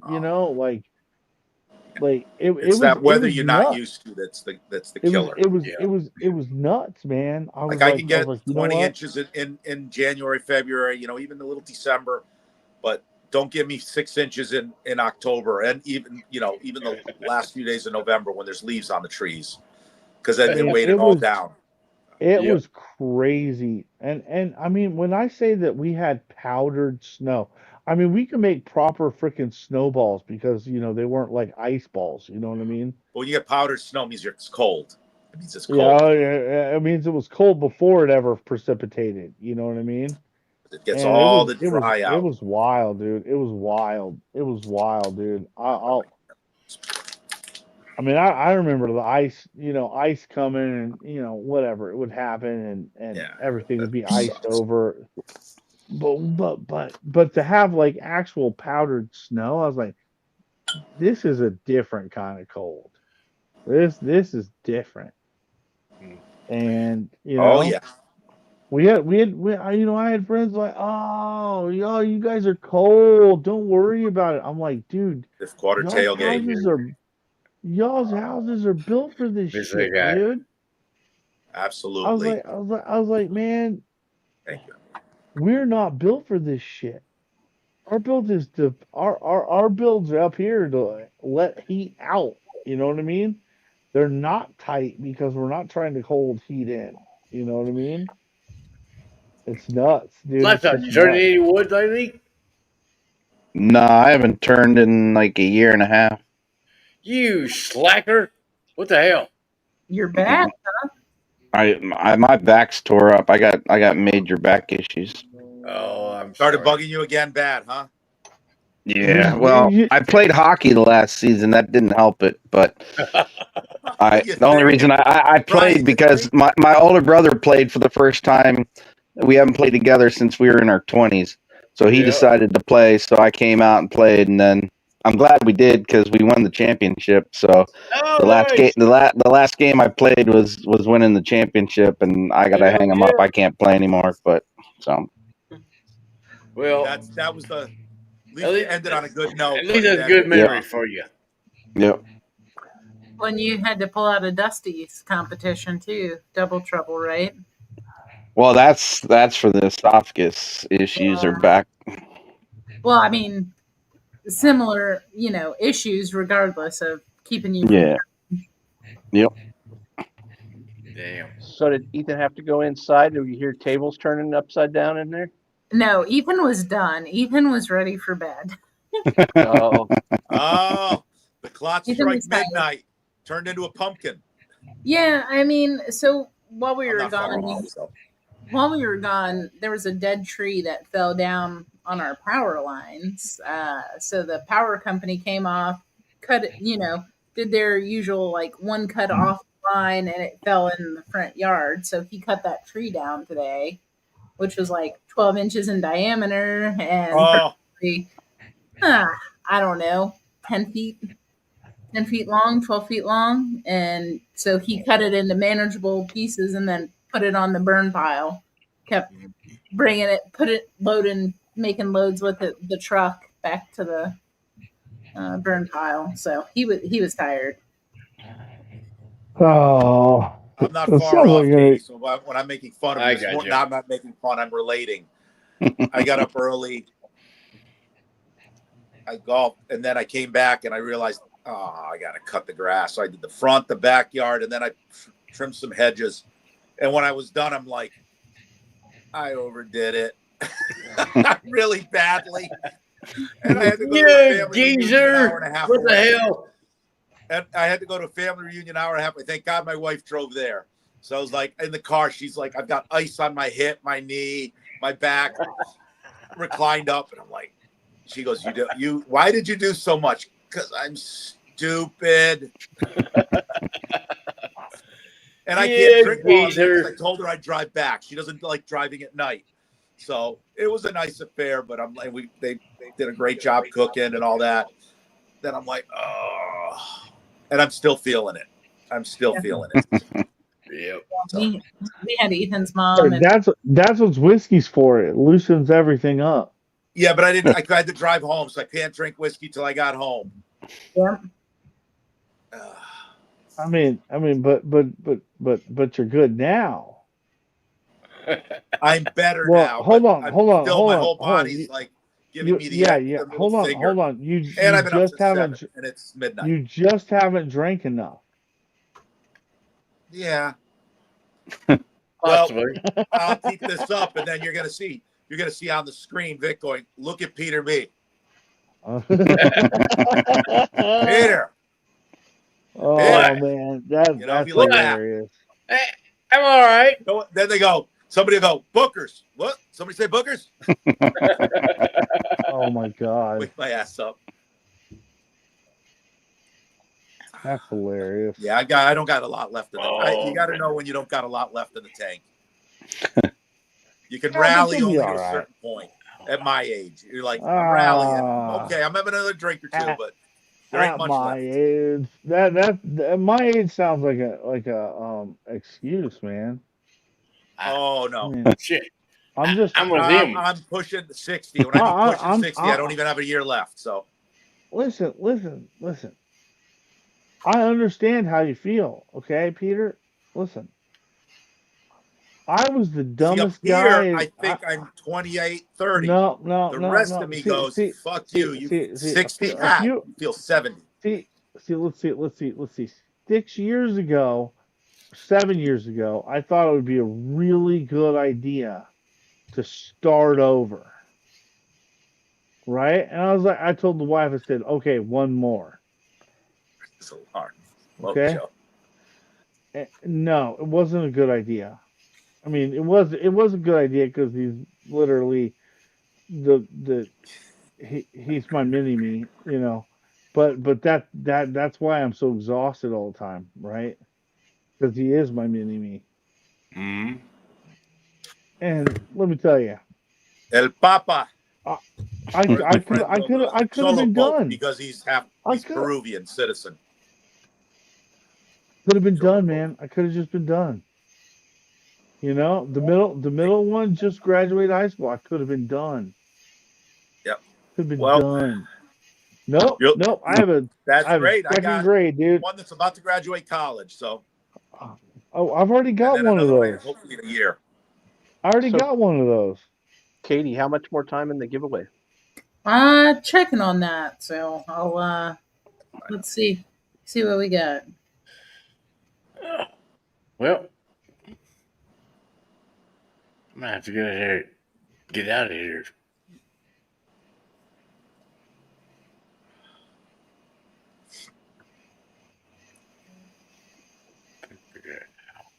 Yeah, y'all get in this giveaway.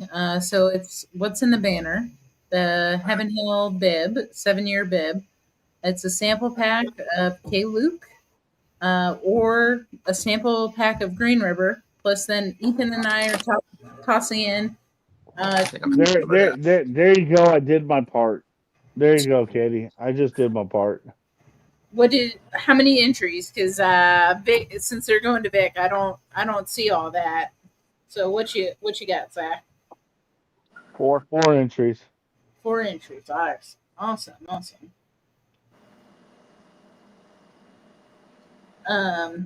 Plus, then we're doing 2 $15 gift cards for the coffee site. Oh, that's good. Doing a sample pack of the latest Evernorth picks that we did, plus the unreleased Bardstown, which comes out Monday, which is tater cakes, and then the Old Line rum, and then 5 cigars that I get to choose at random from Ethan's humidors.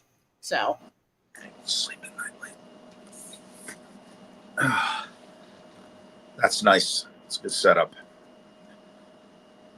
So, Brian, how's your back overall the last couple weeks? Has it gotten worse, better, manageable, or just? It fluctuates depending on if I have to mow the grass after I mow the grass, because I only have a push mower, and so then I'm down for 2 days, and yeah, it was bad the other day. Like, I wake up and have to crawl to the bathroom because I can't stand up and walk. See, my hip's funny. It's getting worse in some ways, you know, like I can't even come close to tying my shoes, so I'm all slip-ons and all that. But the great news is, for the past 3 weeks, I've slept at night without taking Advil or Motrin or Tylenol. So it's got to the point I'm sleeping great now.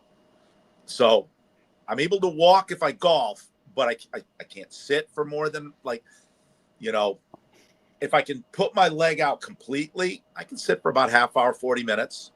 But if I can't, 10, 15 minutes, I got to get up, and I got to be very careful how I move it. It's like, but I'm sleeping at night. So that's huge, because for about 2 weeks, I didn't sleep, and I'm like, this is going to suck till August. You know, but literally every hour now. So I'm great overall. I'm grateful. And I was just talking to my cousin who just had an operation on her back a few months ago. And, you know, you don't realize how bad it is when you're back. Because I've had sciatic issues. I've arthritic back, but that's not a big deal. And what I mean is, so I can't pick up everything off the ground. Oh, well, let it sit. Someone else will do it. But it's the pain issue of just laying down and not. That's what people don't realize. Yeah, is it a pain not to be able to pick everything up off the floor? Yeah, but That's not the end of the well, world. when mine's bad, I can't lay down, I can't sit, I can't stand, I That's can't just do it. shit. You can't find a comfortable place. Nope, I got to change position like every 5 seconds because there's no place that's comfortable, and the back is like joined the whole lower body, and there's nothing you can do. You lay down, oh, maybe 30-40 seconds you're good, and then it goes off. Oh, try rolling over, and then you're screaming in pain. Sitting down, standing up, there's nothing you can do. That's when I had that, I'm like, there's nothing worse than the lower back. I would rather anything else be dislocated than my back hurt. Oh yeah. That's when I go to the doctor and I say, hey, give me 5 days worth of freaking muscle relaxers, and then that's why I think about that a lot because, and I was lucky. I knew what I had. I had a pinch sciatic from falling down and doing something stupid, and it was just 2 days, and then it got better. Some muscle relaxants and a chiropractor helped out, and that was it. What's up, guys? But 2 days Jake. was all I need to go. I don't want this shit again. I'm on my way home. And I got an arthritic back, but Yeah, so real quick, 10 more minutes for the giveaway. Okay. Well, 8 more minutes now. We're going to run it at 11:50 Central. So 8 more minutes. Get in the giveaway. Don't miss out. And make sure you text so I can see.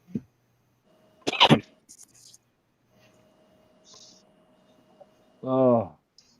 What's everyone drinking now? Actually, go ahead. There you go, Jake. Look at that. Remember those? I am sipping on the highway going home. A K-Luke cab finish. Oh, the Keenan. Jig sent me so generously.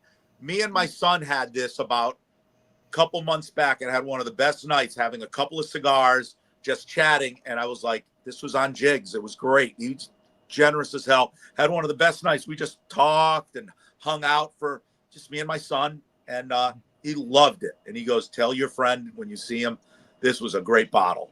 So when I see Jigs, I want to thank him. That was a great bottle. Isn't that the best experience, Peter? My son's old enough now. He's about to turn 24. So we can do things like that. Now he doesn't live with us, but when he comes home, he always goes, do you want to have a smoke, Dad? I go, absolutely. The problem is he sometimes comes to visit like Monday, Tuesday, Wednesday. I got to work the next day. So I'm like, all right, I might call in a little late the next day. Because you know what? That's more important than work some days. Yeah, it's more important. Fuck yeah. There's nothing better than, spending some time with my son, and my wife too. And, just doing that. It's the best. It's the best. Yeah. So, and now he's old enough. Yes, he likes cigars. Yeah.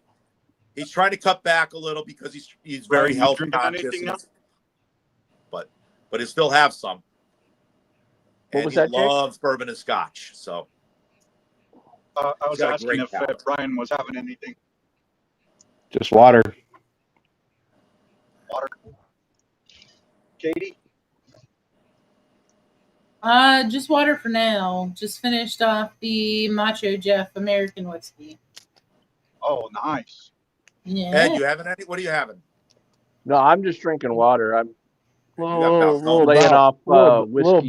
Little Balcones. That is a whiskey neat pick from 2020. How about you, Jake? I'm on the road, so no. I am drinking something. I got me a cherry limeade from Sonic before I jumped on the highway.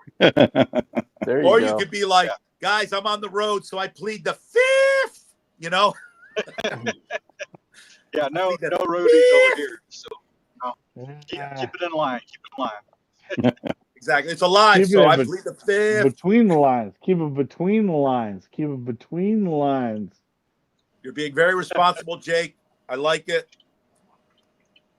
Man, you know what? Listen, there's nothing wrong with being responsible. Nothing. It's so No. we can continue doing what we like to do. So when I get home, of course, I will be indulging. Attaboy. Heck You know yeah. what? I like the way you think. Well, yeah, I You know, worked the lounge. Well, I worked the club today all day. I was from 10 to 10. So Working that pole. Here's Oh, Mojo. Mojo's back. I got the working that 24 ash. D. Working that 24 ash. D. I will be right Stag, back. brother. Guys, I'll be back in about 2 minutes. There you go, Jake. There's some motherfucking whiskey for you, brother. Excuse my French. We got some whiskey in the house. Not that I don't like water. Everybody, you gotta remember to hydrate, but We just we like can't. So one of us there gotta be ain't no drinking wrong with water. motherfucking whiskey. Hey, hold on. I bet my proof's higher than yours, Mojo. I don't give a shit how high it is. I care if you're drinking it. God damn it, you're drinking shit. If you want, I'll get. You want me to get my 187 proof moonshine? You ain't gonna beat that one unless you got some kind of goddamn space fucking whiskey.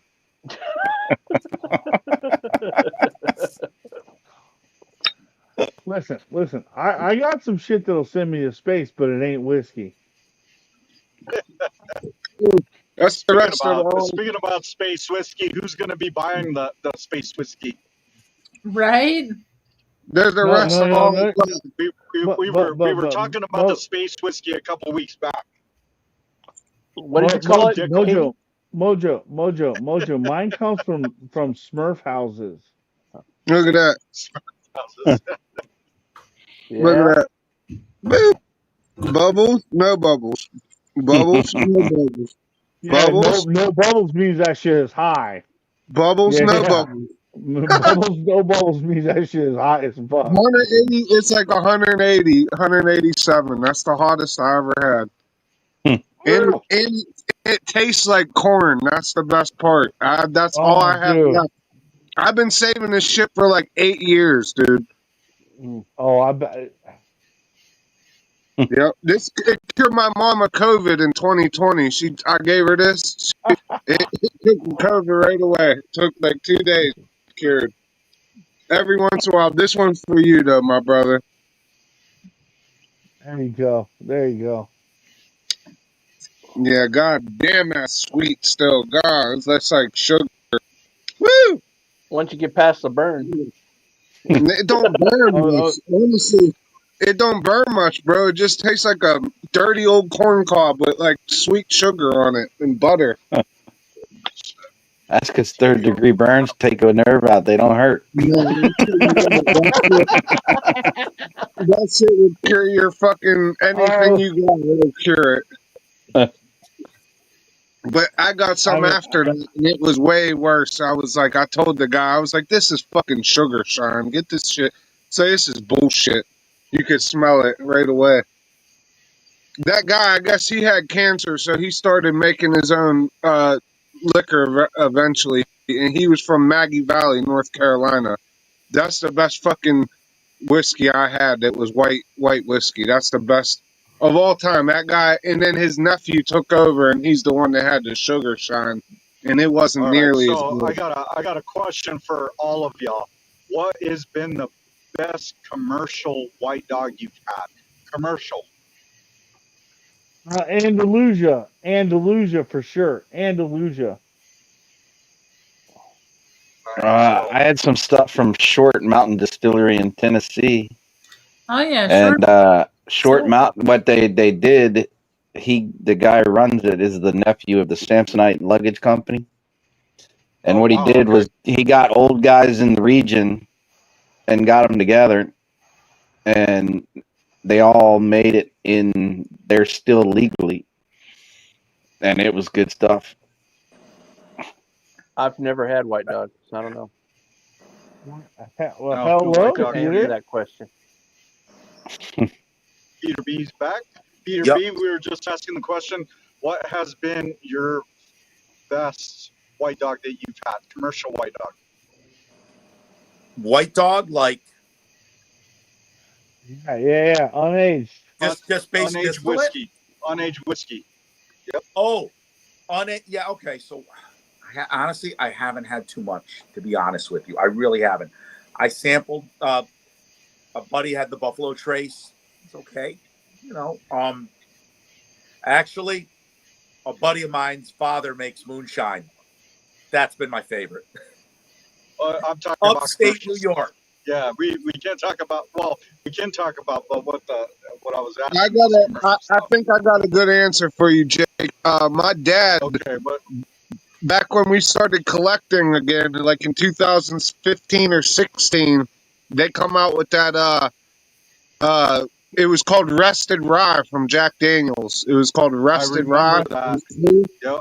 So this old son bitch, I love him to death, but my dad's old man. He had that. He put that. He opened it, and now it's worth a pretty penny. He opened it and left it in our fucking freezer. It's been in the freezer since 2015 or 17 Yeah, out in the 10 garage. years. I pulled it out the other day after I was cutting grass. I had a Coors Banquet and I had a squig of that because it was real hot and it's in the freezer. That has to be the best like commercial white dog I've had, but it is a rye. It's they call it a rested rye or whatever, but it's clean. Yeah, I haven't had any commercial hardly, so yeah. No. That shit's pretty good, Jake. Honestly, that's the best. And I haven't had very much commercial. I've had more uncommercial, let's say, than commercial. I'm with you. That's why I wanted to ask commercial stuff because it's not very. It's there's not a lot like it, right? Commercial. No, but that rested rye, it's pretty good for what it is for being clear whiskey.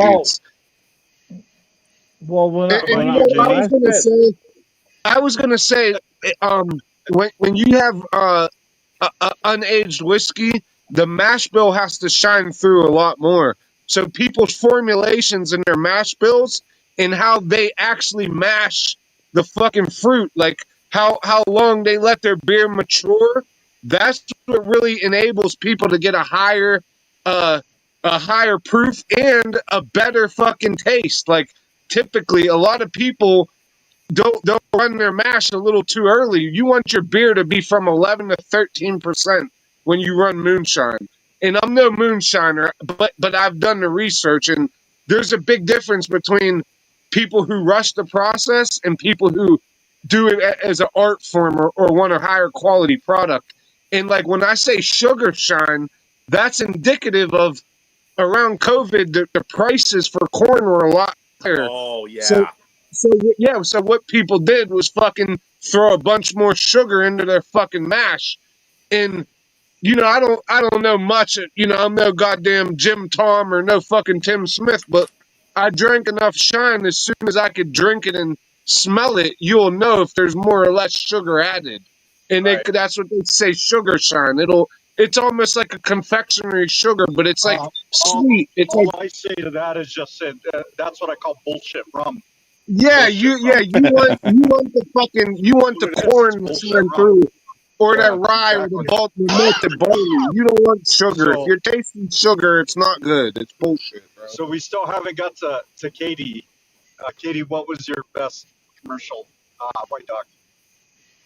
Oh, jeez. I'd almost have to say Chattanooga. Oh, I'd like to try that. Oh, really? Okay, nice. Here recently, I mean, there was hardly any bite to it, even coming off the still at a super high proof. So, I can appreciate a good white dog, like, and when you get something like that you could just tell, like, off the still, and it's good. That's the way I felt about Lux Row. Lux Row has been my favorite commercial white dog. Oh.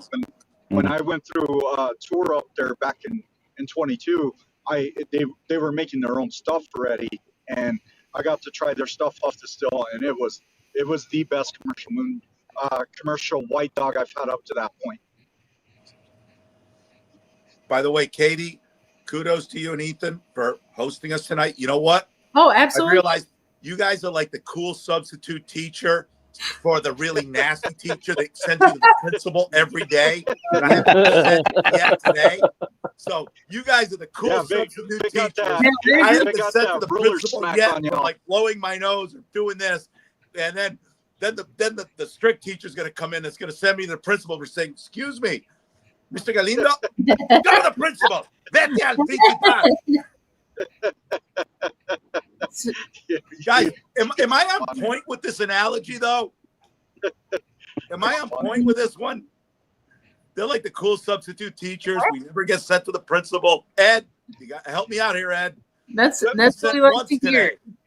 That's what we like to hear.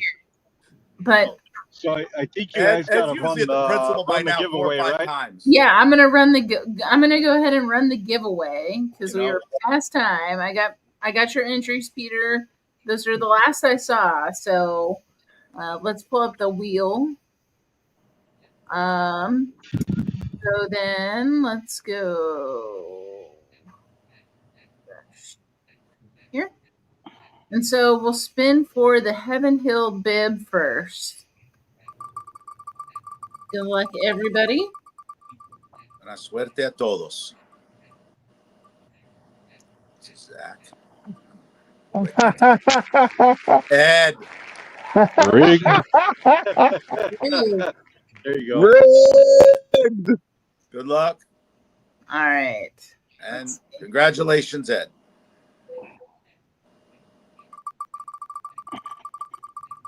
The next will be for the K. Luke sample pack.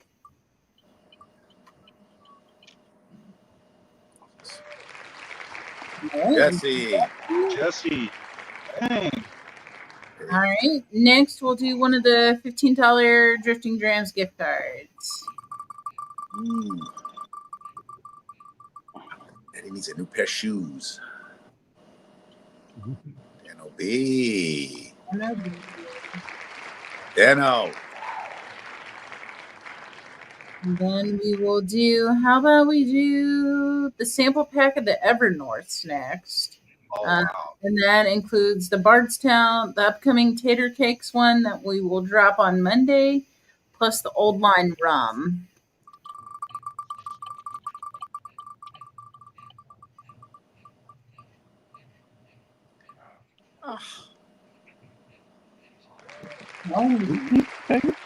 Tony.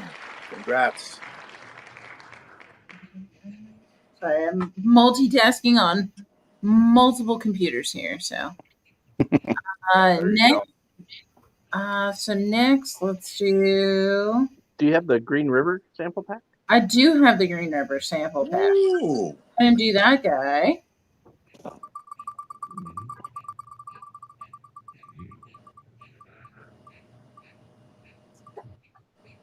Gundy. Sam, congrats, eh? Oh shit! Nice. Gundy, congrats. And then next, we'll go ahead and do. How about another $15 gift card?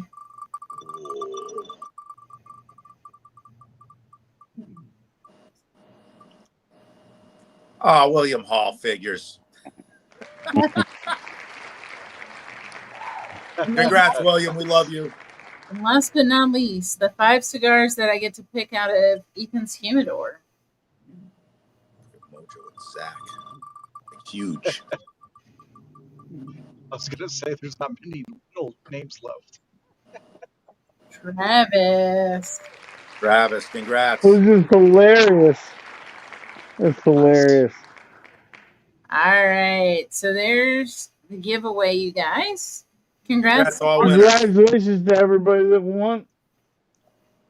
Yeah, congratulations to everybody that won.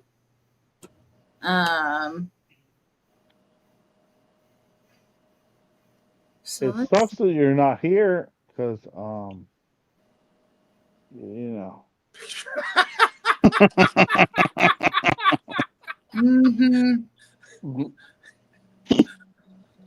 What are the bourbon Did I say something funny? No, it was one of the chats. Yeah. No, it's just. Lawrence being Lawrence. But yeah, we really appreciate you guys hanging out with us tonight. I think we're probably going to go backstage unless Vic says something different. But I think you put the link in chat if anybody wants to hang out backstage for a while. I am just exhausted. You should be. Here. We've been up since, about 7. So it's been a Yeah. long day here, and we got a long day tomorrow, too. Yeah, I'm gonna dip out myself. So you guys all have a good evening. Cheers, guys. Ed, It was be good to well. catch you up for a little bit. Ed. Take care, Ed. Have a great evening. And yeah, hang out here if y'all want to hang out backstage. Jump in if you do. We'll leave it up and going. But yeah, y'all have a great night. Thanks for hanging out tonight. Thank you, Cheers, Katie. guys. Night, you Filling guys. in. Bye, Katie.